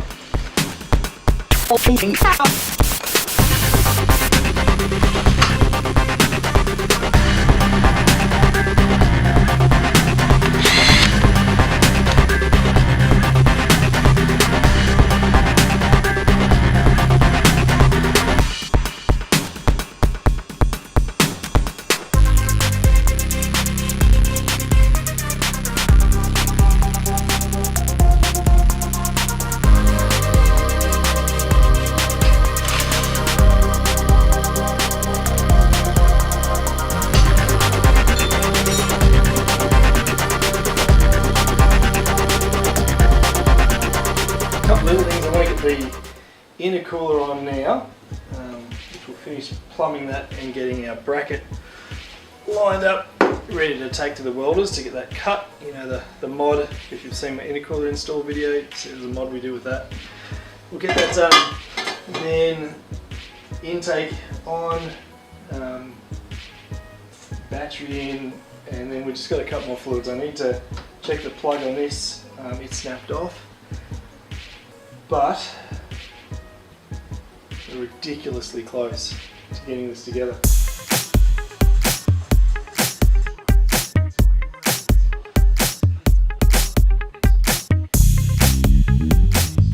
So I've bought the very last part that I need to finish this car. It's a bit of plastic, and it's the radiator plug. When I was getting a bit enthusiastic doing some bits and pieces up, I snapped that one off, so we're going to replace it with a plastic plug, and then we're, yeah, that's about it.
The moment of truth. 5 months in the making.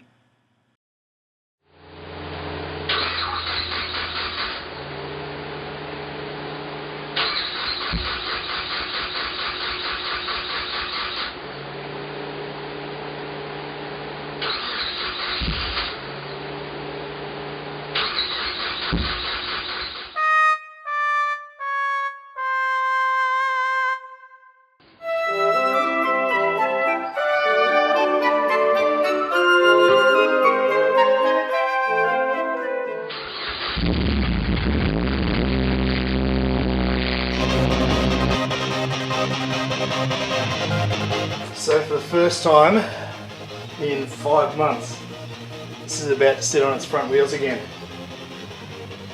Bonnet about to go on, and going to upload the new tune, and the car goes.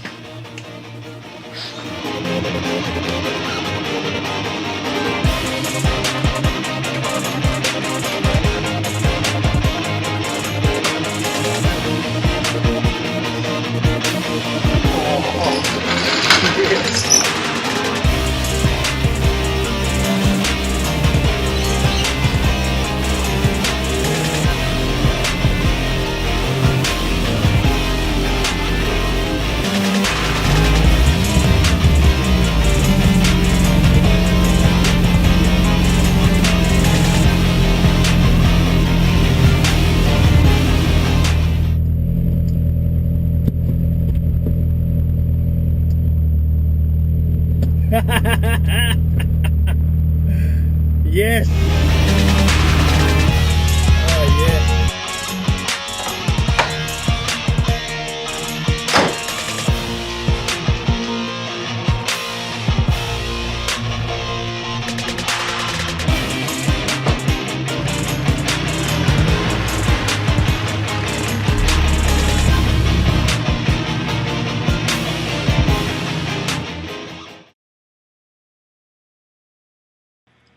The first drive was okay, but something wasn't right.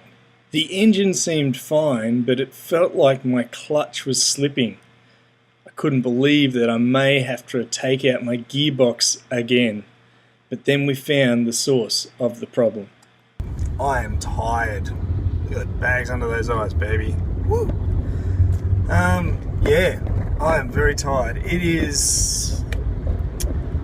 I have no idea. It's midweek, not that it really matters on the video, but I'm doing a dash to a Wreckers right now to pick up a CV joint, a drive shaft. Yeah, I've just pulled the band off and pulled it off and had a look, and basically it's just pulled out. It's not as messed up as what I thought. I'll clean that up and show you a video a bit later, maybe of how to rebuild a CV joint, if I haven't already got it in a video somewhere. This end's fine. This end's it's just popped out. There's a clip that sort of fits into the whole spline, and the way it kind of looks like that. That sort of gear sort of end on this end that goes into the part that moves with the ball bearings and all that sort of gear in there. So I've got technical terms that I don't know. All I know is I've built a heap of them now, and it's just what you got to end up doing. But yeah, that is actually reusable. The actual drive shaft itself. We'll cut the clips, get a new boot for it, and then we've got a spare. But that's what was stopping the car from going. So we'll fix that, and then we'll keep going.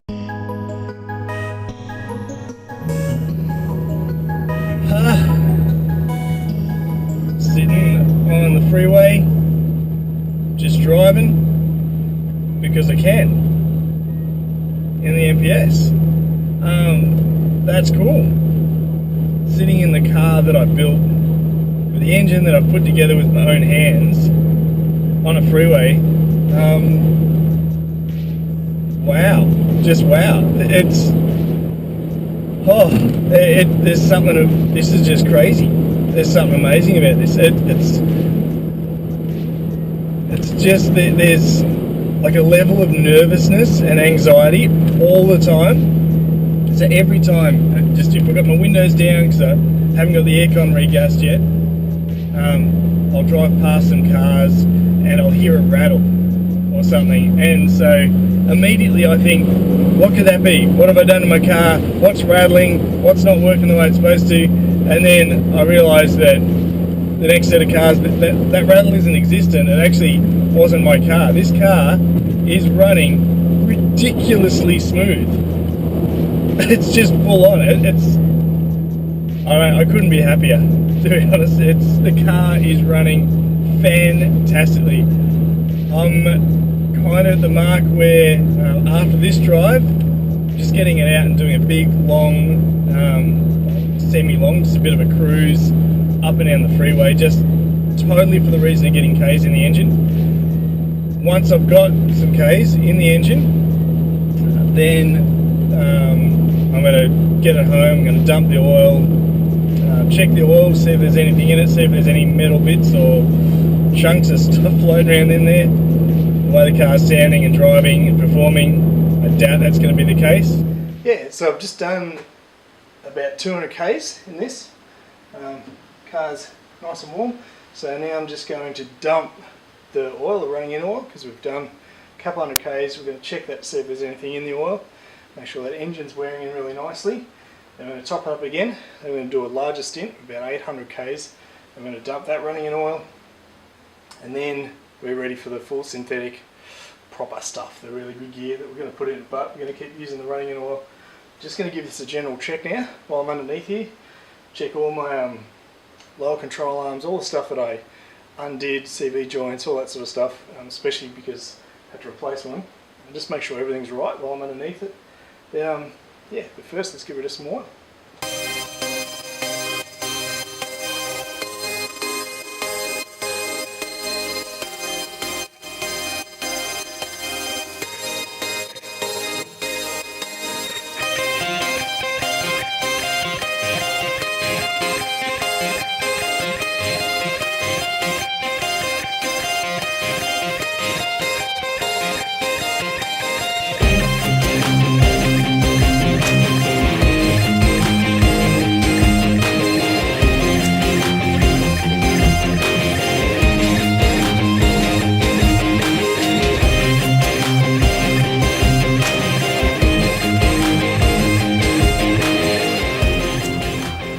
And well, I was hoping for some fantastic weather to get those amazing shots of the car while it was super clean, but it hasn't stopped raining for days in Sydney, Australia, and so I thought maybe we'll do a bit of a flashback over the build. I really want to get this video out for you this week. I know a lot of people have been keen to see it, and so just thinking back to about 5 or 6 months ago now when the car finally broke, that feeling of, what am I going to do? Am I even going to get the car home, and how terrible that felt, jumping straight into it basically to pull the engine out just to see what was wrong. From that point we ended up ordering all the parts once we got that engine out and realised that the rods were bent and it was a full rebuild. We got on to Nate at New Age Auto Parts, and he really hooked us up with everything we needed to get that build done. Huge thank to Nate, huge thank to Ray, huge thanks again to Luke.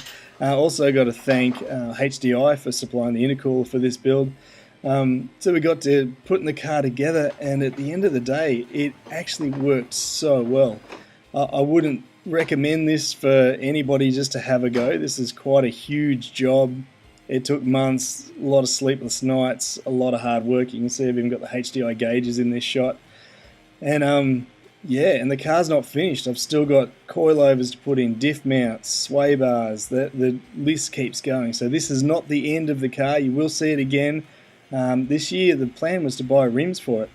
And so I still haven't done that, but that's to come. So thanks for watching, guys. I appreciate the support. Please subscribe. You'll find us on Facebook. You'll find us on YouTube. And we'll see you on the next episode on Tim's Garage. Hi, welcome to Tim's Garage. Today we're going to replace the stock taillights on the Mazda Speed 6 with LED ones. We've gone for the new...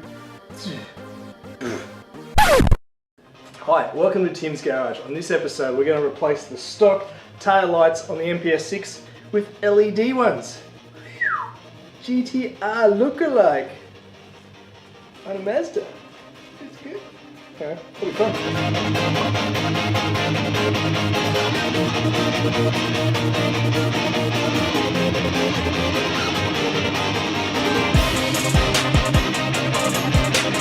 You need to remove the lining on your boot lid. You do this by undoing the plastic clips all the way around the edge and across the middle, then undo the handle that you use to pull the boot down.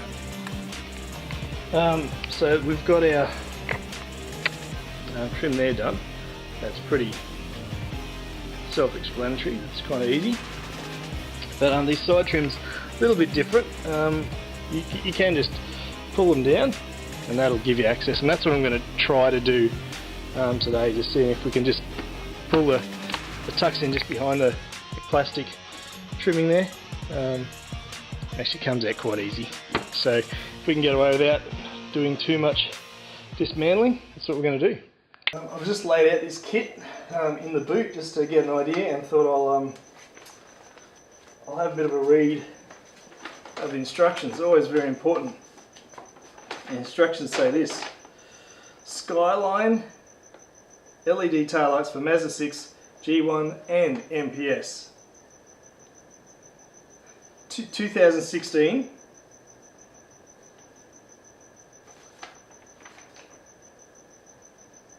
Oh, and there's a picture.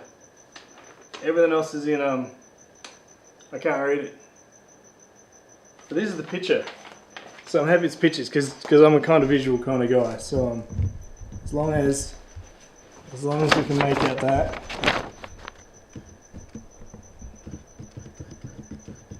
Cool. Now we can install this thing. Like most things on an MPS, you do most of this stuff with a 10mm socket. Pretty much the entire MPS comes out of a 10mm socket.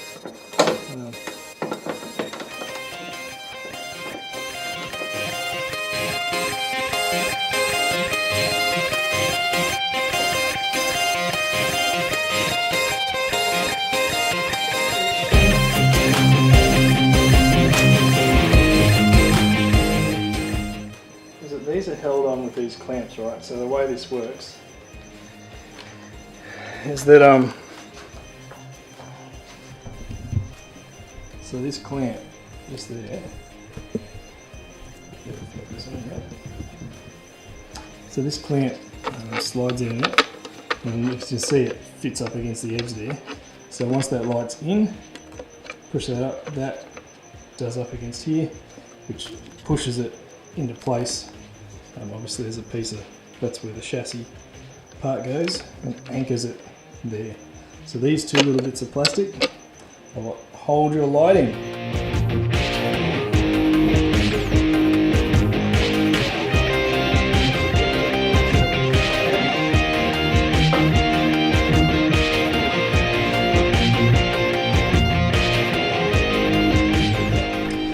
So just looking in here, behind here you can see that we've got a, you can see the handful of wires, our plug there, a couple of bolts, 10mm, that will be holding in our light assembly right there. So we're going to fix it up, pull it off, we'll go one side at a time, and then yeah, take her from there.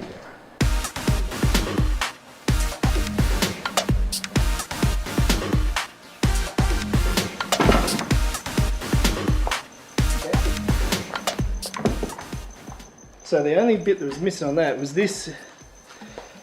It's actually just a slide out bit. I wasn't quite sure how that came out, but that's just got a little slide plug. Slides on like that. Into that plug holds that side in. 2 clips, 2 screws, done. Okay.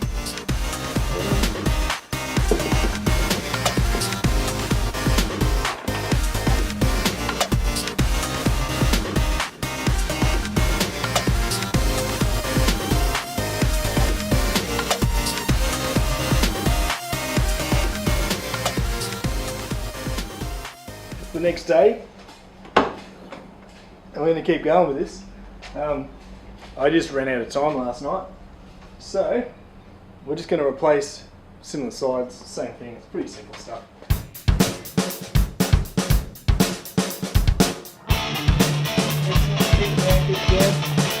Very cool. Nice.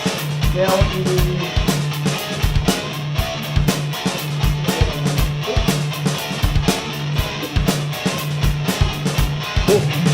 very good. No, not at least. I'll just leave you at the tip.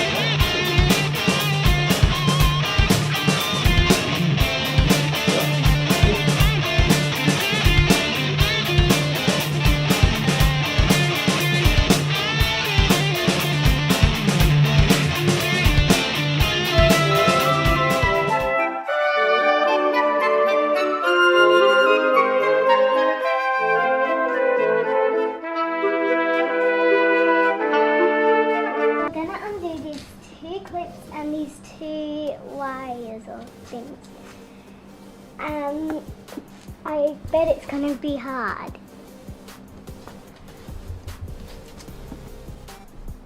So what we're exactly doing is we're actually working out something with the lights thing. So the light thingies, and I definitely don't know what we're going to do next. Why? Because we're changing the lights, because some lights don't work, which is really bad if you're going to go click click when you're trying to turn. So that means you're tightening. So you flick this the other way. Ding ding. Flick the little switch. So this bit here. Now, if I grab it with my left hand, go left hand down. It's loosen. Pop it on there. And do loosen up there on there. Yes. Yep. Which way is it going to go? Up. Other way. Okay. Pull it off. Wait, yeah. Oh. Can I get in the boot? You think that's what you it's got it. Great. Oh, great.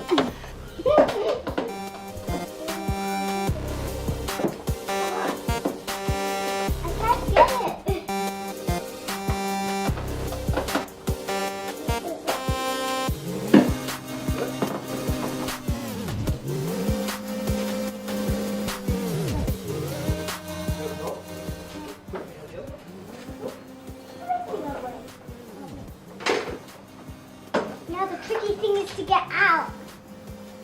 I nailed it. Yeah. Nailed it. You guys ready? Now reach in here. Cool. And gotta make sure that it's ready. So. There we go. And there we go. They're the old lights. Now take a rag. Just if we can get into here. So it wants to come off every time you want to. That's interesting. If you ever have to remove your rear bumper. It's really difficult. Yeah, there's screws in there for this. Can you put those lights, George, can go in here? Just realised that this light, the red's actually a dummy. Yeah, it's one of those things I didn't even think about when I pulled it off. So I've been chasing these wires. This has only got one plug, and that plug is the reversing light. So so what we've tracked down, once I've figured that out, is that this plug actually comes off that loom, and I believe that's the reversing plug, which actually has some extra, does come with kind of a, I guess they'd call it a plug. I don't know if I like it as a plug, but I think the idea is to somehow jam that in there.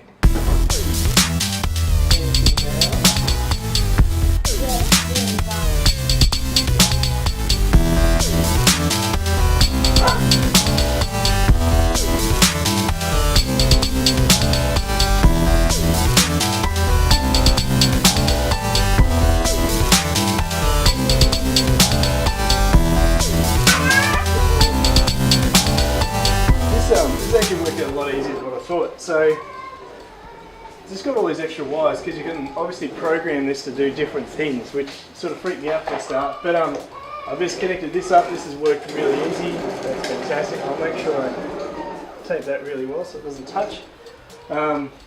Once that's there, you've got our earth up there, obviously. That'll be the earth, which means everything else runs. So now I'm just going to run a wire. I'm going to run that to the park brake light, which I'm assuming will fix up that as well. This is what it looks like when it's on.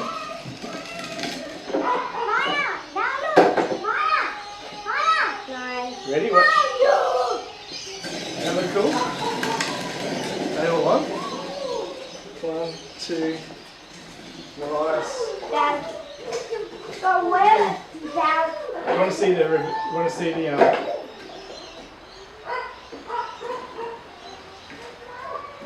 What is a white? Oh, that's white. yeah, right, It's sick, mate. Like, it's Alrighty, so we're just gonna, before I lock this all down, just want to show you, basically, this is a piece of cake, you just plug and play. That's really simple. These back ones, just plug it in, exactly the same as what it was, both sides. Here gets a little bit tricky because you've got to put this loom in. So this is the cord that came with the kit. Plug it in each end, one in there, one in there. Then you've got to somehow run your power. And so this was the stock cord, which would have worked fine, but you know, just piggybacks off each other. So we've run it to here, I've soldered that on. Then I've ran a solder cord to one of the lines. I'm not sure how you differentiate these two, but that goes to your parking lights for the illumination for your number plate. Then the red line I've actually ran to the light that goes to the stop light there, and that actually went to, it was the one with black marking on it that sits there. So just to give you a perception of where that all comes from, what that does is this gives me the earth that I need for all the other cords to run. It gives me power for when I want my reverse lights on. It gives me my brake lights when I want that, and it gives me my parking lights as well. So we're going to put that all back together, pop the sides back in, then the car's looking pretty good.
LED tail lights installed. You go with the LED interior kit that's on this.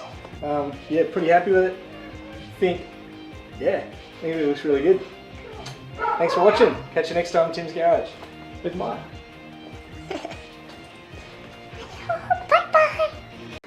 Hey guys, welcome to Tim's Garage. Today we are relocating the breather on top of our valve cover so that we can get our hot pipe from the turbo through to the intercooler a little bit easier.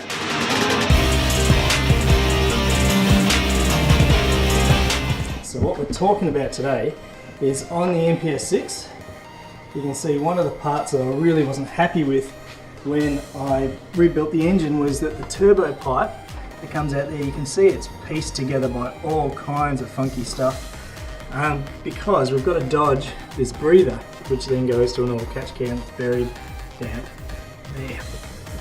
So to do that a bit better, I'm going to relocate that breather further back, a little bit closer to the our external, what do we call it, exhaust manifold, which is pretty much always external.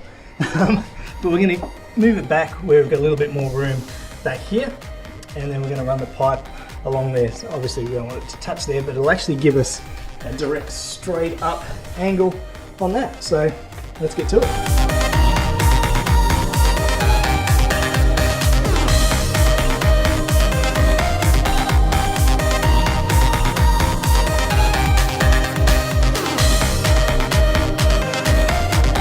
So we've got our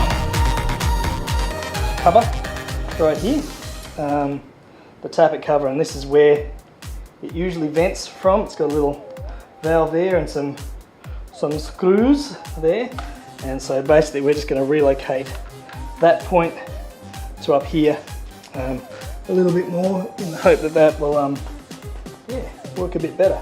We're going to have to take this little plate off because we're going to be welding and a little bit of fabrication-y kind of stuff.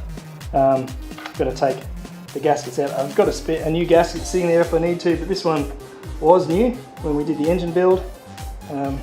If you haven't seen the video for this, check it out. I think I've got one. If not, we'll make one out of this. How to pull your tappet cover off.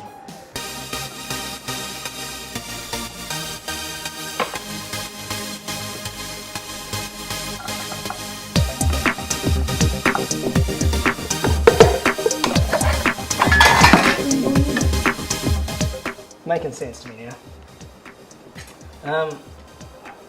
What happens is if you're looking at your manifold, your intake cover, you see these little divots, and those actually correspond to here where you see the air goes in there and out there. So basically what it's trying to do is this system's trying to stop oil from going back into your turbo through your return line, because that's bad. We actually don't want oil going through the turbo all that much over the fins, because that oil is going to end up in your engine and it's going to burn the oil.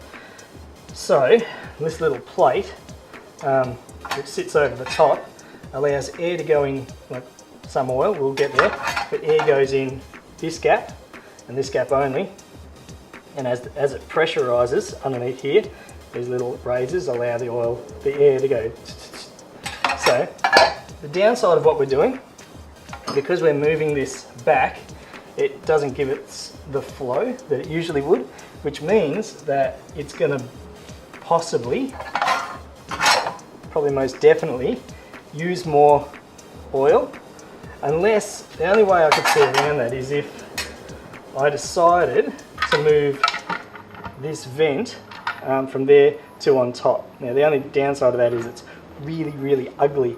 I could also possibly move it to the side there, which I may have a look at, because then we actually get the benefit of the engineering of trying to stop the oil, making that oil travel. Obviously that's upside down, but making the oil travel this journey is travel that journey is supposed to stop the oil from making it all the way to the end. And if you look at that, you can actually see it's the dirty oil is kind of in there, but it's actually done its job pretty well. So if we can somehow do that, I would be happy. So let's see what we can do with that.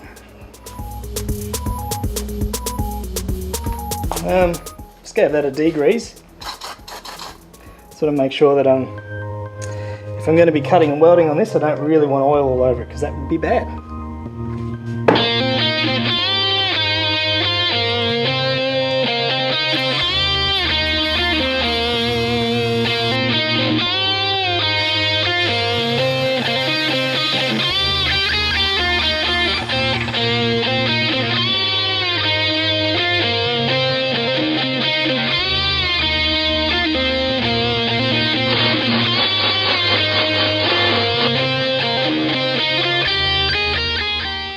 Two options. I'm thinking of maybe just welding a bolt in, or a nut, getting something in there, welding that in, and then bringing that down a little bit. Once I've got the edges of that welded, I can cut that and make it a bit nicer, a bit prettier. Then we'll obviously pull it all out. We'll weld this bit on, pull it all out, put it together, make it all nice. I've just drilled a pilot hole. Now I'm going to use a step drill, which will be awesome. We'll get all the right angles and everything on that. Of course, tie that up a bit and we'll weld that back on. That will work awesome. But the cool thing about a step drill is you can sort of work it out, especially if you've got the hole. You can stick it in and go, okay, that's 1, 2, 3 in. That's the size of the hole we want. Perfect. So pop that in and go down to 3.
Now, I am not the best welder in the world.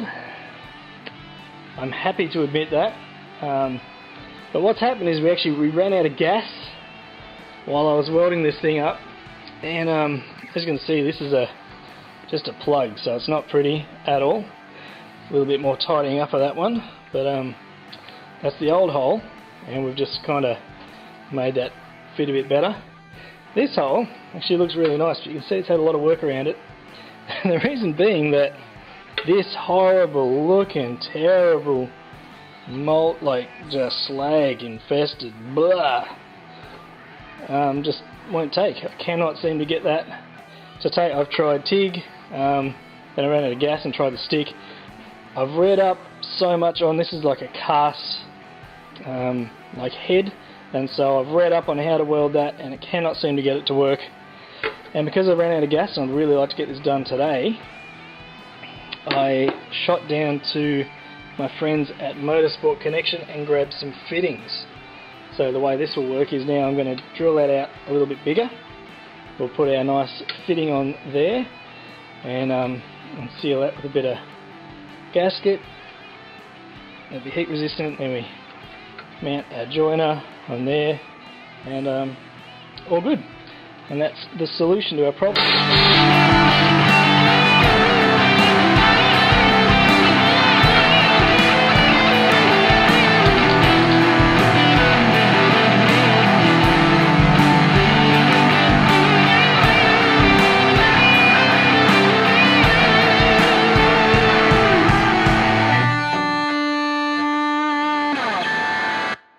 That's alright. The other side we've put a ton of gasket stuff.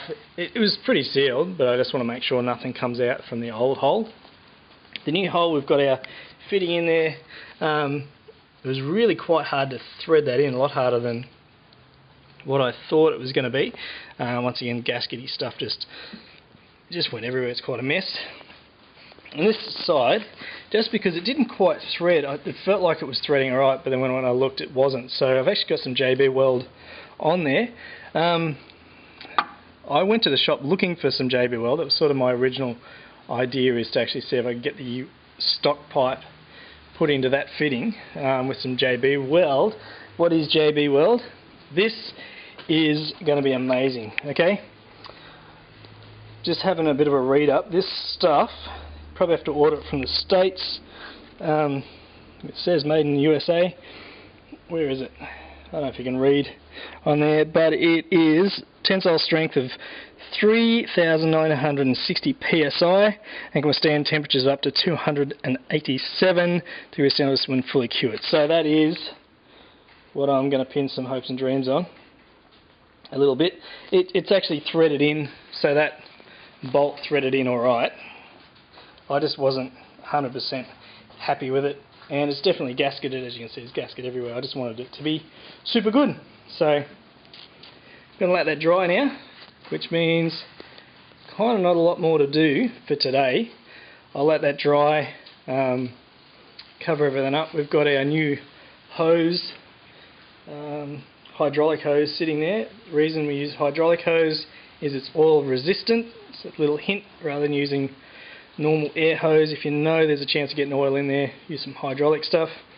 Dearer, but it'll be worth it in the long shot. And I've added an extra piece of hose there, just in case it does get closer to exhaust, or if it's touching on something, I don't want to rub a hole in that. We'll work on placement of that. I've also replaced the hot pipe there with one single piece of silicone, which is cool. Really nice stuff.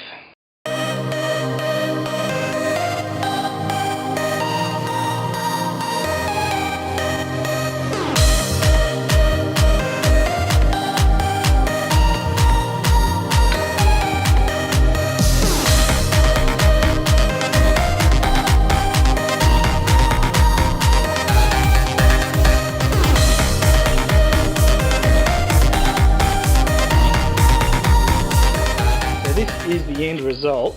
You can see the fitting comes out on the opposite side of where it's supposed to. It actually goes up and around, because I didn't want to get too close to the exhaust. It's still fairly close, but I've also added an extra piece of extra thick rubber hose, just an extra piece of hose over there. I may even heat wrap that, depending on how it works. And that hose runs around into the oil catch can and then back out into into the intake. Now, one of those things in hindsight, if I had have mocked it up a little bit more, possibly could have got away with a different option if I had have known where I was going to land this. You can see there's the old fitting. I possibly could have got that direct out and actually missed it anyway. That would have been a much shorter, much more effective option, but you live and you learn. Eventually, I would love to get a Gen 2 MPS 3 valve cover. The reason being, you can actually buy a breather with a one-way valve with a pressure release valve for your filler cap, which means if you do ever build up too much pressure in that crank, it can shoot that out and it'll actually vent some gas through there rather than either blowing out your dipstick or whatever. So, but for now, let's try the key and see if it works, and if it does, then the job's done.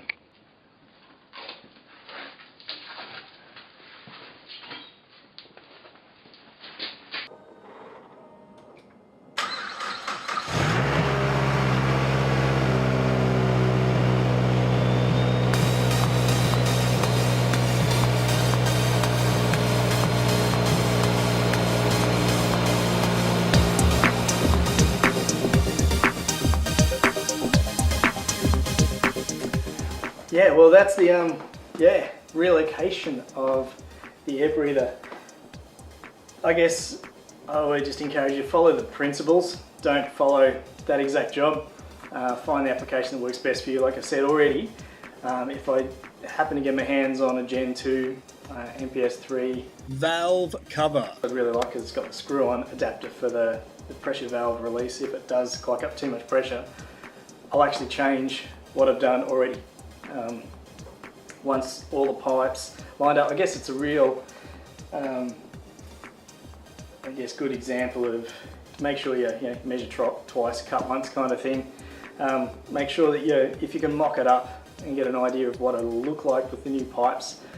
That was pretty hard because I would have had to, I guess, in hindsight, I would have cut it off, put it back together, actually put it back on, put the pipes back on, work it out from there.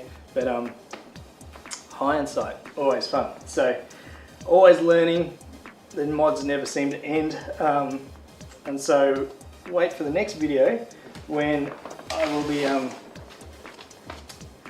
going a little bit more extreme, where we're looking at adding a meth kit onto this car, which will be hooked up for when we're doing track days. It's one of those things that you need to make sure you know your laws, but we'll be doing that. We've also got a pile of parts sitting next to me, coilovers, all the rear sway bars, diff mounts, all those kind of things. We're going to be doing some road tests and some new parts as well on this in the next couple of weeks as we install those and do that, and just playing with a little bit of stance, but also some real performance-y kind of stuff. But for now, that's good. Now that that problem's fixed, we can actually up the boost, because what was happening, one of the issues with that is it was actually popping off the hot pipe off the turbo when it was getting full boost. And so now we can go back to tuning this thing, trying to get full performance out of it. And then once we get the methanol, we'll be able to tune it even further on the dyno, and that will be amazing. So some cool things happening in Tim's Garage this year. And then of course the reveal of the big surprise, which is still a little bit up in the air with the other car. It's not really a surprise, it's just what I'm doing in the shed. Hey guys, welcome to Tim's Garage. In this episode, we get this thing really ready to put some power down. We're talking major supporting mods as far as suspension and bracing goes. So we're talking coilovers, diff mounts, sway bars, adjustable end links. Thanks for watching. This is how you do it. Okay, so today this is what we're working on for the MPS. We've got these scale coilovers.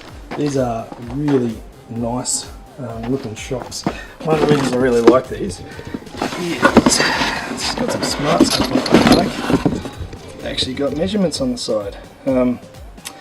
Most don't, and you're sitting there with rulers measuring them up, making sure they're all the right kind of settings. These ones don't. The rear shocks are just massive, which is good. I'll put them next to the stock ones and I'll pull them out and you'll be able to see just how much chunkier and bigger they are. Able to hold some weight, and of course your rear springs. If you're not sure how the coilover system works, these springs actually at the back work your height. So the spring is your height, and the strut is like your stiffness, firmness. So the front's got both in one, so there's your spring for your height, which you can adjust there, and then you twist a setting at the top to make that stiffer. Now while we do this, it's a great idea to do some supporting mods, and so we're going to do just that. So because for this job we're going to do a rear subframe drop, so doing that we're going to install a CPE rear diff mount, really good quality unit there. We're going to also install a White Widow front diff mount, which will be really good, supports the rear diff. We've got a white line sway bar sitting there that we're going to put on, and adjustable elements also to go on sway bars both front and back, which is going to be great. All this stuff is available and was purchased for this store through New Age Auto Parts, so make sure you hit them up. Mate and the team there will do a really good deal for you. But this is, yeah, it's time to drop this thing and give it some stiffer handling, support that rear end, and yeah, get into it.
what have we done? We have installed, so far we've removed the old shock tower, which is sitting there, all very nice. We've installed our new one, which you can see it's in there nicely. You line up the 3 holes at the very top. I've mounted this and I've gone a fairly stiff setting. I'll work out the middle setting probably for a start, or I'll go a stiffer setting and see how it is. But we'll try that out. So that's just the bolts on that. They're 12mm. That's a 17 on the top, 12mm heads on those bolts. They're nuts, sorry, to put that shock in. What I tend to do is I use a jack up the unit. That way I can get this bolt in here, that bolt right there, that holds it onto the unit, the sort of fork that comes around your drive line. That way I can get good pressure in there, get that done up tight. I've reattached my steering rack, and I've also reattached the bush that controls the shock to the lower control arm. Now what's next is the sway bar, and we've got an adjustable end link for that sway bar that'll fit into there and run up to there. Then I've got my brake line, which is sitting here, and all I need to do with that is clip on the supplied bracket that came with that. I didn't put that on first because I thought I'd be spinning this a fair bit. This unit, when you need to spin it now, will require you to undo that bolt, undo that nut, and then spin this unit. Hopefully you'll see how we're going. Once again, I would use a jack to sort of hold some of the weight so that the whole unit doesn't drop down with the weight of your brakes and the wheel assembly there. Yeah, but that's what we're doing. Fully adjustable heights, can tension that spring further if I want to tension that spring, and I'll lock everything into place once I've got the other front wheel on and we've dropped it and we've got an even height.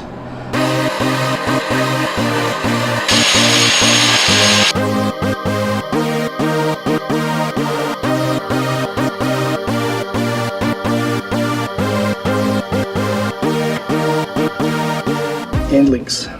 It took me a long time to think of that name. And so this centre part turns and it makes them longer and shorter. The best part about them is you can lengthen it to put them in place, and once they're in place I can actually turn that by hand at the moment, shorten that. The only reason I can turn that by hand is the jack's still holding the weight of that. I'm going to put this in place. I'm going to sit that in there once that's where I want it. Just kind of nice, kind of like that. That's pretty rough. That's pretty rough. But we'll sit that in there. I'll use a couple of zip ties just to hold that in place. Just because I don't want to twist that. Otherwise I could actually sit that in there and twist, put the bolt through there, but I don't want to twist this line too much. They're the hard ends. If there's a braided line, maybe I could do something else, but anyway, I'm not running a braided line on this at this stage. But yeah, that's it. That's the front almost done. Once we've done that, it's yeah, wheels on, drop it down, measure it up, see if both sides are the same. Yeah, pull the wheels off, check it again, do that a couple of times, and once that's good, then we'll get onto the back.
start customizing stuff. Everything needs to be customized, and so I've got adjustable end links, but in order to get them to fit with the bracket, I've had to cut off one of the ends.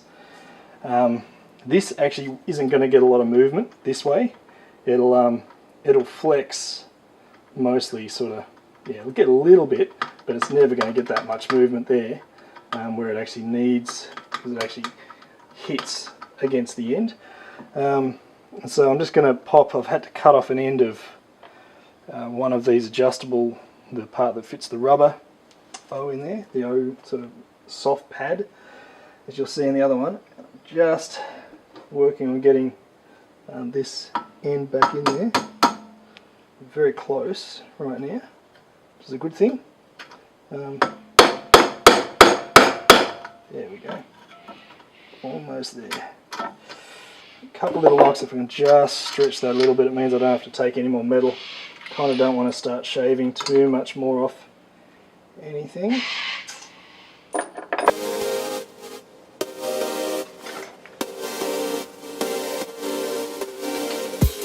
So now comes the fun part. We're going to start putting on diff mounts and putting this back together a little bit to firm this centre part up now that we've got our sway bar on, this is a pain just because of the angles and the way it's bent. Still haven't worked out how to do this properly. And so I removed my rear diff mount just to find that one of the parts of that had actually fallen out. I was trying to work out where that came out of, and so it just connects in two spots. These two tabs connect on there, and it was broken, which meant that the whole thing was just sitting either on the extra rubber because it fits in there. It can't really move a lot because of the huge brackets that it sits on, but obviously, you know, there's a lot of play, and all this weight is sitting on with the diff. All the distribution of weight through the diff comes through the rear diff mount and the front diff mount, so if that's broken, that's a bad thing. This CPE make awesome stuff. This one's just ridiculously solid. You can see it's actually got more meat on the end of it there, and they're solid bushes, so they're not going to break. It's going to be a stiffer ride through the back. That's going to be awesome, so we're going to do that. That's pretty simple to do. It comes with extra washers for the top. We'll Loctite them in and use the same bolts as we had on it before for the side. The next thing we've got here is our White Widow front diff mount. Now the front diff mount is a weird design. 2 bolts go onto your diff there, and then a major one goes onto your rear subframe. Bolt goes through there. Now it's a solid washer, which is good, and it's quite a chunky bracket, but even then, like, that design means that all of the weight that is going through it sort of fits through a huge bend, and it's just obviously any twisting has got to go through the whole unit to get through that quite a major bush. But if it's going to break, it's probably going to fail. Maybe in the actual hardware itself, maybe on near the bolts, those kind of things. So what White Widow have done is actually made a replacement which has the stock bolts, stock top, but actually runs extra bolts around kind of the bell housing of the diff itself, which means when you push the power through, the power is distributed through those extra bolts, and you get a much more centralized anchor point, which is much better than just having an anchor point that's a bit on the side. So we're going to fit that as well. Let's get into it.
too serious about putting our new shocks in, I'm going to mount the sway bar. The reason being that this thing, it's a weird angle, it's a weird bend, and it really gets in the way. So what I'm going to try and do is actually keep it covered as much as I can. That way it just protects it. It's new, I know no one sees it, but it's nice at the end of the day to know that you've got nice shiny things underneath your car that aren't all scratched to pieces. I've cleaned up this not too badly. I know once again no one sees it, but it's nice to know that when you put something back in the car it's nice and clean. So I'm going to mount the sway bar. It comes with all the kit that you need to mount on that. The only thing you need to sometimes play with on these is on the MPS there is a light leveling sensor, and so we need to install that back on this car, and so we will do that. But they come with, you can see the bushes in there that'll fit on the ends, the stock mounting slots, and then there's the light which works off this wing, if you could see that. I'll do a bit more of a clean, the auto leveling sensor, because the lights on these have a level depending on where you are, and if you had something in the back it would self-level, which is kind of nice. So we're going to have a go at putting these in. It's pretty simple stuff. We'll get the end links back in as well at the same time as this. So we're going to do put the bottom of our shocks back on. We'll put those springs in and we'll set them on a tight compression and get this back together. That way we can put all our wheels assembly back there and make that work, and then from there we will we'll get the shocks all back. So to date we've got diff mounts in, about to do sway bar, then we'll do shocks. Also cutting off the bump stops here on both sides just to shorten that up just a little bit. Doesn't have to be huge, but they double as they keep things in place, but we also want to make sure that the shocks have enough travel and don't get caught up in that too much, especially if you're going to lower it too much. You don't want to be hitting that when you bottom out on the spring. But we're also going to cut the bump stops a little bit off in the car. I've heard that they're an issue, so we're going to preempt that so that we're not having to cut it once everything's back in. Then we're going to take off the gas struts, the actual shock part that does the firmness of your ride. We're going to take them off. I'll show you what they look like next to the new ones, and we'll refit that and I'll show you how to fit them in the car. But for now, let's put these things on.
So now what has happened is the shocks are in, the springs are, which is all good, and which means that that's ready to adjust.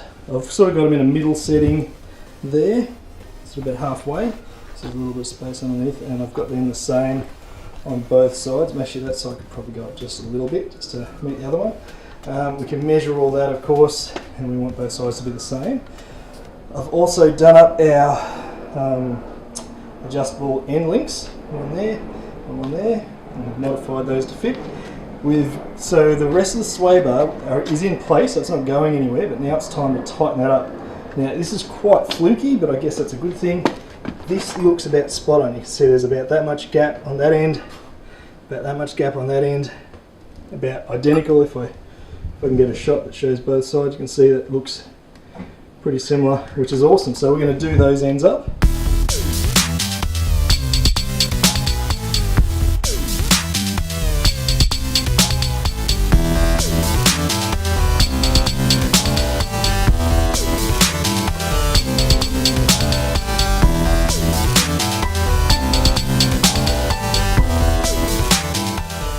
Yeah, so the cool thing about these is they have a bit of an adjustable height themselves before you even get to your dampener. If you look at the top of these, get in that shot, and you can see the top of this has a hard and soft. So if you want a nice, there it is, sorry. If you want it super, right in there, turn it right up hard, nice, it's a firm thing, but it's also once again got, the thing I love about these, it actually has your some adjustability in there as well, which is kind of cool.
I got a cold halfway through this job, and these are the excuses, right? And I know, it was a bad cold. I had vertigo and a few things, but I put the springs in this car upside down, and I have no idea why. I've done a number of these jobs. I've installed most of the major brands on 6s and 3s, and no idea why I put the springs in upside down. But so I'm just replacing them. This is, I guess, if a bit of an insight if you were going to put springs in without dropping the subframe. You can install the entire kit without dropping the subframe. It's just you can't do the rear diff mount without dropping the frame. So if you're going to do it, you might as well do it all in one. But you can do the shocks if you've already got your diff mount. You can do the front mount also without dropping the subframe. The rear one you have to drop the frame. So what I'm doing here is, you can see where the jack's holding, I'm undoing that part of the car. To drop that down, I'm loosening off the bolts, the 17mm bolts closest to the wheel, and that entire assembly will just then drop down. I'm not undoing the wheel, the bolts close to the wheel, but I'm loosening them. So that will drop down, I can pull the spring in, I can switch that over and put it back up. When it's back up, all I have to do is redo the end links and do that center bolt up on that part of the shock and part of the subframe, and then do up all those bolts again, and it's done. So it's not the end of the world. It's more embarrassing than anything else. I just realised, because I went to check everything was tight and realised this is ridiculous. Why can't I see the adjustable bits? Yeah, it even looked like in the instructions at one point that that's the way they were. I'm not saying that they were or not, but I had a flip through the instructions and saw that they were facing up that way at some point in the instructions, maybe when they came out of the box, and went with it. So anyway, that's my fault. Happy to own that one. And here we go, dropping down the shocks right now. Out they come, nice and easy, and flip them around, put them back in, job's done, easy.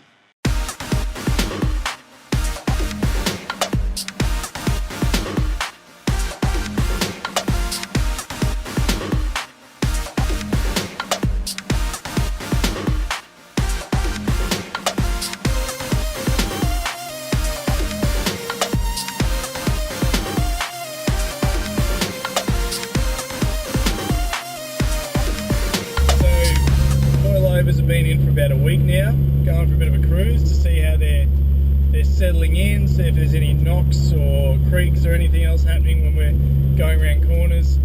But so far the car's, really good. I still don't have a wheel alignment done on this. I'm going to leave that for another week. But yeah, look, so far we're so good. We're pretty happy with the way the whole process has gone, the way they went in, the way the install was quite simple. Everything was pretty straightforward. So pretty happy with it all in all. Even though I was pretty sick when we put them in, and I did get those springs upside down, which totally, worker's error. That's my fault. Yeah, that's all right. It's all. It's all fine. So we're all good now. Everything's going cruisy. Put your foot down, hold some speed, holds a bit of boost. It's all good. So pretty happy with them. We've got a couple of little things I will need to do. What's happened since putting them in is there's a little knock because they're touching the exhaust. Just because they've been lowered, and the movement of the arms that they sit on, the springs, taller springs cause those arms to sit lower, which cause your wheels to sit lower. As they come up, your wheel comes up, and so because of that, it's when I hit a bump, it'll hit on one of the exhaust brackets. I tried to cut that while it was still attached to the car. Not going to happen, so I'll just need to drop the exhaust down a bit to give it some space, and then I'll be able to get something in there just to knock it off. It's only it's just millimeters. It's one of those frustrating ones. I could almost, if it wasn't a solid piece of steel, I could almost file it down, but I just cut it off. I can't be bothered filing for that long. And the other thing that I've discovered, mostly on the left-hand side, the rear left, is that the drive shaft that goes, the back drive shaft that goes to the wheels, because obviously you got your all-wheel drive, so your fronts and backs. In this one, the rear drive shaft, because it's always sat, same thing as why, the same reason, the change in the angle, because we've changed the shocks, because it used to sit lower because of higher spring, and now it's a lower spring, it sits higher. The drive shafts would have been lower, and this car's done 160,000 kilometers, which just on my rough maths is 120, maybe 100 something, maybe 120,000 miles. Is that right? 40, 60s, something like that. 120, 60, 80, maybe 90, maybe 100,000 miles, maybe. Rough maths, really, working on the fly here. But that means that for 100,000 miles, 160,000 Ks, it's been sitting on this angle, and it's been wearing on the parts that are straight, your wheel and where your diff is. It's been sitting on this angle, wearing like that. But because I've lowered it, this spring's shorter, which raises the drive shaft, and now it's on a different angle. I just found that at slow speeds, mostly slower speeds, I noticed that there's a knock. So the CV joints aren't sitting in where they've worn in over the lifespan of this car so far. And it's now sitting in a different spot. So those drive shafts will need to be replaced. One of the things I keep saying, mods equal mods. You start doing something and it means you got to do something else. Happens all the time. The amount of times people replace a dump pipe, which just frees up your turbo so much more, that if it's starting to be on its way out, it just means that it flows so much better, and any wear is just just accelerated, so that like within a month or two you do a dump pipe and then you've got to replace your turbo because it was already on its way out, but restricted dump pipes mean it doesn't flow too well. Make it flow better, turbo goes. So so I'd be looking at replacing those drive shafts in the next little while as well. That's all good. As a daily, I can honestly say these are fantastic. This is on the softer setting. I'm cruising on a freeway at 100 kilometers an hour, 60 miles an hour. No issues at all. It's still don't have a wheel alignment. My steering wheel's not bouncing everywhere. I'm not feeling every bump. It's on a freeway that I can see. There's just bits of roadworks all over the shop, and I'm quite comfortable. It's all good. I'm having no issues at all with that. I've also got about an inch in the back both ways of adjustability, so I could go higher or lower depending on what I want to do, and that's cool, knowing that both those options are there, which is cool. So the other thing, the front's got a heap more adjustability, like more. I could have it on the tyre, on the guard if I wanted to easily. There's so much to go there. The other thing with this is that at the moment I actually like where it's sitting. So if you wanted it as a daily, you could raise it up another inch at the back, which isn't all that much different to what I had it on with the King springs that were on it, which were great. It just had no adjustability. And I really want to firm up the back for if I go to the drags and that kind of stuff. I want to be able to control that bog that takes place. Then I also but I actually like the way it's standing, so I'm not going to raise it anymore, simply because I'm enjoying the stance, put enough money into it that I actually want it to look like I put some money into it as far as looks go. But also the way this is sitting at the moment actually doesn't touch on everything like I thought it would. I thought this was going to be a shocker, but it doesn't. The things that I really like about this is that even with my car, which has got some extra bits on it, so this has got the White Widow front engine mount on it. Now that's a great thing to have, but what that does is with that engine mount, it means that the front bar, the front lip, that is actually sitting about like an inch lower almost in parts, because of bolts and nuts and all kinds of stuff. So it's considerably lower at the front. Plus I've got a 3-inch exhaust system all the way through on this thing at the moment, which is huge, and so it sits down and it's got a massive resonator thing in the center. So this car has some low points in it, but even then, as you'll be able to see in some of these pictures, that the stance is really nice. It sits nice. I think it looks awesome. So we'll leave it like that for a while. Maybe I will end up putting it back up to a more usable, daily friendly height in the future. And that's okay. I'm all for that too. That's all good. But at the moment, I'm just enjoying it the way it is. So we're gonna keep enjoying it the way it is, and go from there. But look, enjoy some of the shots of the car. You'll be able to see some of the stance of this thing. You'll be able to see how it sits. I can vouch that it rides really nicely on its softer settings. Obviously we haven't done anything serious as far as putting it through corners or anything yet.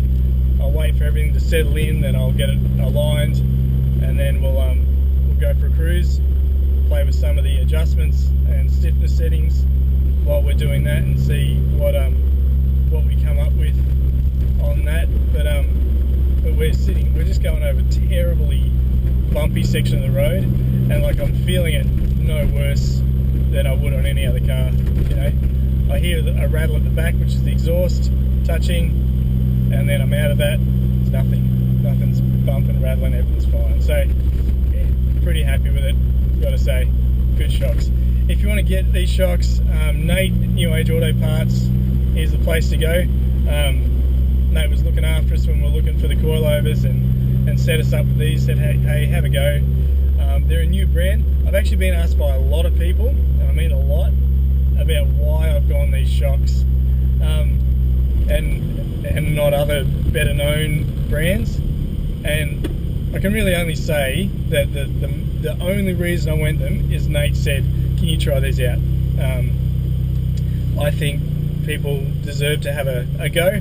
It's a fairly new brand that's out there, and you've got to start somewhere. I've installed almost every other brand on cars, on MPSs anyway, that you can think of, and generally they're all the same. I've done some that are a little bit more complicated because of the adjustability in them, a little bit more complicated than others, but all in all they're all about the same really. But these are great, good shocks, very happy with them, and I'll be able to do a better review when we get to the track and do a track day with them. Then we'll be able to actually really tell you what the handling and performance of these things is. But but that's them. That's the scale. Coilovers. Enjoy the videos of the stance. Thanks for watching.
Up an insert for the center console, which would allow me to add an aftermarket DVD screen or player or GPS unit to my Mazda Speed 6. I've had the head unit for a while, but this is how you add it to the Bose sound system. To access the center console, there's a few different things you need to do. Firstly, you need to remove your gear knob, and then these two center sections are actually just going to pull out. So remove whatever's in there. It's not going to get all lost. Gear knob out. And then lift. You don't actually need any tools for this part. If you just grab it firmly, you should be able to pull the tabs out. First time I did this I used screwdrivers, and you see just mark the edges a little bit. Not too bad, but since then realised don't need to do any of that. This next one, I have an RSM meter mounted in there, so it's a little bit trickier for me. Pull it to the side to get around the gear knob, that'll come out, and I'm just going to lean that to the side simply because there is extra wiring in there because of that RSM meter. Next thing you need to do is remove, if you can, your glove box. Once again, mine's not as simple because I've got some extra bits in there. The gas strut comes off, push the sides in, that will fold down. then the whole lot will come out. I'm just going to leave that here in the footwell so I don't have to run cords. Then, if you've watched my video on the RSM install, you'll notice there's actually a bolt in here. If you come in here, you can see up there there's a bolt, and that bolt needs to come out in order for that center console to come out. So we're going to undo that one. It's a 10mm bolt on there, and then we're going to undo the screws. There's one there, you can see there's one on the other side as well, and once we've done that we can actually pull this whole front unit forwards. Make sure they're the top ones, these bottom ones aren't the ones we're actually looking forward there. Give it a firm tug, and there it goes, and out pops the head unit in one easy fashion. I'm going to unplug the aerial, then I'm going to unplug, I'll try not to scratch it if I can help it. I'll try and unplug the head unit. Cool. Need a screwdriver. Just going to start pulling some parts off here and placing them across under this other unit, in the hope that everything's gonna work.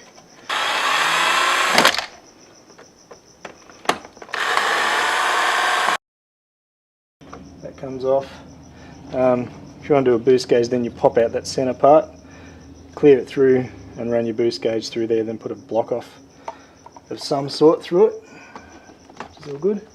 But for what we're doing, just for the sake of a bit of show and tell, that's going to fit on like that and look all factory.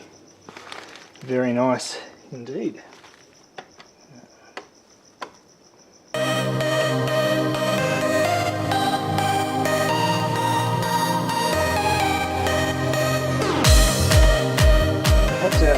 I've given with this kit two of the same side, so I've had to cut a groove which would fit around a mounting point there, so that will then snugly fit in. It is going to be really slow, to be honest. Actually might need to cut 1, 2, 3 grooves a little bit deeper. I'm just going to use a file to cut those just a little bit more.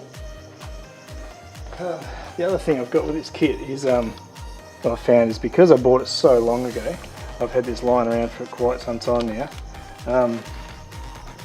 It didn't have everything on it that it was going to come with, as you do sometimes when you get stuff from eBay and from overseas and that. So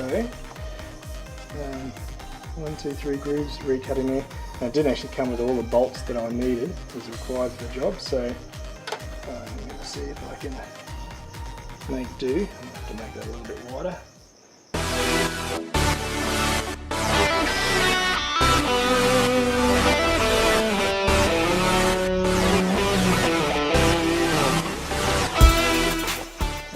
Generally I would not be working here doing soldering work, but just the way the shed is at the moment, it's a bit of a craziness, a couple other projects on the go, so I'm just going to solder here on top of the metal for now.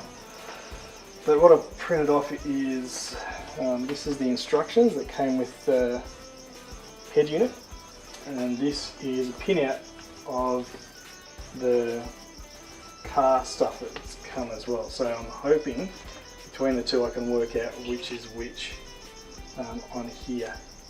So yeah, black and red I would assume are pretty standard for battery, and orange is usually a pretty standard for auxiliary, and then we've got the other ones, purple and front and back and all that sort of stuff. So hopefully we can work out everything from there. What I'm going to start off by doing is just seeing if we can get the unit to power up. If I can, I know I'm actually onto the right Yeah, it's following the normal pattern that they follow.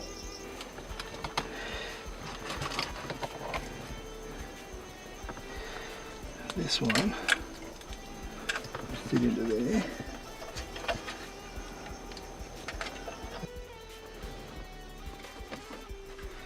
There we go. So that's correct.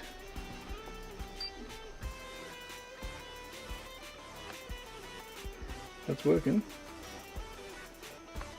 That means that it's following the normal rules, which is good. That's a very good thing for us. So I've soldered up most of it.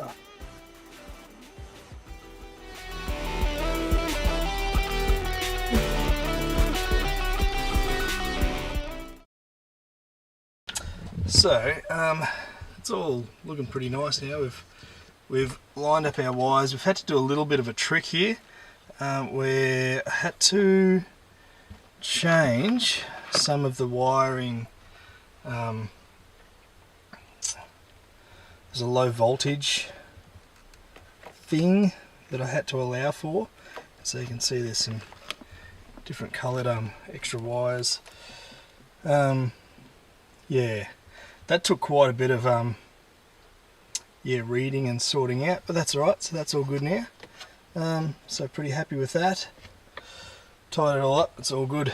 Yeah, so I'm going to try something. I've got my little bolt grabber and I'm actually going to run that down here. The reason being is that, hey look, I wonder if I can do this all in one while on camera. Doubt it. It's not bad though. If I can grab the end of that, that's the microphone cord. Oh, need two hands. Let me grab that quick. The end of the microphone input there. So, in theory now, we love theory. Ta-da! Out comes the wire. Without all the headache and contorting that is usually required in getting cords through. All kinds of different ways. Pull it nice and tight. I prefer the slack to be behind here. And there's a microphone plug back here. That gives us the microphone. So then we'll try this thing out. But that's so we've soldered these. We've got the light wires sorted out. We've had to do a bit of research and do some different wires. I can't remember off my head, but I'll put a link in the description to some of the forums that I used to get that stuff. I really wish I had filmed it when I did it, but I know if people are looking for the Bose system, then I do apologise.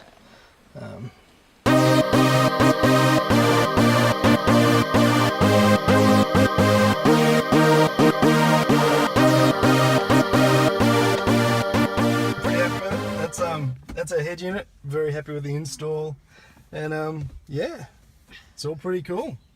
So it gives me some functionality. You could add anything you wanted to there using those same principles. So if you wanted to add, you know, a cheaper unit, that maybe you get a cheap one that has actually a GPS in it, that'd be great, and that leaves this area good for podcasters. Actually sort of neaten that up a little bit rather than going for the vent pod. The only reason this isn't put in properly is I'm having some issues getting those to read true. So yeah, but there we go. There's Geordie. Dancing Geordie. Dancing Geordie. Yeah, thanks for watching, guys, and we'll see you next time on Tim's Garage. And so what happened then was a different stage of life. I moved back to Victoria after moving to Sydney for about 10 years, and which meant the car was due to come back, but the engine wasn't right. Isn't that correct? Someone's really wanting to be in this video. And the engine wasn't right. It was leaking coolant into, I think, cylinder number 3 or 4. And I changed the head gasket twice, which is a big job. If you've never done a head gasket, it's a lot of work to do that. It's, yeah, anything but take the engine out pretty much. It's so much work in that. Timing chains, everything has to be done for that. So it's a huge amount of work. Did that twice. Still found the issue. Took it to Luke for Wilksy. Luke Wilkes, who discovered that it had the leak in the block, in the bore with the camera, and Luke and his brother did an incredible job with a machinist and engine builder that they have to rebuild the engine with a different block, and did just an incredible job of doing all that. And then once that was done, the car was good. Not an issue ever since. It just ran beautifully to the day that I sold it. I was super happy with it. It just sort of got to the point where I needed to spend more time on it, and that was probably time I didn't really have to invest in it and to maintain it. It became a daily driver because this thing took way too long to build, the Fexus. And so anyway, here's the later videos of the journey with the MPS. Well, to say it's been a while since I've worked on this thing is like a crazy understatement. This video, I'm just going to tell you a little bit about what's happened with the MPS 50 Shades of Silver. But in short, it had an error in the block. So a part of trying to chase that error is to work out why I had water in the number 3 piston, like on top of the head, like inside the bore, why that was. And so over the past 6 months, I've undergone the journey of trying to sort that out. That included thinking that the head had raised on the car. And so there's multiple videos of me redoing the head on this car, which is the timing, the head, taking the head to the machinist, getting it machined, bringing it back, trying all kinds of different stuff to see what was going on with the head, only to realise that it wasn't the head at all. I left the car because it had an air-fuel ratio issue with Luke Wilkes. Then I moved down to Victoria. What happened after that was Luke fixed an air-fuel ratio issue and then discovered that it wasn't the head that was broken, it was actually a pip, like a wear mark in the bore itself of the block. And so what started off with getting the head done twice turned out to be a full engine block replacement. The head, during the process of getting water through the engine, had worn some of the cams, so I needed new cams. Head was redone, block was redone. The turbo then had an issue because of the worn marks on the water going through the turbo. I need to get the turbo redone, so it's a brand new turbo, brand new block, brand new cams, head redone. It's just nuts. The car is nuts. It's had so much work done on it in the last 6 months. It's just not funny. But in this video, we're going to go pick the car up.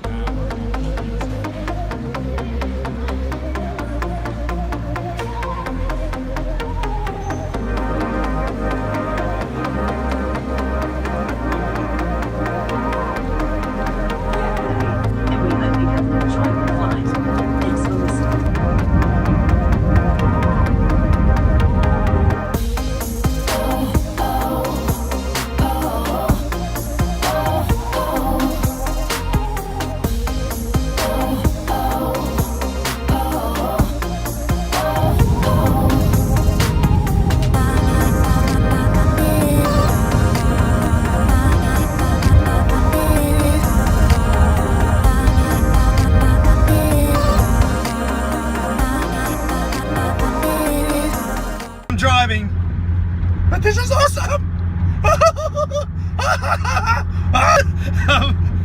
6 months, come on, I'm allowed to be excited. It's been 6 months since I've been bouncing around in this thing because it's a blooming race car on wheels. 6 months since I've been in this thing. It's driving awesome. It's just cruising. Like there's nothing to do but to drive and steer.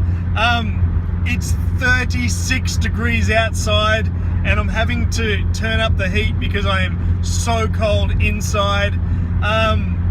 It's just gold. I am so happy. Luke, words saying thank you are nowhere near enough. You are a legend. Just absolutely phenomenal. The amount of work you've done into this is just nuts.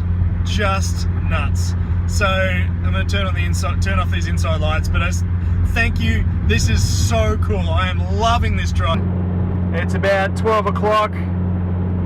We're yeah, just on the road doing a bit of night driving. It gets pretty boring. Got some tunes going, pretty uneventful. But I got to keep my eyes on the road because there are kangaroos out. Hasn't been too bad so far, and I'm trying to make sure the trucks are in front of me. They can take them out if they're out in the way, rather than me.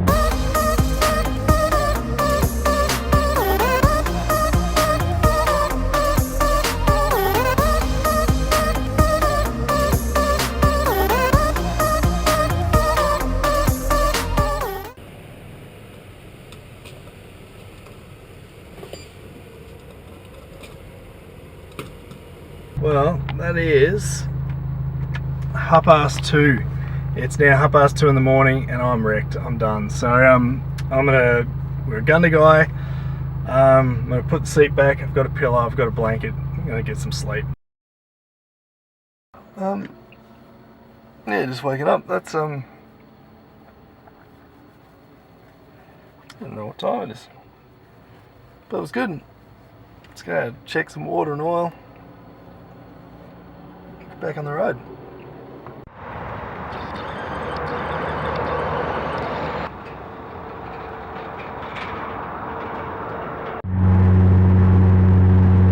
Yeah, so we're just making a bit of a mile now. It's like a little bit past 6. A bit more daylight, so you can actually see us on the camera. Pretty keen for a coffee. Do like my coffee.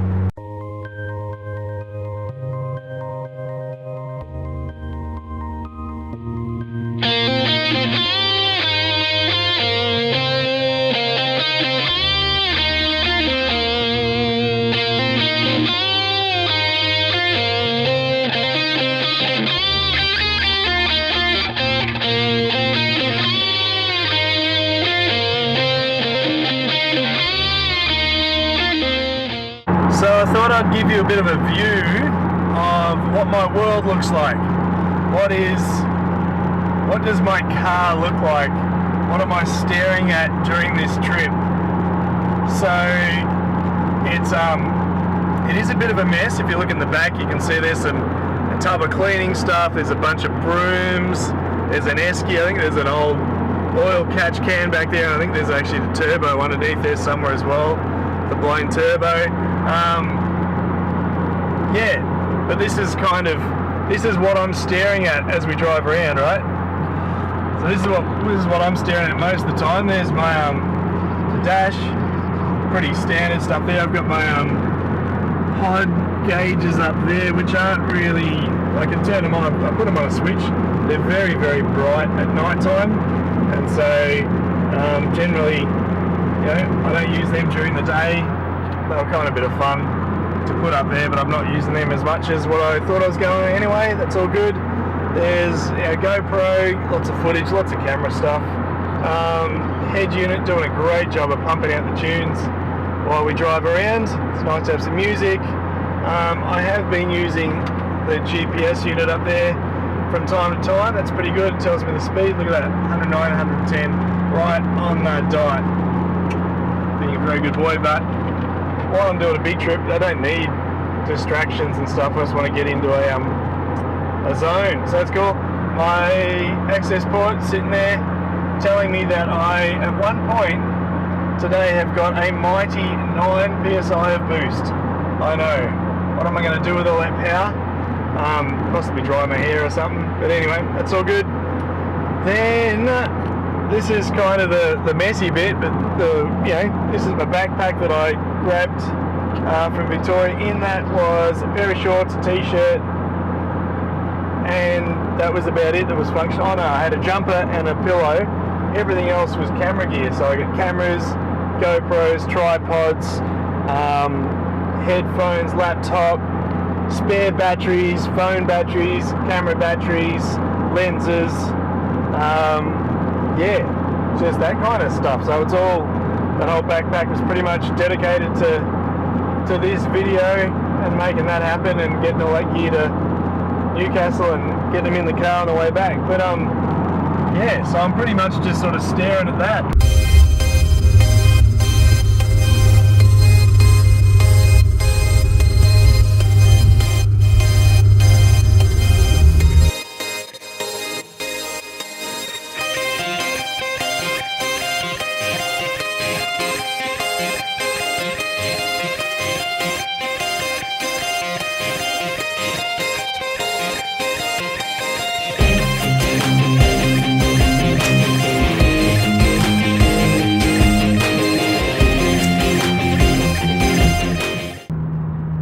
Along the back roads, bypassing Melbourne. Yeah, it's pretty nice. Bit of an Aussie bush, which is kind of good. Bit of Australian outback, kinda. Not really outback, but yeah, just enjoying a bit of countryside, a bit of country driving. This car's got a few K's in it now, which is really nice. And just chatting to Luke while I stopped to grab some food before, and he was saying, you know, to see how responsive it is now that it's got some K's in it, so it should be more responsive. You know, the piston rings will have seated in a little bit more, and those kind of things. So I'm obviously not. I'm not going crazy with the car. I'm not, you know, pushing it hard, but I am starting to give it a few more revs. Change through the gears a bit quicker and let it spool up, get a bit more boost. I got to 10 psi. 10. Wow, seriously, like I could dry my hair and style it with that much pressure. Check that out for a view. That's pretty nice. Yeah. Like I said, Australian bush. Bang on the glass.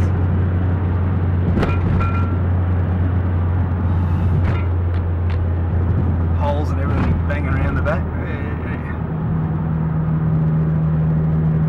I'm safe. I do need to put this down. Look at it. Look at that view. How good is it? That's awesome. There it is. Ballarat City Centre. Yeah, you can't even get it. Can't focus. But there it is anyway.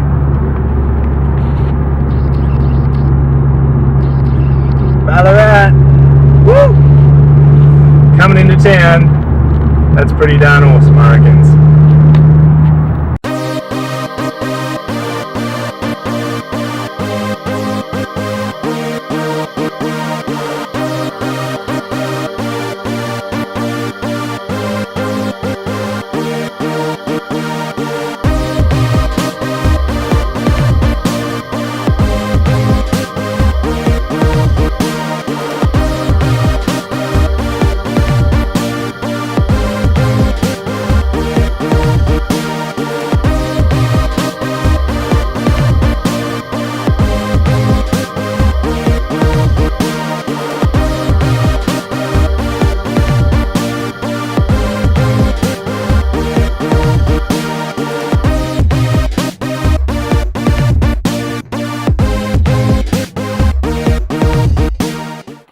So there you go, car's back.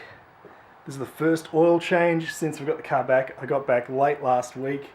Been driving over the weekend. The engine is awesome, but we are going to dump the oil and put some fresh oil in it, and that will be awesome. So really, just while we do that, it's pretty standard stuff. You can see the only real changes are it's got a yellow hose, which it didn't have before. We've lost one of the oil catch cans because we just couldn't get it to. There's some issues, I think, with the plumbing and that. And we've got a new oil catch can sitting back there, which is a really nice unit with a breather on top. Other than that, there's new looms because it had an electrical issue, and that turned out to be a kink wire between the ECU and the harness plug here somewhere. So that's been redone. Everything else is as you would have seen it. Same shocks, same engine, same intake, same exhaust system, same intake system, just a little bit neater, a little bit nicer. So we're going to continue just to give it a bit of TLC now.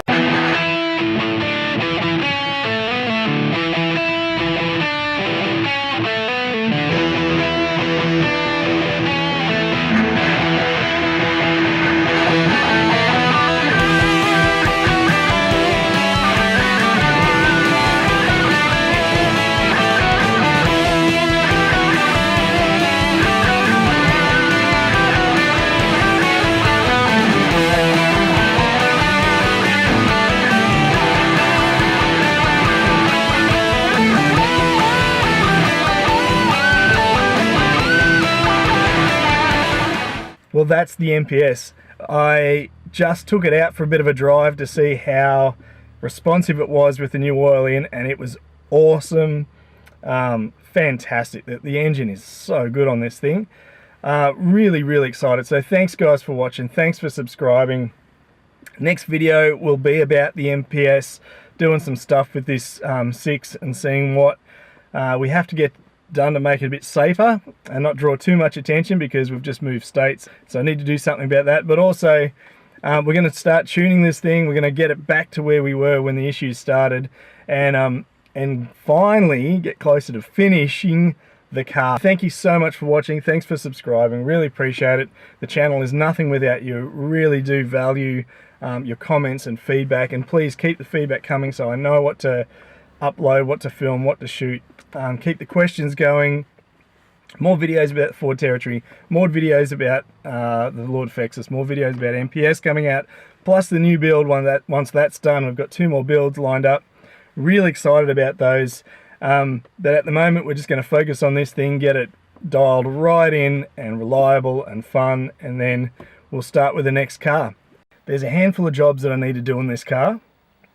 Besides getting the rear tint fixed, besides getting an ABS sensor fixed on this, one of the biggest things that I need to fix on the car for it to be a daily driver is this.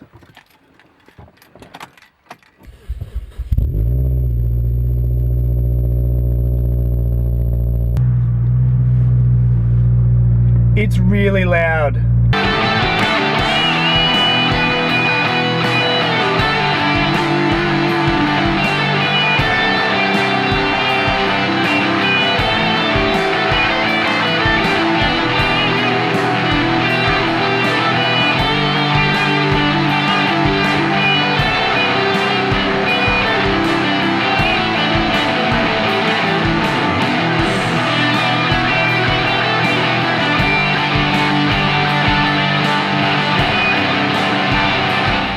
So in this video, we're off to get a couple of things fixed. I have a broken ABS sensor on this car, so I'm going to be looking at getting that replaced. I've ordered some. Also noted one of the boots on the drive shaft has been leaking, so we're also going to get that fixed, because that boot, that drive shaft's just starting to look like it's got some wear signs on it. But we've got to get these mufflers fixed. So I've got the mufflers, I started work on them, I've never finished it. I don't think I'm ever going to finish it, so I'm going to pay professionals to put it on. And then we'll be able to see the difference in the sound of the old system and the new system. But you get the point. From all the videos you've seen, you can see how much the audio struggles to pick up my voice over the sound of the car, and I end up having to yell in order for you to hear me.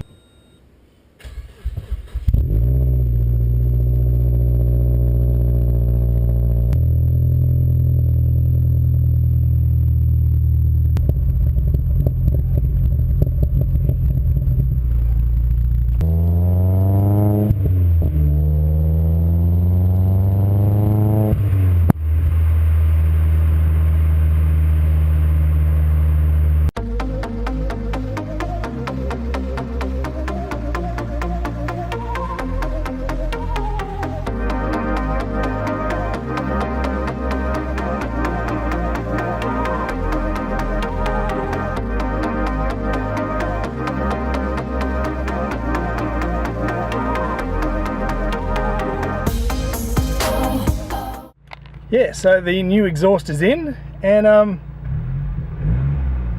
Still got a note. Still, you know, sounds like there's something happening back there, but it's nowhere near as droney, which is awesome. So it's louder than what I thought, if I'm dead honest, but it's livable. It's very livable. So just driving around town, it was much more pleasant, but I'm also happy that it doesn't sound like it killed the exhaust note. You know, we spent some money on this and I want to be able to hear that I spent some money on this car, and I still can. So let's go for a drive and see how she sounds.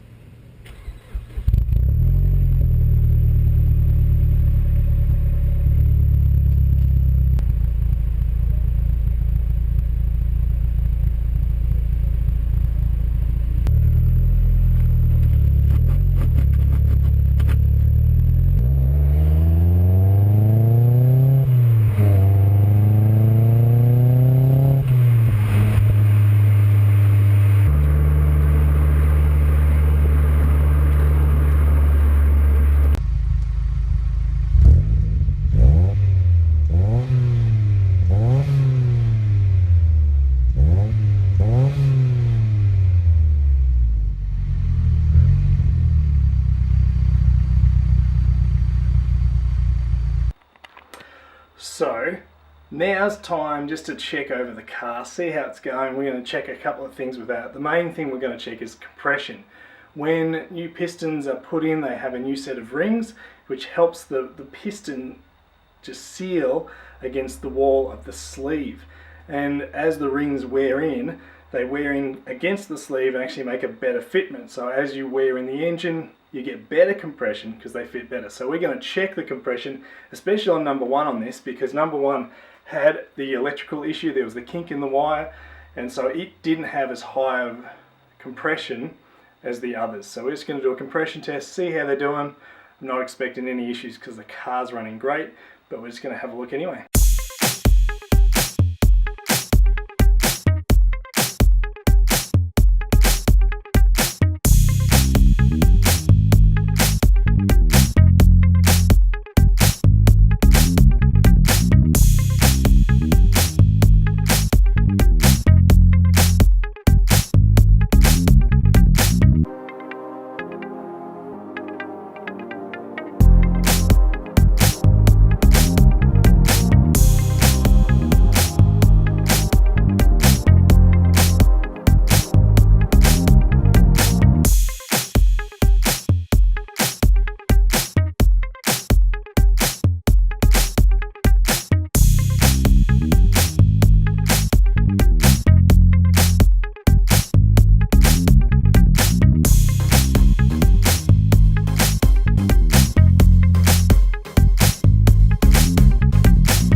Yeah, so the compression's not too bad, but I reckon it should be better.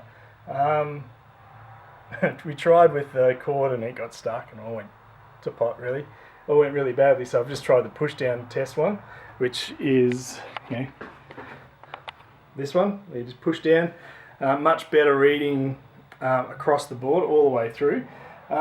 Just over 150 on number one and sort of around the 170, 180 on 2, 3, 4. So, which is good, but I reckon we can still do better on number one. So I'm actually going to leave it for about another 1,000 kilometers and then I'll try again. So that what we think happened is what they call, and please correct me because I'm pretty ignorant on this, it's called fuel wash.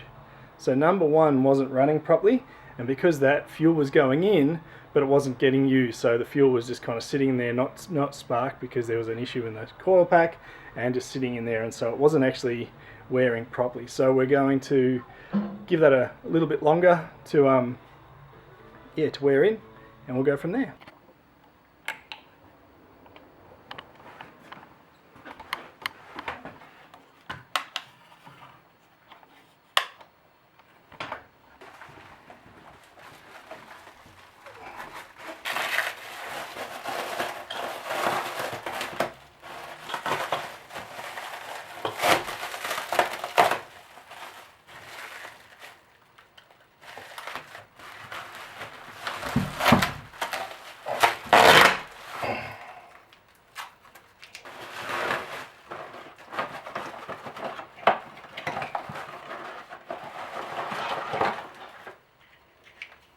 Yeah, so I just whipped down to Total Tools, which was awesome. Grabbed some stuff, grabbed some sockets because I'd lost some in the transition to Ballarat. So we've got some sockets, we've got just some other little things which really don't matter a lot to this, but bought some cabling so I can set up some speakers in here. Bought a new impact socket for my wheels, and let's go change some ABS sensors.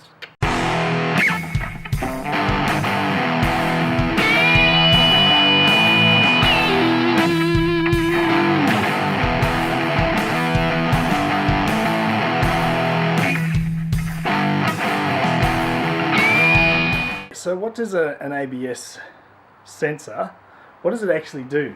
Well, in the engine bay here we've got our ABS system. If you see right there, we've got our, that shoots the fluid to the brakes, but the sensor reads what the wheel's doing. So it actually starts up, there's the plug up there, it comes out, follows down here, up and avoids the shocks, comes back in here and plugs in down there. Now, just to give you a better reading of that, I'll show you one that's out of the car. So this sits, and here's a drive shaft. So this sits near these teeth, so that sensor gets a reading from the teeth sitting about there, and that will be able to tell if that wheel is spinning or not. So when it comes to ABS and you're braking, if that wheel is locked and not moving because it's locked up, it will release and lock up another wheel, a counter wheel, to make that work better. And so that's how the ABS system works. Also, because this is all-wheel drive, it can also tell when there's traction to the wheels or not and counter that. And so this sensor does a lot more than just the brakes. It also has a lot to do with the all-wheel drive system, dynamic stability control, and those things. So I believe that the front ones on this car are done, so I've got that. Also, using a 12mm socket, I'm going to undo this bolt there and the other bolt, which is found in there, which connects the end of the sensor to it. I've also said there's a 10mm bolt there with a marker, like a locking stud that sort of holds it in place. Then we just peel this back up here, undo the clip, and it all comes out, which is pretty good.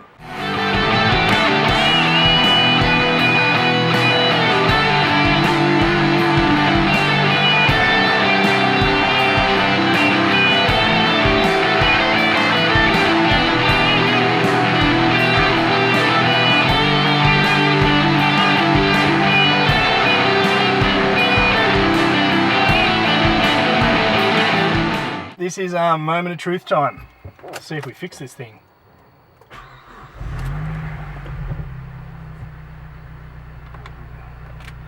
Now already, just changing a few little things.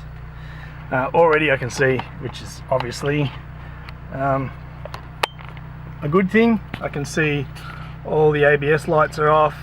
That's all really nice. Which of course is a good thing. That's not really rocket science. That should happen because I plugged in the sensor again. So let's see. Scraping stuff. Much better already. Ooh, it's been scraping and doing all sorts of weird stuff.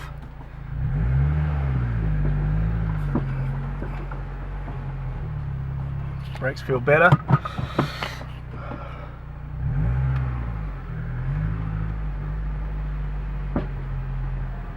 Good. Everything's on. I've got dynamic stability. On my base. Dynamic stability controls on. Everything's on. So, go down the hill. Brakes.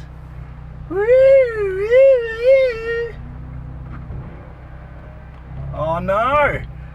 It's doing it again. I didn't fix it. That wasn't it. The brakes were good for a bit then. However, the car is going really nicely, so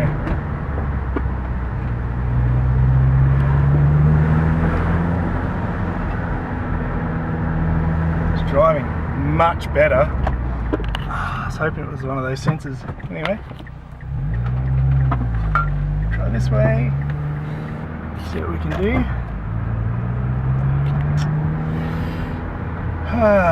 Anyway. Yep, try it again. Just doing a couple of little quick jobs now. Obviously that ABS job didn't work. Back to the drawing board. Sort of no point really doing too much more. I might check those back sensors, but it's no point doing anything if I don't have the sensors to change them out if they are wrong. But we'll have a bit of a look at that. But it did fix some of the other problems the car was having around limited slip diff. It was sort of locking the back wheels and sort of having a fixed diff, which is trying to squeal the tyres all the time because the ABS sensor was removed. So I'm going to leave the ABS sensor in. Just be careful how I drive. And we'll get that dealt with really soon. But what I'm working on at the moment is I've just removed my head unit because you would have seen the build. Click in the description for the head unit install. I've got a little microphone up there, but it hasn't been working, so I'm just having a look behind here now. Just careful I don't scratch on the gear knob. And this was the microphone cord that actually was unplugged. So I'm looking around that. There's a minor, really small microphone plug, but we'll try that. There's an AUX in. There's lots of subs and USB cords and all kinds of cool stuff in this. But for a start, I'll see if that works at all. If you just leave your name and number, I'll get back to you as soon as I can. Thank you. Yeah, g'day Matty, it's Tim here. Can you let me know if you can hear this? Just to send your message, press the hash key. To listen to your message, press 1. To discard your message, to send your message, press the hash key. To listen to your message, press 1. Yeah, so look, that is that episode done, really. I've had some wins. We've got the exhaust done. It sounds awesome. We've got the new ABS sensors in, and we've eliminated that the ABS sensors had an issue in it. Now, I could see that there was a boot that had grease going everywhere, so I still have that front right drive shaft to put in. We'll put that in another time. I bought all the tools that I need for that because I need to buy a breaker bar for that to fit a larger socket. It's like a 53 mil socket on that thing. It's a massive nut on that. So what was the wins for this episode? Exhaust done, sounds great, it's awesome. Car's running really nicely, it's going really well. The fails for this episode: ABS sensors didn't fix the shutter when we're almost stopped with the braking system. So what I've been doing to counter that is just pull the ABS plug out, but that then turned the back wheels into like a limited slip diff and just kind of locked. It was like a locked diff, and would try and make that engage all the time, which was giving me errors. So that sensor's back in, car's driving beautifully again. Just got to get that brake issue fixed. Tried to work out, the second fail for this episode was tried to fix the microphone on my radio. So I've got full hands-free, you can talk in the car on the phone, totally legal, all good, but it needs a smaller jack than the microphone I bought. Bought a microphone, fed it through, plugged it in, didn't work. That's okay. So, couple of fails, but a win. That's life when it comes to cars. Thank you so much for watching. Thanks for subscribing.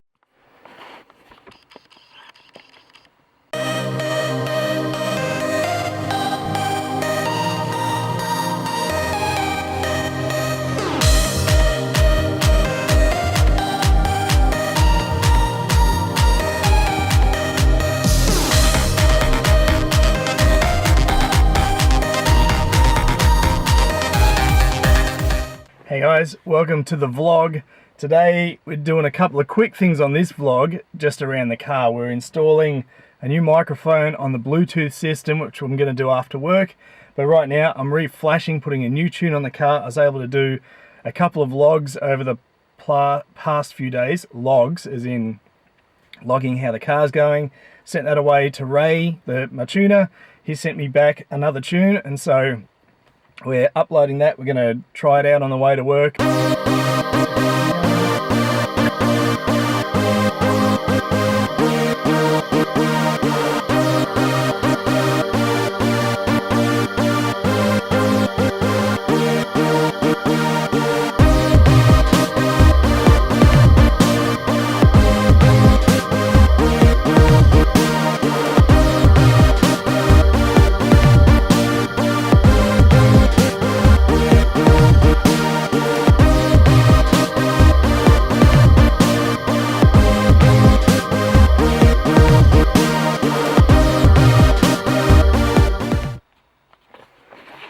tune works pretty simple. You get it to once it gets to its maximum, fully uploaded, it'll say there, turn the ignition off for 5 to 10 seconds. So we'll do that. Ignition goes off. 1, 2, 3, 4, 5, 6, 7. Yes, I can count. Pretty amazing. Turn it back on to your lights sort of come on and everything, then press OK. And then what it does is it just clears. Then it just clears the old codes. Press it off. Press OK. Then we start the car.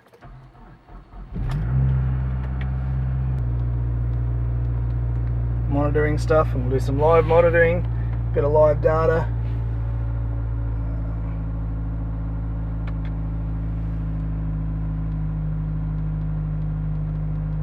Usually I check the knock for a start to see if there's anything in the tune that's knocking. Never really an issue with race stuff, but there we go. So let's go for a drive and see what that's like. Yeah, so I'm not really doing much at all with it, just giving it just letting it warm up on the way to it. It's actually not super cold this morning. It's 13 degrees outside, which is it's not freezing or anything. I still like to let the car warm up because it's got such, let the pistons expand a little bit with heat, let all the a bit of heat get through the cams and everything else, just to really get the car, I guess, running properly before I ever put boost or anything through it really. So I just drive it pretty granny spec for a start. But Ray does awesome tunes. Always really happy with his work, and he's really approachable, like really I guess flexible in what you want out of your tune. If you say, hey, can I get a tune that's gonna XYZ, he's happy to accommodate that, which is great too. So this is this little back street stretch that we're on now. You're allowed to do 80 k's an hour. Once again, the car's not super warm, but I'll give that a little bit of juice, and that's sitting really nicely. That's there's hardly any boost. Like I'm running under 5 psi now. Just the car's got a lot more in it. Obviously, I'm just warming it up. No issues with knock or anything else. Everything's running well. Everything sounds right. I'm not hearing any odd noises outside of the normal stuff. This car's got an external wastegate, which you hear the spring moving quite often in that, which is a funny noise to hear. And because it's a stiff suspension and stuff, you hear the odd little rattle and creak because of how rigid the car is. There we go, a little poke. I reckon that boost comes on a bit sooner already. That's really nice too. I like that. I've done some. It comes on a bit. Feels like it's coming on a bit harder, a little bit sooner, which is nice too. So what that means is, with a bigger turbo, it takes longer to spool up the turbine from the exhaust gases because it's just larger and physically bigger. So generally they take longer. The new technology changes that, but they're getting better and better with the shape of the fins and everything else. But generally that's the rule. And but you can tune it to open up and allow more air in earlier to counter some of that, and that's I don't know, there's a couple of little times I put my foot down, it felt like that was going a little bit harder. Pop around here and see.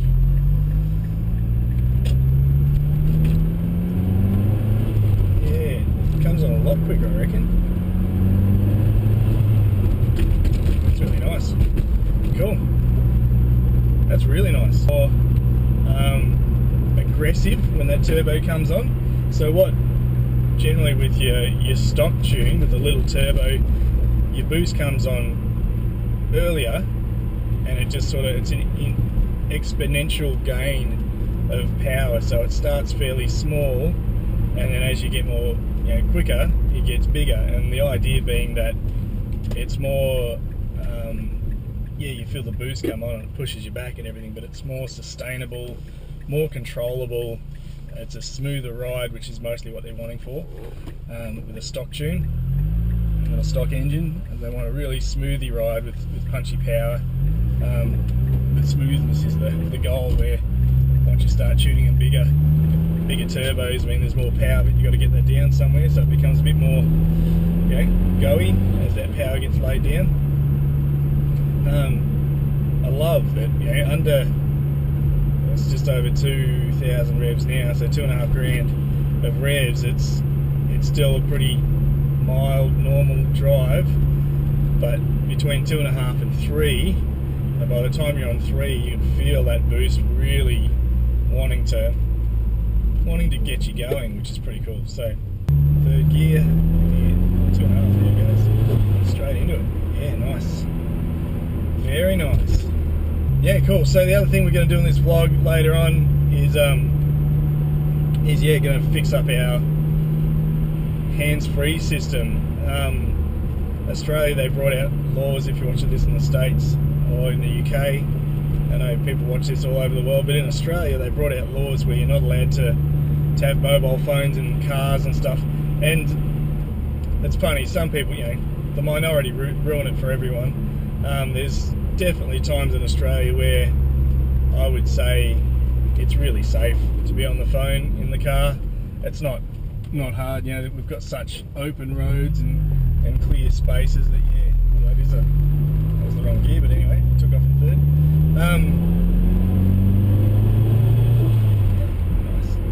Nice. And so there's places around Australia that are totally safe because it's just you and the road basically. The only thing that's going to run out in front of you may be a kangaroo or a sheep or something, depending where you are.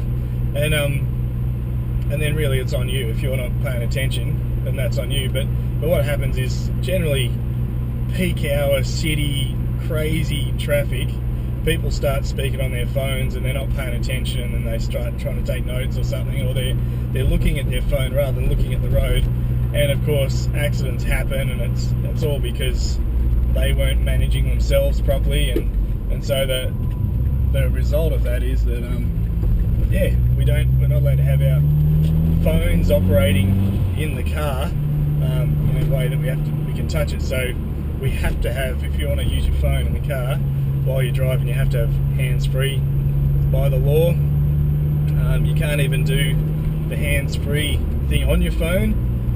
It's quite odd. Yet I've got an Apple Watch that I can talk on. I don't know. So here we are, back home. All I've done is taken out the center console stuff, which was under the gear knob. This one just simply pulls out. Once the gear knob's off, the next bit pulls out.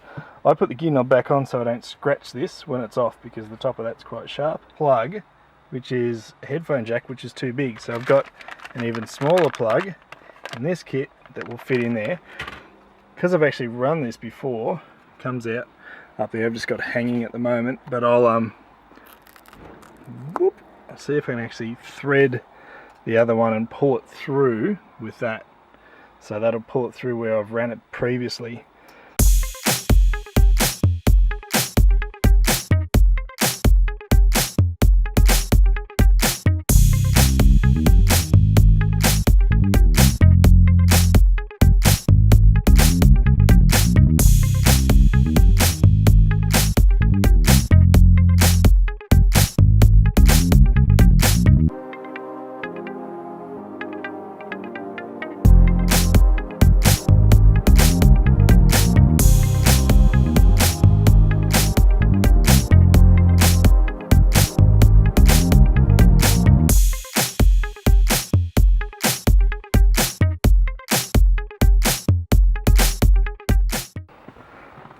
Alrighty, microphone done.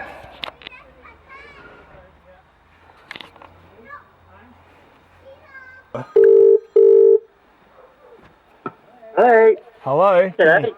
Can you hear that through the mic? Yeah, I can. Sweet. That's good. It works. It works. Yay! Woo! Nice. Thanks, Matty. That's alright. See ya. See ya. Bye. Well, g'day. Welcome to Tim's Garage. Today's a bit of a sad day, I guess, because we're getting ready to sell the Mazda.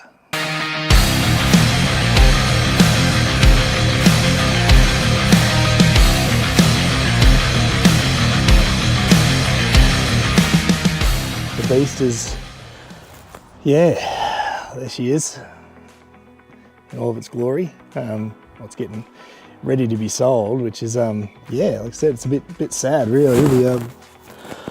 It's that time. The plan was always to build a big shed on the property here, and while that's still the plan, it's a long way off with the way the world is and interest rates and stuff. And so, still passionate about cars, but working in confined spaces. This shed, as you can see, is absolutely packed. You see there's a whole heap of bikes, which is sort of the, yeah, I guess part of the shift in priorities, going riding fairly often with a few mates, and I guess on top of that, we're also spending some time camping. And I've taken the Mazda and it's done the job. It's made it to a fair few campsites, and it's got a bike rack that we made sitting over there in the corner that fits on it, and chuck the bike on the back and we go all over the place. But as soon as you go anywhere remotely off-road, like, we're stuffed. It's just so low. Every time I ride the bike, I smile. Every time. Every time I drive the car. Every time I ride the bike, most of the time I ride the bike, I smile as well. But the car is, yeah, it is one of those things that I do tend to, you know, I still love it. But yeah, when I bought it, my wife said, hey, it's a 10-year car. And I was like, yep. And it's been well over 10 years. And I have absolutely loved it. And there's not many bolts on it that I haven't actually touched. So there's very much an emotional attachment to this beast. And yeah, and I guess the thing at the moment is, yeah, we're just looking at what's going to be next for it. My dream would be that it'd go to somebody that can treat it the way it needs to be treated. It's, yeah, I've painted it, I've had professionals paint it. Both my work and the professional work has all gone bad, mostly because it's sat in the Australian sun. And on top of that, you know, the stock paint's actually really good. Go figure. On top of that, it needs a whole heap of TLC. And it got to the point where, yeah, I could do that. I could give it a respray. I can fix, there's some mechanical stuff that I could totally fix. If I threw, you know, a few thousand into it, I could have it back to where it deserves to be. But for the stage of life, I've still got a really low car that is hard to go camping with. It's something my wife doesn't like driving it because it's just too powerful in the clutch and all that sort of stuff. And so it's sort of time to get another car that is a bit more family friendly for the daily. And I've still got fixes, like we're still working on the XF and a few different things. But as far as this goes, this is the end of its journey with me, which is really sad. So so today I'm going to spend some time getting ready to sell.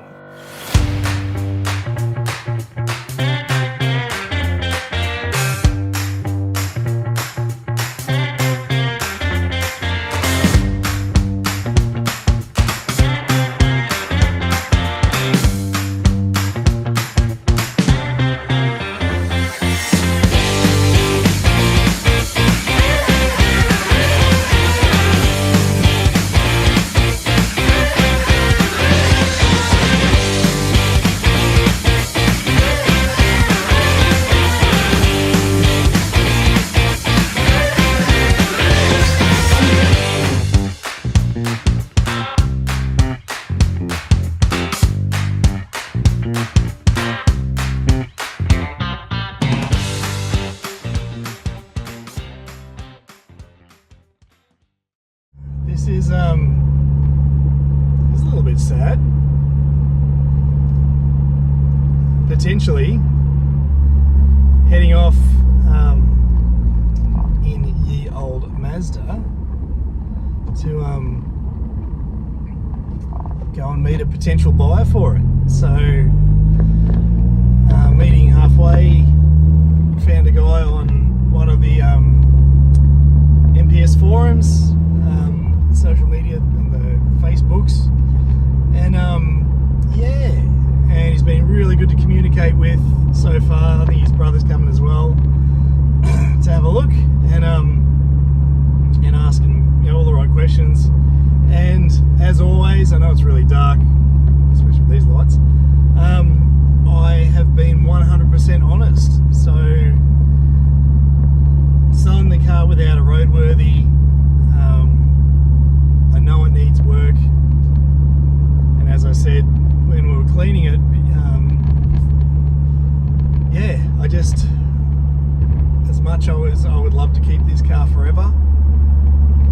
There's so much of me in it, so many memories. I've got so many great friends because of this car. I get emotional if I keep thinking about it too much, but yeah, it's been good. It has been a good car. It's been a good run.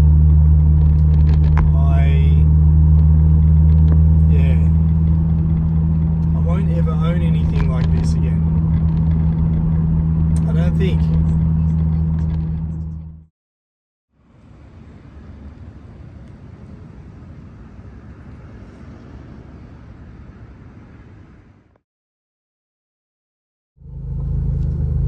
So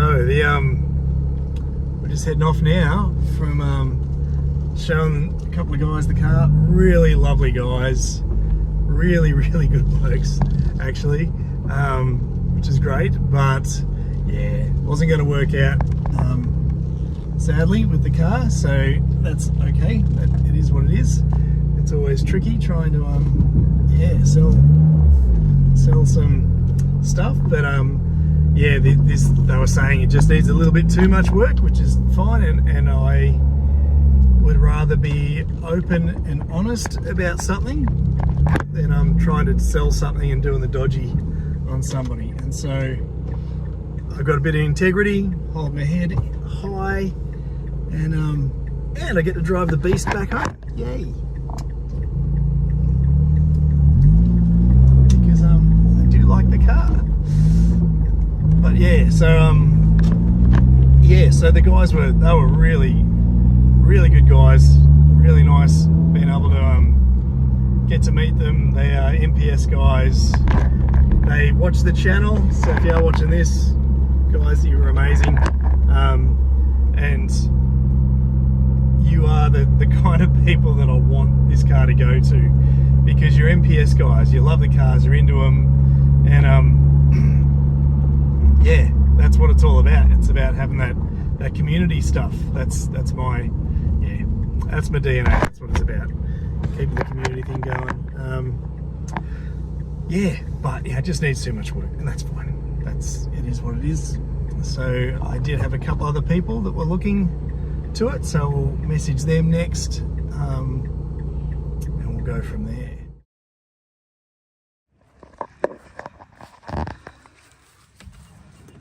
Cold start.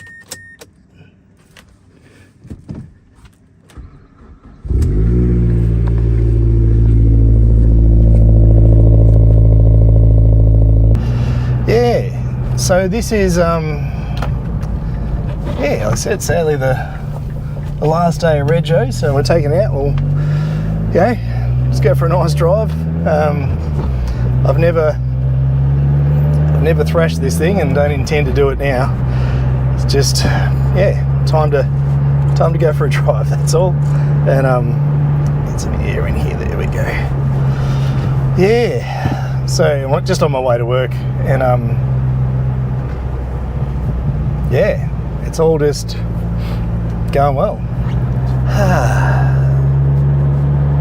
Turbo's there, hit the cruise control. Yeah. Gotta say, it's starting to hit me but this is it. This is the last, you know, the last drive. Obviously I'll drive it home tonight too, but like, you know what I mean? Like this is the last time driving this beast. This I've had this car since my kids were little, and now one of my kids is driving, so it has been a journey, well over 10 years this thing, and to think that there's really not many bolts on this car that I haven't touched myself is, you know, really what connects you to a car, and knowing that, you know, after all that time, it's still, you know, it's still great. I never fully finished tuning it, never, because I never needed to. It was always enough. The car was always fast enough. The car was always good enough, reliable enough. You know, I got to try things. I tried I can't remember the brand name now, but I tried some coilovers. They were terrible. They snapped and did all sorts of crazy stuff. We got rid of them, went back to a pretty simple suspension setup. It's just got lowered king springs on it now, and that's the way it's been for quite some time, and that works really well actually for it, so I'm pretty happy with that. Yeah, it's got you know, yeah, I don't know, it's always been a yeah.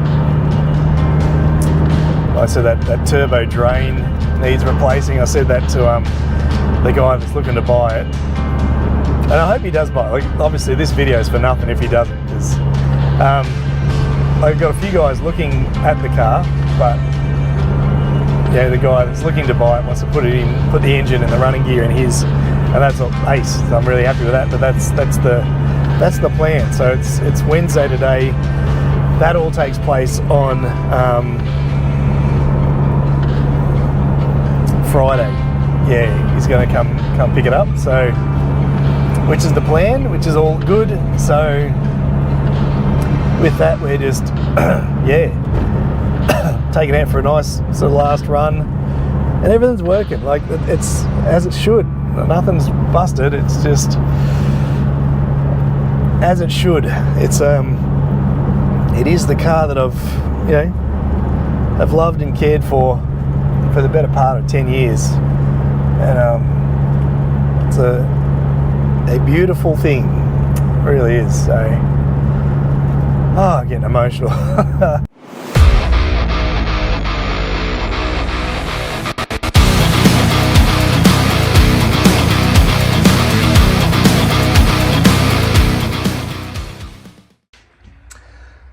Well, today's the day.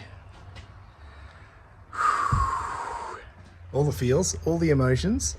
Yeah, and the guy's coming to pick it up. It has definitely been a ride. Look at it.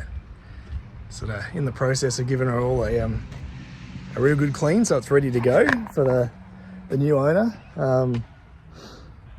The only thing I've taken out of it is the head unit, which he doesn't want, and that's okay.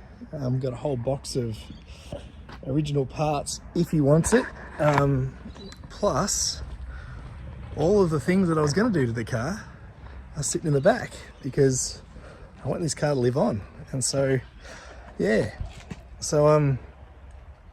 yeah, feeling all the feels, and yeah, just giving her a big once over and a tidy up and get a nice clean, ready to go to a new home where the legacy of 50 Shades will continue.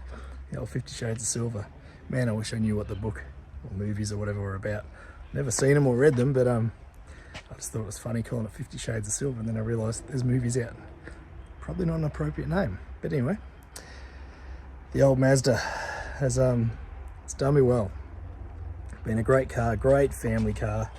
It's yeah, and so it's good that it'll live on through another owner, which is great.